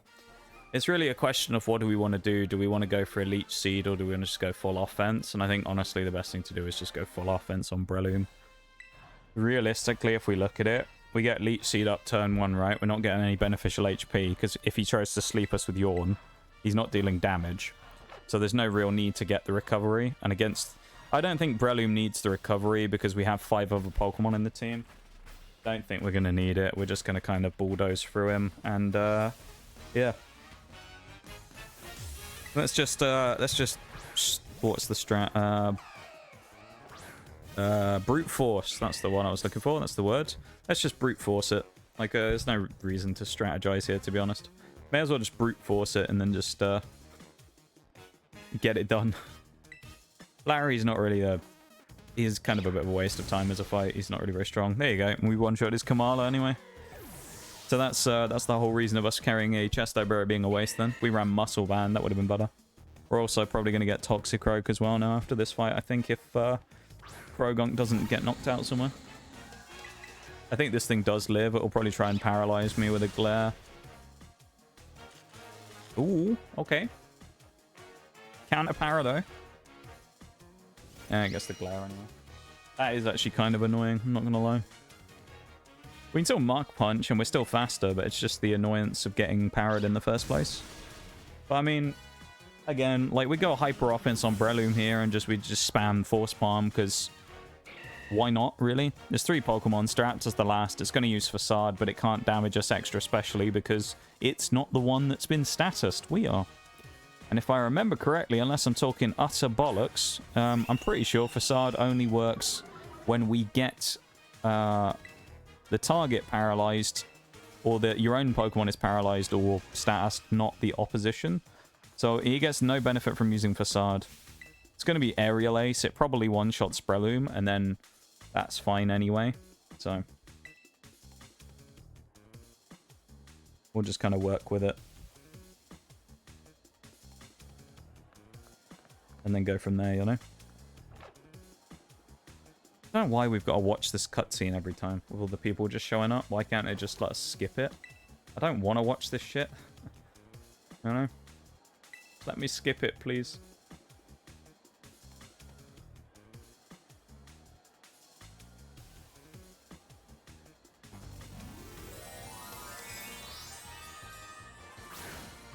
Please let me skip it. They won't ever change that, but I wish in future games they change it so that you can actually skip certain parts. Yeah, that's the one shot we expected. Not like we didn't see that coming, though. I did call that we would get one-shotted by Staraptor. I'll keep Krogonk out. I'll give him benefit of the doubt. I mean, Clorf is probably one of the better options here, due to the fact he's a resist on everything. So I think we'll go with Clorf. We'll try and set up a sword stance, and then we'll go from there. We'll see how that actually goes for us, though. Well, our boy Clorf here, though. The bane of all of humanity here. Hopefully is going to have a pretty strong showing. I'm expecting this to do maybe 20 damage max. Not far off. It's almost like I've done this before, isn't it?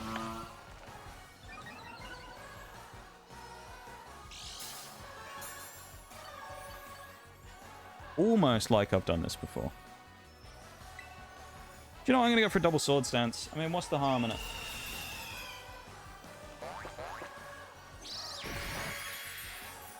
It's not like Clorf can't take it.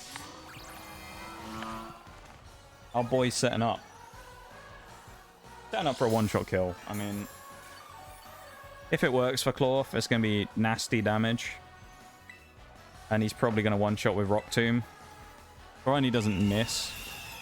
The double sword stance, he's at like, what, plus like 4x attack or whatever. He didn't one-shot. No, he's not 4x. He's at, I can't remember what he's at, actually, what the scaling is. But he's at pretty strong attack. He's at +4, so I mean, I'm surprised he didn't win with the one-shot. Gets the speed advantage, though, anyway, and then cleans up in the second part, so Clorf did the job there. That was good stuff, really, from him there. The only thing I'm thinking about here, actually, and I've just realized this is actually a genuine problem. If we don't get Toxicroak here, right, which I'm really hoping we do, and it is level 37, we don't get Toxicroak, we're actually in a spot of bother. Oh, thank God. Because this fight here will be the first time that she actually has Meowscarada. And, like, half our team is weak to grass. Toxicroak's the only thing we have that is resistant to grass. Like, on our team right now, basically. Everything else is just not good against their Meowscarada. And with it having Flower Trick now, so it's guaranteed to crit everything. Except for when we have Shell Armor. Yeah, it's pretty dangerous Pokemon to fight against, not gonna lie. It's pretty scary. That's a little concerning. We get the level cap boosted up now as well, which is nice, but doesn't make a huge difference. Not really something we're too concerned about.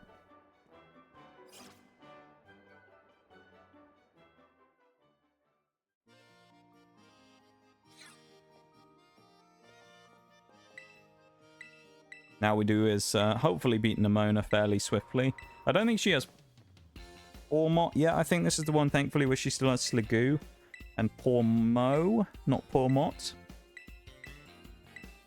I think she has Lycanroc, though, which is kind of annoying. Then again, we have Breloom, so Breloom lead is just about as good as we can get to deal with her, so I'm not really too concerned about that either. I think we'll be fine. We'll see. But I think we should be fine. There's no real reason to be concerned here, I think, from our side of things. think as well, I'm not entirely sure, but I believe that the VOD for today has gone up as well. So, mute that real quick. It's just opening something in the background for later on. I just saw a video about some news for a game that I need to look up. Yeah, if anyone's interested in any of the VODs, then you can look at the YouTube link below the stream. I'm tempted to, when I start actually, because I've been thinking about making actual YouTube stuff at some point. I'm probably going to do it on a separate channel, I think, because this one's got like 200 VODs on now. And it feels a bit of a waste if I just make some actually decently produced stuff and chuck it in the middle of a bunch of VODs that's just going to effectively tank the channel's performance anyway.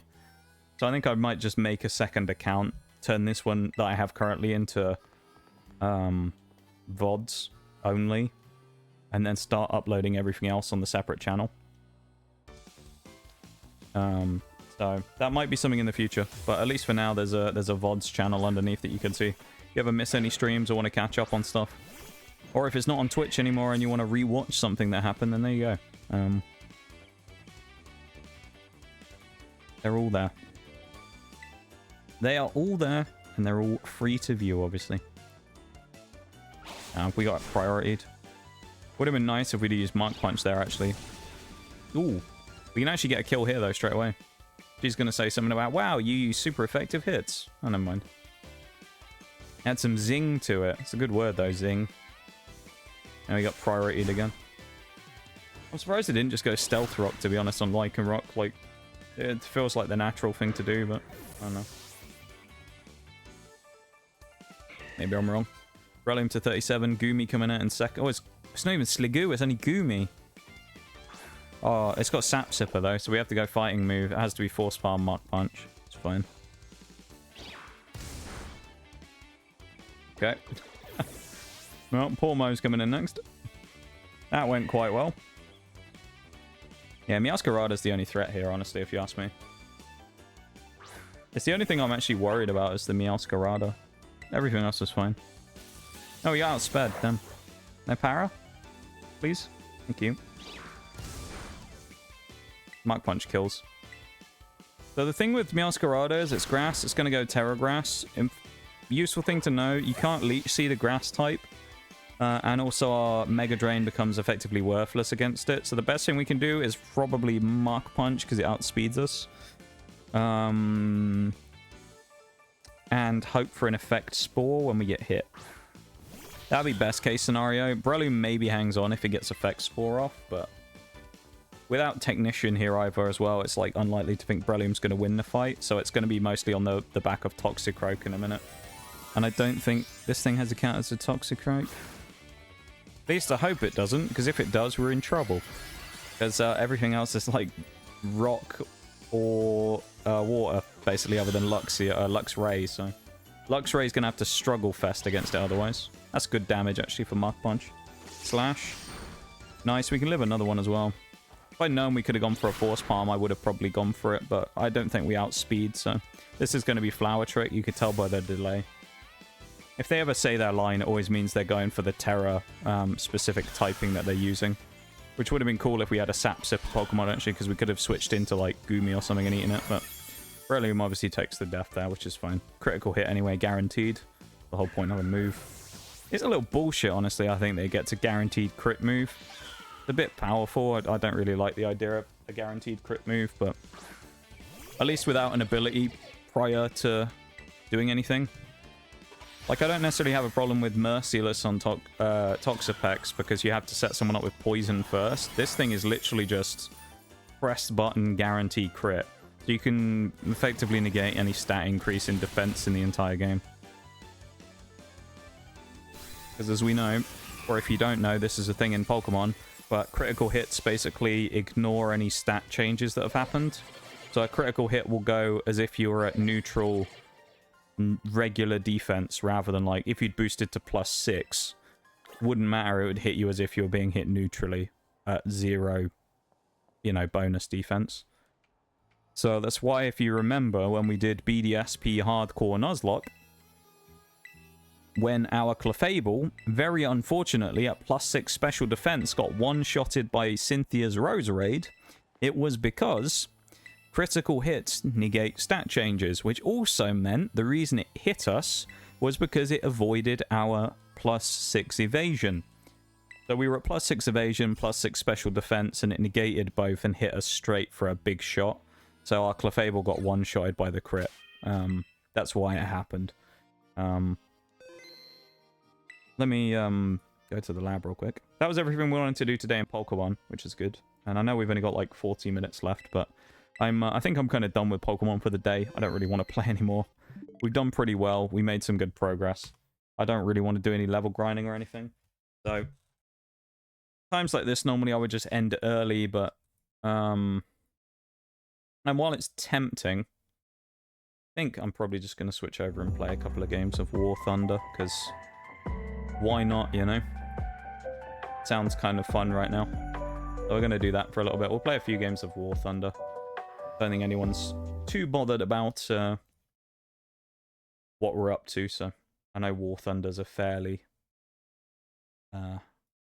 enjoyable game for us to watch here. Has some good memes involved. Also need to change my music over to regular lo-fi as well. That being said, before I do that, I do just want to put something else on again. I want to put that song on from earlier again because, you know, even if we get the DMCA on it, it's worth it. It's just something about this. Just as a Pokemon theme, it just goes so hard. It's just like the best. It's amazing. There's something about this one theme that they made. It's just an absolute banger. Nothing you can say about it. I guess I'll change the title, but... just change it to Yes. There we go. What a title that is. Yes. Strong title. Yeah, DMCA be damned. Switch over.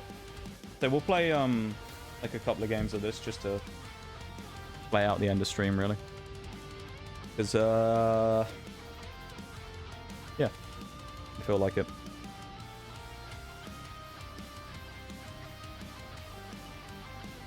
Already claimed my my daily login as well. There was an update as well. Research bonuses for new nations. What is this?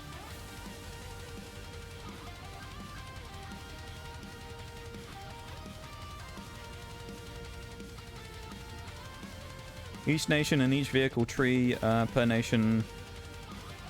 Research bonuses for free battles if you ever top the vehicle. Oh, nice. Interesting.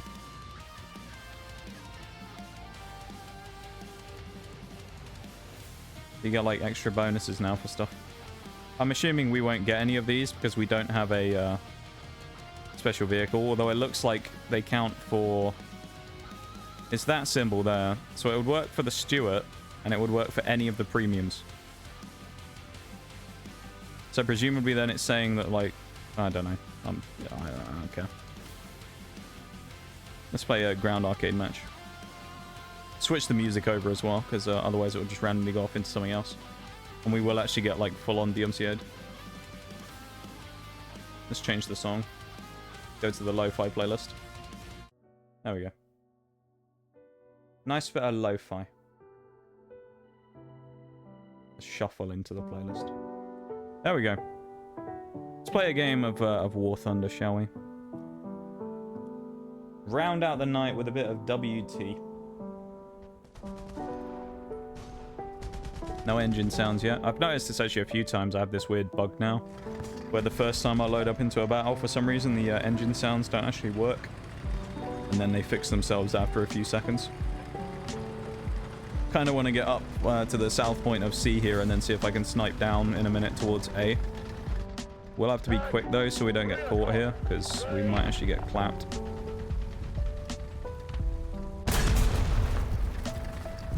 Oh, there's not so much cover here as I'd hoping there would be. That's a bit annoying actually. Let's dip down instead.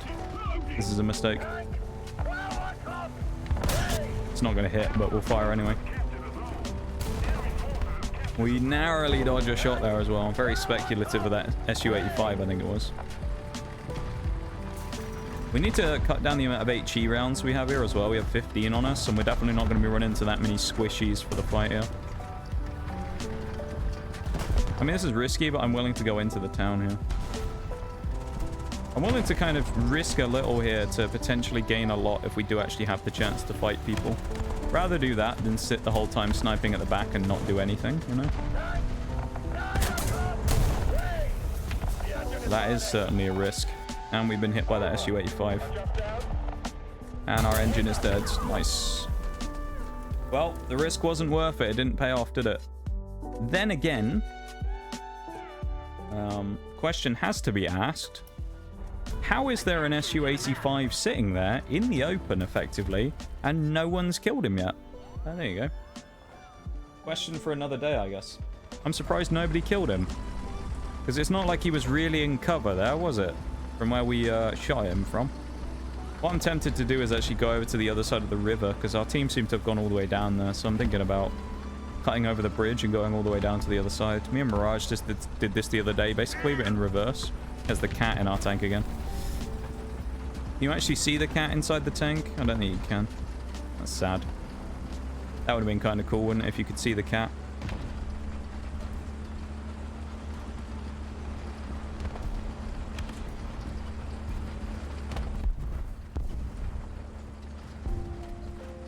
Swing it around the top end here and then head down.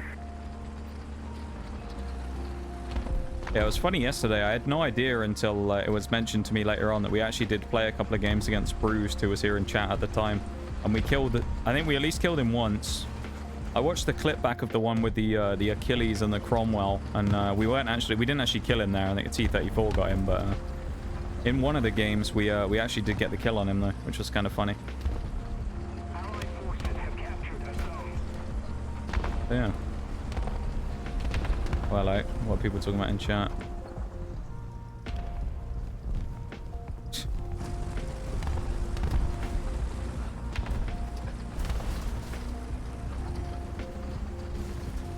I wonder what was actually, I think I know what some of what was said there under the sensor bars.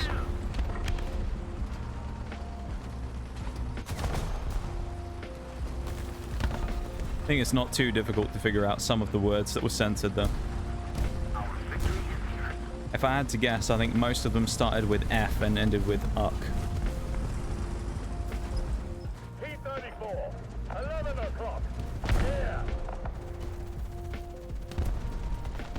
He actually wants to shoot me, I think, yeah.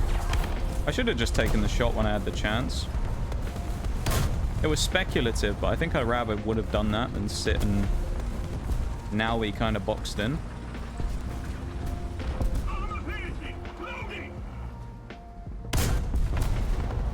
That's actually a really good shot, killing most of his crew in the turret. No, never mind. I didn't realize we were quite as exposed as we were to straight down the river there, because I guess they didn't even have to cross over to shoot, which is a bit annoying. I thought I had more space to move around, but I guess they could see a straight line all the way across here because there's no buildings on the other side, presumably. Or not as many buildings, or not as dense anyway. That was a bit of a disaster, wasn't it? Safe to say this game hasn't really come together yet, has it? First game of the day, though. Well, at least one of the few games of the day while we quickly vibe for a bit here, but... We got an assist, though, at least. Probably on the T-34. Actually, it's got to be, hasn't it? I think he's the only one we've actually put a shot on so far. Nice. Nice bit of spatial awareness.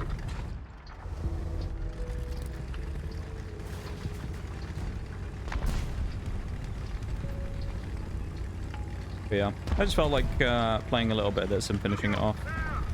I say, normally in a situation like that where I finished all the stuff I needed to do for the day, I may well have just wrapped up and headed off for the night, but today I just thought we would... Oh, you can go first if you want to, there, Panzerful. But I thought we would switch over and do something else, at least, you know. Get our... To use the expression that's not really applicable in this case, but to get our money's worth of the stream, if you will. You know? Not that anyone's paid for the stream, but you know what I mean. We're getting, fucking hell, Cromwell. Use your eyes, man. Clun 3. Now, I can think of another 4-letter C word that you applies to that geezer in his driving. Jesus. Drop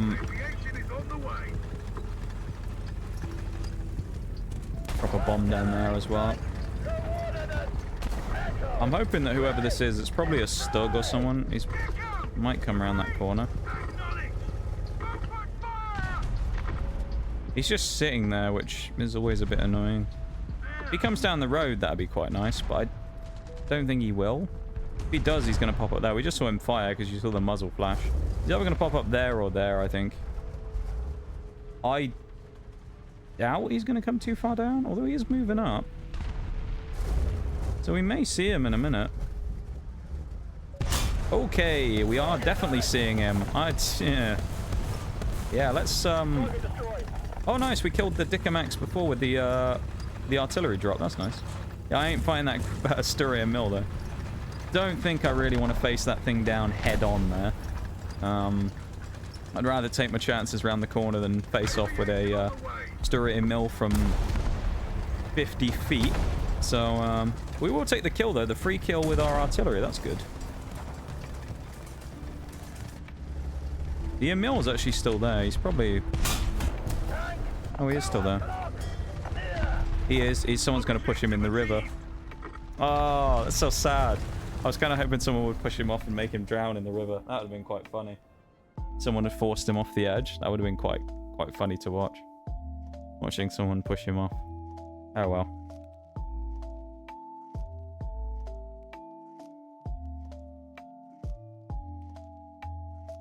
Oh, well, indeed. Bit of a crap game, but you know, it is what it is. We'll take it. We got the free artillery kill, which was nice, though. Those are actually quite rare. Because, I mean, like, usually what happens is you call in artillery and most people move. So it's quite unusual that you call in an artillery strike on someone and then it actually gets a kill.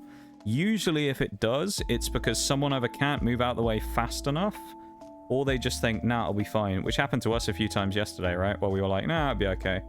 And we sat there and kind of thought, yeah, we'll be fine, it won't kill us. And then you get caught by it. It's unusual that you sit there and actually just take an artillery shell, though. Or an artillery bombardment. Most people are just going to move and it's going to miss. We're going to go kind of in the middle of the map, I think.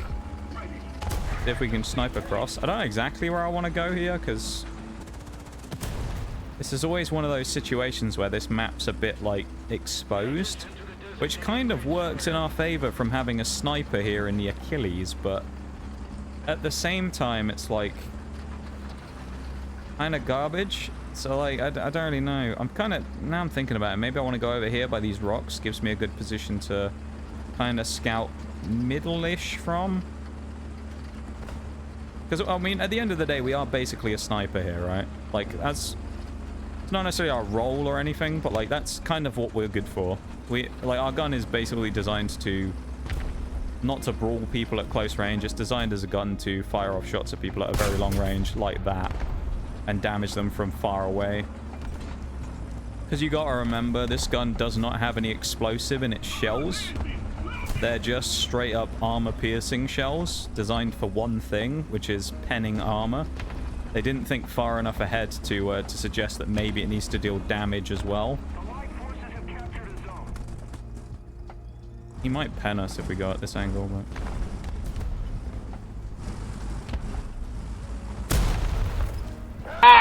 You got jebaited.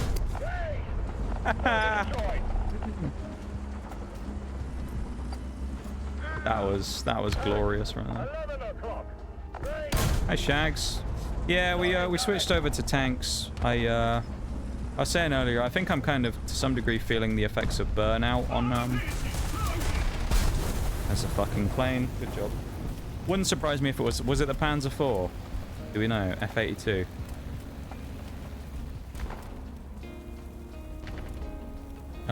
It could have been. I suspect, if I might be wrong, but that could have just been the Panzer IV. I really hate the planes, though. They're just stupid. Like, we make a nice kill there. We don't push up. We play safe like we would in our open top vehicle, and then all it takes is one idiot to come flying in with his plane, going, I'm gonna fly into the floor, and then he just shoots you with his machine gun and kills you, you know, right before flying into the floor. And it's like, good job, dude. You just fucking kamikazed me for what? And you get a free power up for surviving, basically. and then get to land a fucking plane on top of my head. Oh well. Yeah, no, I think at least to some degree, Shags, I'm a little, maybe a little burned out, you know. Okay, we got hit by someone else as well. Little burned out, not exactly hugely, just a little. I'm a little burned out on Pokemon, and I think I just today. What's the best way to put it? Tonight's not really been my night. We'll put it that way, in the most generic sense possible. Tonight's not really been my night, I don't think. So, I'm a little bit low energy. So, yeah. I just thought we'd already finished what we wanted to do in Pokemon for the day, and I didn't really like the idea of sitting and grinding much more in that game tonight when I was already feeling kind of, you know, over playing the game today anyway, you know. Nice, guns jammed. We're a bit fucked now then, aren't we?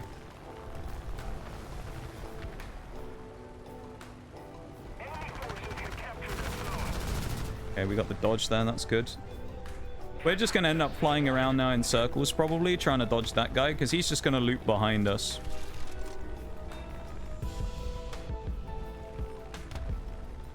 Most likely, anyway.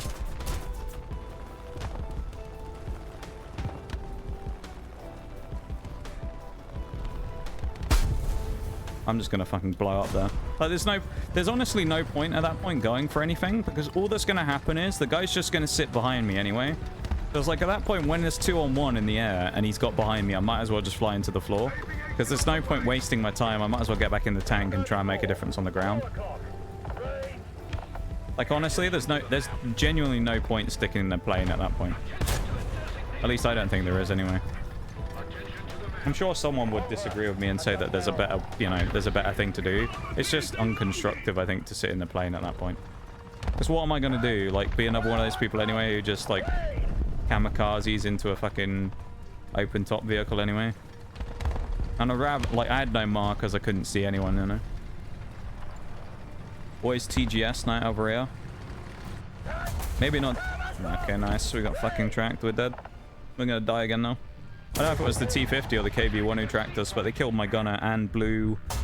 Oh no, they killed 4 of my crew and knocked out my suspension? Yeah, nice. It was the T50, I think, in the end who got us. Was it? Nice. I mean, there was 2 of them sat there, so it could have been either of them. It's a shit game, but kind of what I expected, to be honest.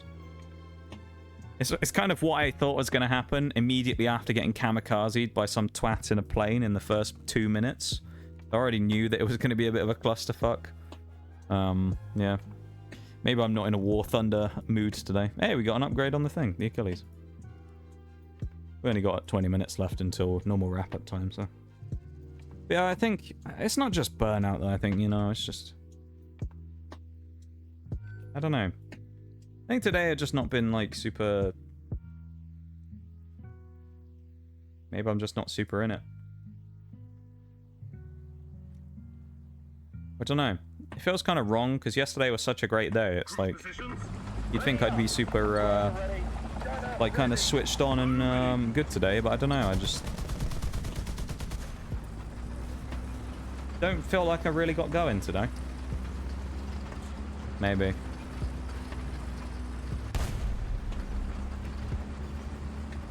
It's kind of how I felt recently, to be honest, I will say. I feel like that's been a general kind of symptom recently of it's felt like I've never really got going the last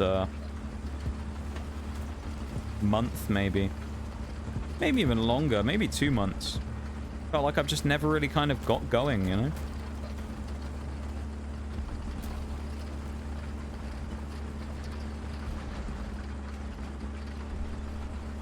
I don't know. Well, this is a nice little ridge.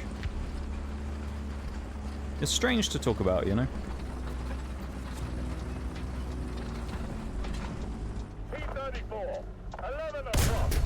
Maybe it's just the general mental drain that it has over time, you know, with streaming. And with everything else that had happened recently and streaming at the same time, you know, it's just a bit of extra sort of pressure, I suppose, and I don't know. Maybe pressure's not the right word, but you know what I mean, like just other things to think about, and it's been hard to kind of there's a twat in a plane appearing, I think. I'm sure we're gonna get kamikazed in a minute. But like, I think it's just there's extra things to think about, and maybe it's just kind of had more of an impact than I thought on me or something. I don't know.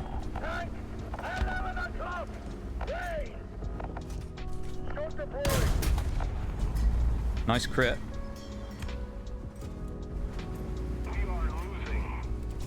Okay, nice. I think okay. Well, we have to put the fire out. We're going to try and get down here if we can. That worked out really well.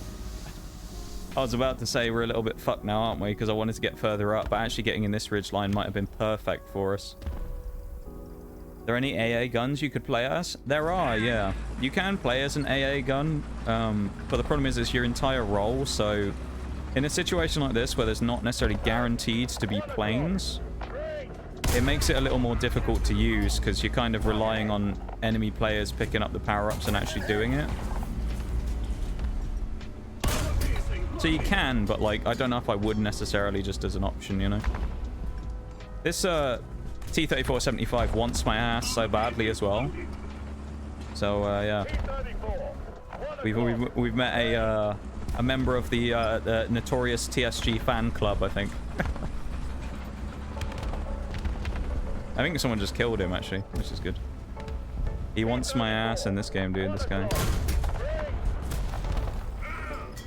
I'm amazed we actually... I shouldn't probably say this because I feel like it's going to backfire. It's amazing we actually managed to get out here without getting too badly beaten up. Wanted man. Dude, he's seen the bounty posters. I'm scared of this fucker, though. Don't you even think about it.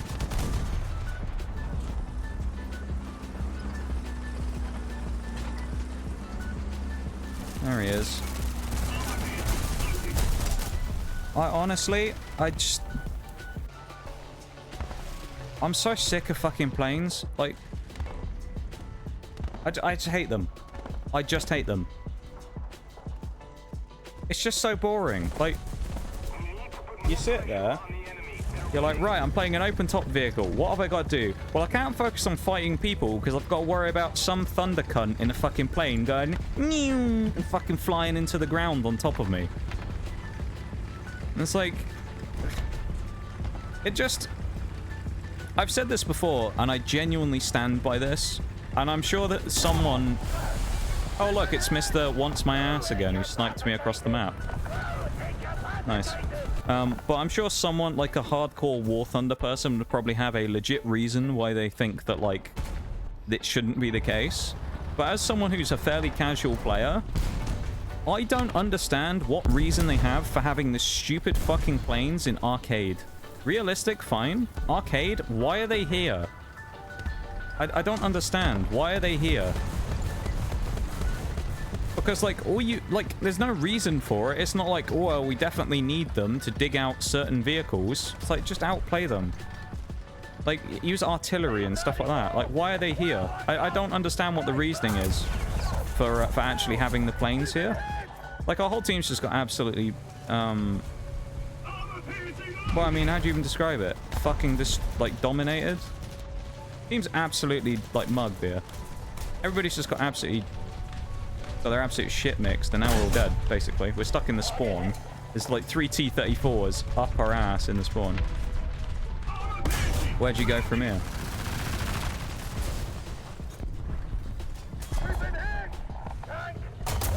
Nice. Sounds like teenager behavior to me. I just want to fuck things up for everyone else. Like, I understand why if you're in a plane, you want to target someone like me in an open-top vehicle. That's, like, strategy, right? Well, not strategy. But you're like, right, I want to kill the guy who's, like, easy to kill. What I don't understand is why they're in the game in the first place, like, in this game mode. I just don't understand the point of it. Because all you do... And this is like 90% of the games in the Achilles for us are fucking miserable because all that happens is you go sit somewhere, You fire off a shot, and then you just hear bang, bang, bang, bang, bang, bang, bang, bang. Oh, look, a plane's just fucking flown over the top and killed my entire crew in 1 second. Haven't been shot at by a single tank the entire match. I've got 1 kill off on someone, or fired a few shots off, or I've got to my spot that I wanted to wait for to get to that's taken me 2 minutes of driving across the map to get to, and then all I hear is bang, bang, bang, bang, bang. And some fucking twat in a plane has just flown above me and killed me instantly. And it's like... It's not like one of those things where I'm like, oh, it's unbalanced. It's just really not fun. It's just not fun. War Thunder is kind of punishing in itself, and there's like a part of that which is interesting, right? Because it makes you want to play strategy, and you have to play about with your armor and use things properly and play the mechanics. What I would like to know is what someone could try and come up with as a logical argument for what mechanic is someone flying in and fucking kamikazing you with a goddamn plane. Because 9 times out of 10, the guy in the twin Mustang didn't do it a minute ago. 9 times out of 10, anyone who does that immediately flies into the fucking floor right after they kill you. And it's like, what I would just like to know is, what's the reasoning for having it in arcade? Because all it does for tanks like the Achilles is make the experience of playing the game fucking miserable. Because you go and sit there with your already lackluster gun because I don't have any explosive, and then I just have to pray that some twat in a fucking... thing isn't gonna just annihilate me from a mile away. In his plane. And let's be real, it's not like it's really that hard to get in a plane either, is it? Like, you see people in the plane power-ups quite frequently. It's not like it's very infrequent and you don't see them. Like, there's people in planes quite a lot during the match. It's just whether or not they find you, and if they do see you, you're basically dead. At least in the Achilles, because it's like, well, look at all my crew. That's all my crew right there, basically. At least all that matters. All they do is shoot out those 3, and we're basically dead. No, they can actually see the gun, like the drivers down there as well. You can see them even further down. So you could kill my entire crew by shooting me from above with a plane. Now, in War Thunder, there's 2 ways you knock a tank out, which is you either knock out all of its modules, / blow up its ammo, or kill to the point where I think there's only less than 2 crew left. Like, I'm not salty about the fact that people are necessarily killing me with a plane, because go off, do what you want to get kills. I'm sure I've probably done it to someone.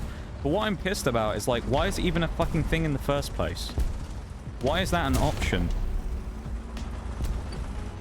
It's the thing that, so the other main tank game, right? World of Tanks. I used to play that a little bit back in the day, right? I used to play a little bit of that. And the thing that drove me off that game that made me not want to play it anymore is a ridiculous class in-game, which anyone will know and hates if they've played it, called Artillery. And it was literally an entire vehicle line, and the whole point of them was to have a bird's eye view of the map and shit shells by looping them across the entire map from complete immunity at the back of the map in the spawn, and basically one-shot people across the map by landing a shell through their fucking roof. And it was the least fun thing to play against ever, because you just knew... This used to happen a lot to good players as well. People would run a mod that would basically show you people's stats in-game, and if you were a good player, it was almost guaranteed that some slimy fucking artillery player on the other team was just gonna wait for the very second you got spotted and shit shells down on you for the entire 15 minutes of the match, or until they killed you. And that was just it. You were basically like that guy's bitch for the entire game, and there wasn't anything you could do about it. You would just sit there and basically wait for someone to spit shells at you from a completely safe position on the opposite side of the map for the entire match. From complete immunity, while he had, like, bird's eye view camera. It would basically be like this, right? Now imagine this. We're in an artillery now. This is my view of the battlefield, and I zoom in here on this guy, can see where he is on the map, and go, ping, click one button, and then it fires a shell at him. That was the artillery experience. And, like, you've got to wonder what people, like, are thinking when they come up with games and then make mechanics like that, because who in their right mind is sitting there and thinking that's fun? And I know people used to make arguments for it in that type of game, which I personally think is a bit of a weak argument, because people used to say, well, like a drone strike. Not even a drone strike. It would just be like a... you could fire one shell that had like a radius of where it would land, but the problem was, Shags, that like nothing has any armor on the roof, right? So you're almost guaranteed that if you got hit by an artillery, you were dead, because it was going to one-shot you. And some of them were blatantly OP, right? So you'd have a situation where the tiering of that game of the vehicles was different, and you had HP bars, right? So you would have a situation where there was a tier 6 vehicle. I think it was the M44 American artillery. If I get my numbers wrong, I might be slightly off here, but I'm just doing this from complete memory. But the M44 artillery, I think, was one of the... There you go, I've been killed by a fucking mosquito again. What did he do? He bombed... Did he bomb me? Or rockets? I don't know. But either way, it's another time we've died to a plane. How much fun that was. But basically what you'd have is there would be like the M44 artillery. Tier 6, most things at tier 6 had like 700, maybe 800 hit points. Something like that. Now the M44 artillery, okay, in all of the fun that it brought to the game, had a, however big howitzer it was, that was its artillery SPG weapon, that dealt about 1200 damage. So it was pretty much guaranteed that if you got hit by an M44, you were just gonna die, and there was nothing you could do about it. And it's kind of the same thing. This is like War Thunder's version of artillery, right? Where artillery in this game, I think, is done right as a power-up where you can fire it off at someone as like a thing you get periodically. No problem with that at all. That's fine. Requires someone to do something to actually get use of it anyway, but they have to actually aim it properly by pressing the 5 key, zooming in on the map, and finding a spot to actually successfully hit, rather than using that as their entire gameplay. And in certain times in that game, you used to have 3 fucking artillery on a match. You would have 3 artillery on each team in some games. You imagine sitting there and this bunch of artillery players on the other team all just sitting there seeing that they've got the mod on that shows you that you're like the top player in the lobby, and they spend the entire 15 minutes shitting on you while you're basically unable to do anything. You can't play the game because you've got the artillery on you constantly. It's just not fun. And I know one of people's arguments, which, as I say, I think is a semi-weak argument for what it is, for a universal issue, is people used to say, well, what about people like gamers with disabilities and things like that? Which is a fair point. Those people should be able to play games as well. But at the same time, I'm all for helping people out with disabilities, but making a class in-game that anybody can play, and you can have so many, like 3 of or 4 of on a team, that effectively ruins the game's experience for everyone who isn't in it. It's just not fun. And there's a better way of including like disabled gamers and things like that, I think, than making an artillery mechanic like that was basically just point click, you know?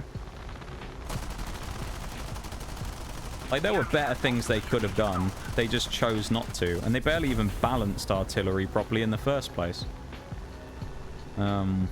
It's just stupid, I think.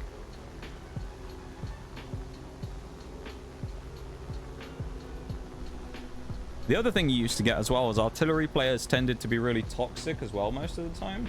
And what you used to find is that if the match was going in a certain way that looked like the artillery was, or they were going to lose, most likely they would find themselves a way to kill themselves so they could get out of the match sooner. So they used to do that quite a lot. You used to find it where an artillery player would realize they were about to lose, or they thought they were on the losing side of a game, and they would find the nearest pond or cliff and go and throw themselves off it, and go and drown themselves or dive off a cliff and blow themselves up. Because 9 times out of 10, it wasn't just people in artillery that were annoying and were playing that class. It was people who were just fucking toxic as well. And that was the whole thing that got them so much hate. Is artillery players were generally just the fucking, you know, bottom of the barrel of players when it came to the server. And they were just pieces of shit as well on top of everything else. So it wasn't even just they were playing arty. It was they were playing arty, but they were also dicks about it. Hi, Oriel. How's it going? How are you? Tank, 1 o'clock. I hope you're doing good. I know we're not... this doesn't look very Pokemon-y, because we're not doing Pokemon right now. And, I thought I'd mention it, though, because I've already answered that one about 3 times today. As to, that we're not playing Pokemon today. Or that this isn't Pokemon and I sometimes play other games. How are you all? See, I noticed I said you all there, not y'all again. I don't know. Okay at best. I'm just not, like... Yeah.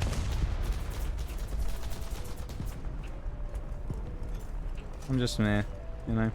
I'm okay. In a kind of ranty, annoyed mood today. Could be Pokemon, just a steel monotype. Yeah. I don't know. Like, I probably shouldn't with things like that, but it's always, like, some element of stuff that's always kind of, like, vaguely aggravating when I see something like, wait, you play other games? And it's like, yeah. Like, I've been playing other games for weeks. Like, I don't know. Why is this a surprise, you know? Like, I feel like I shouldn't have to answer things like that, really. Shouldn't come as a huge shock. We'll take that kill. But it shouldn't come as a huge shock that I play other games as well. I don't know, I always just kind of like... I just get tired of that type of stuff. You know I don't pay attention enough to care what you're playing. That is true, yeah. That is true.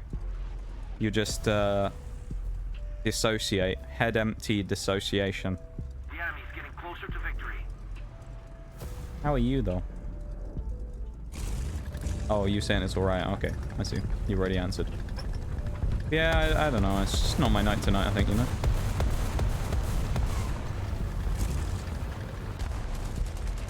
Made an evolution called Galvion. Good for you, Cassidy. Getting your creative juices flowing. Good stuff. I tend to not do anything like that because I'm not a very creative person. I don't tend to come up with any concepts like that for myself.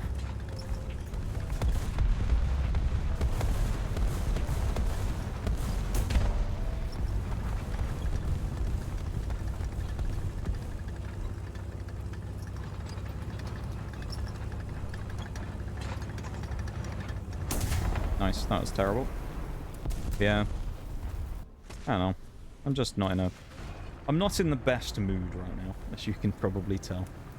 Nor have I really been for most of the night, probably. It's just not my night tonight, you know? I think. It's just, as I say. It's just not really been my night today. Which happens, you know? I think it's just a mix of, like, burnout and stuff. How much does this last? 20 missions? We won't put that on then.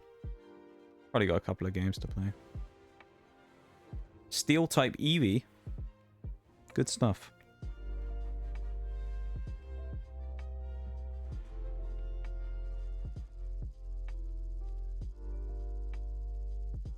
Yeah.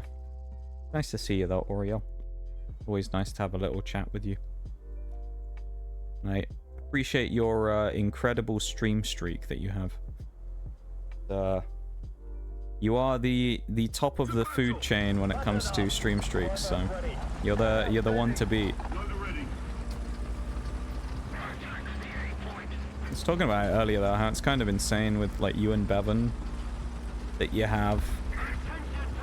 You and Bevan have, if you're doing it in days, almost a year's worth of streams between the two of you. Like, if you add you and Bevan together, you have 325 days or something, or streams. So you guys are like a month away from a year if we streamed every single day. How fucking crazy is that?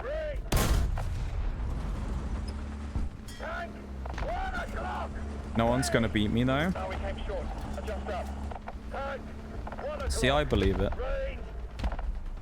You're too stubborn to let somebody else steal your accolade there, I think.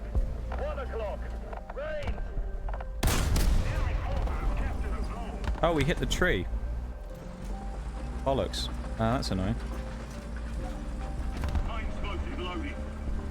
HE. Oh, we got the wrong shells in. That explains a lot. We changed our shells around, so now we got the HE in first, which we don't want. Can't see that Marder. We hit the tree again. Maybe that's why we can't see him. The tree's in the way. We need to find a different spot. Hey, I appreciate that you take so much pride in keeping your streak alive, though, Oreo, you know? And being the top spot. I think it's really cool. It's pretty cool that anyone has such a insane stream streak as some of the ones that I've seen anyway. I mean, like today, we were talking about it today because we had, what, Maximum and Orange, I think, did a double right at the same time. They had 190 or 195 between the two of them, I think it was. Which is fucking crazy. Now I thought about, like, if you had you and Bevins together, yeah, you're at, like, almost a year's worth of stream. If I streamed every day, which I don't. It's insane, isn't it? Well, people can obviously see me, but I can't see anyone, so, like, I'm a little confused here. Like, I don't actually have a line of sight on anyone here. Everyone's shooting at me, so maybe they're just too far away. But you know what's going to happen is I'll move up here now, and I'll probably just get shot immediately. Prefer chill explosive, you reckon? Or rather than high explosive? Maybe. That might be a way to go, Shanks. That's the problem. How many grams? Oh, you know it's 17, mate. You know we got that 17 gram. We got that heavyweight high explosive. Oh, we have a break as well. That means we've gone past midnight. Wow. Well, there you go. We've passed the usual quota for stream time. There you go. This is an exclusive bit for everyone who is a subscriber here, because you're the only people who can hear me right now. So a special thank you to you for supporting the channel and being here right now to hear this exclusive message. I know you're also thrilled to be hearing me right now, because it's not like you've been hearing me drone on for the last 5 hours or so, and you're probably sick of me now and hoping that I'll end soon so you can spend the rest of your weekend in peace. I'm joking, of course. Or am I? They're probably looking at me.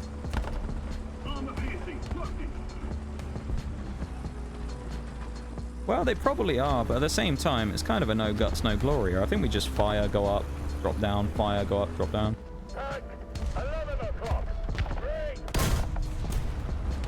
Ricochet! Nice. You know what I will do, actually? I think I'm going to go around the corner into the next little bump. And no, I really do appreciate you guys hanging out with me, you know? Especially on today. Like, today's... Let's say, I've probably not been on, like, top form today. I've been a bit, like... off, maybe? I don't know. So, like, I kind of extra appreciate days like this, because... It's not even, like, one of those days where we can be like, yeah, we had a great day and did all this cool stuff, you know? Like, it was kind of a pretty... It's been a pretty, like, meh day today. For me. And I feel like I've been a bit like all over the place, so kind of especially cool on days like today when you guys are like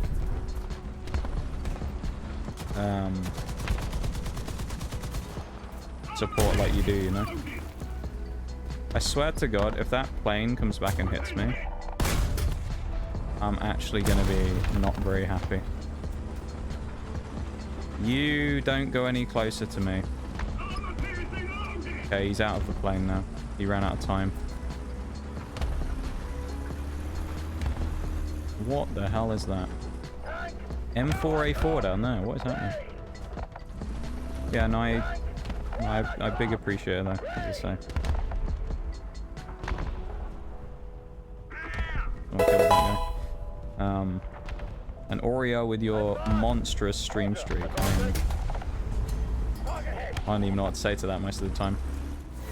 I don't even know how to react to that, because it's so insane that you... Oh, look, it's another wank stain in a plane. Wow. So much fun that was. I hate planes. Like, I hate planes so much. I just hate them. I mean, it's just such a stupid mechanic. Again, like, what am I doing? I'm minding my own business. I'm near the back of the map. I'm trying to play the stealthy route of a TD that's open topped because guess what? I have no armor, so I can't fight anyone head on anyway. So I'm doing the one play style I can actually get away with, and then I just get shit on by some guy in a plane. Like, tell me what I'm supposed to do in that situation. Because I feel like everyone's just going to go, shoot him with the machine gun, forehead. It's like, yeah, okay. Let me just shoot him with my 150 cal or whatever it is, while he just rips me to shred with fucking 6 guns in 1 second. You know? Honestly, cancel planes. That's what we should do. Cancel planes. Honestly, dude. We should cancel them. Probably going to make this my last game, though, I think. Because, I think I'm at the point of the night where I'm just better off fucking off now and going and doing something else for a bit. You know? I think we're at that point where it's like, it's better off if I just head off for the night, you know? I'm just annoyed, dude. This game, like, with the planes, it's just kind of tilting, and then, Pokemon earlier was, you know, so. Yeah. So, to anyone who's been here, hanging out, apologies for the vaguely, like, lackluster night, I guess. It has been a bit of a clusterfuck, so... Oh, nice, there's a KV-2. And I just put my gun away, my HE away.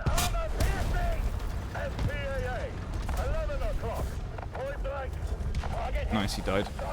Switch ammo again. There's a KV-2 over here on the dip, and I don't really want to go there because he's just going to shoot me. And I don't fancy being shot at by a KV-2. Then again, the game's basically over, so what have I got to lose at this point?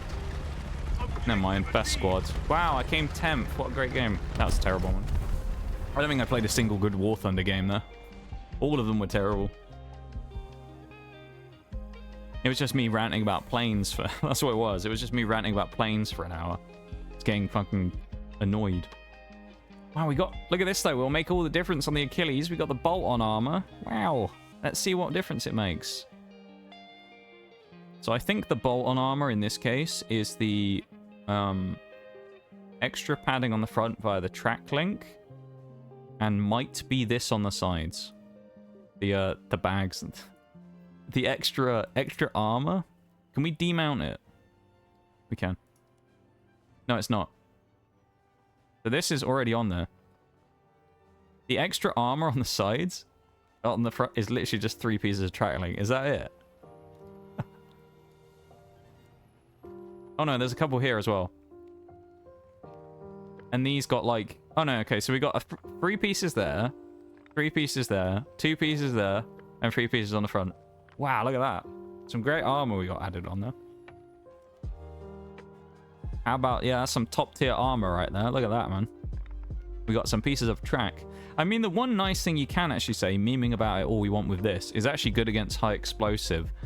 And not that it happens anyway, but if a plane shot me in the hull, it's less likely to kill me now.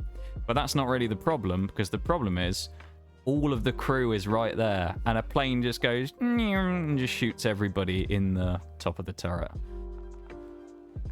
Because if you're at this angle shooting down, you basically overpen through everyone in the tank and kill all 5 of them by shooting right here from above, you know? And you don't need to be a genius in a plane to do that, so... You don't need to have the tactical nous of Erwin Rommel to come in and do that to people, so... Yeah. Bit of a, bit of a wild one, that. Yeah, I don't know. As I say, I would like to know what, like, what the explanation... What like Gaijin's thing is? I would like to know what their reason for having planes in arcade is, because it just feels like for anything open-topped, it just makes it a miserable experience playing against a bunch of people just suicide, what's the word? Kamikazeing you in planes. It's just annoying. And it's like, you just want to have fun and play the game sitting back sniping in the one thing you can do, and then they stop you playing the one playstyle you kind of can play in a vehicle like the Achilles. You know? So it's kind of like... Convertible tanks, what a concept. Actually not a bad idea, yeah. Just have a convertible part. Have a bolt on roof. The thing is, though, it's like, it's a sign of things to come, I think. It just means it's going to get worse. We'll eventually get into other open-top stuff, and they'll be just as bad. I think there's the Avenger and stuff like that, which thankfully is closed-top, which will be lovely, but... Man, there's going to be some... Oh, there's going to be some shite going on there. Achilles having a weak spot? Yeah, actually, you're not wrong. It's on brand, yeah. Yeah. We don't have an Achilles heel, we have an Achilles roof here.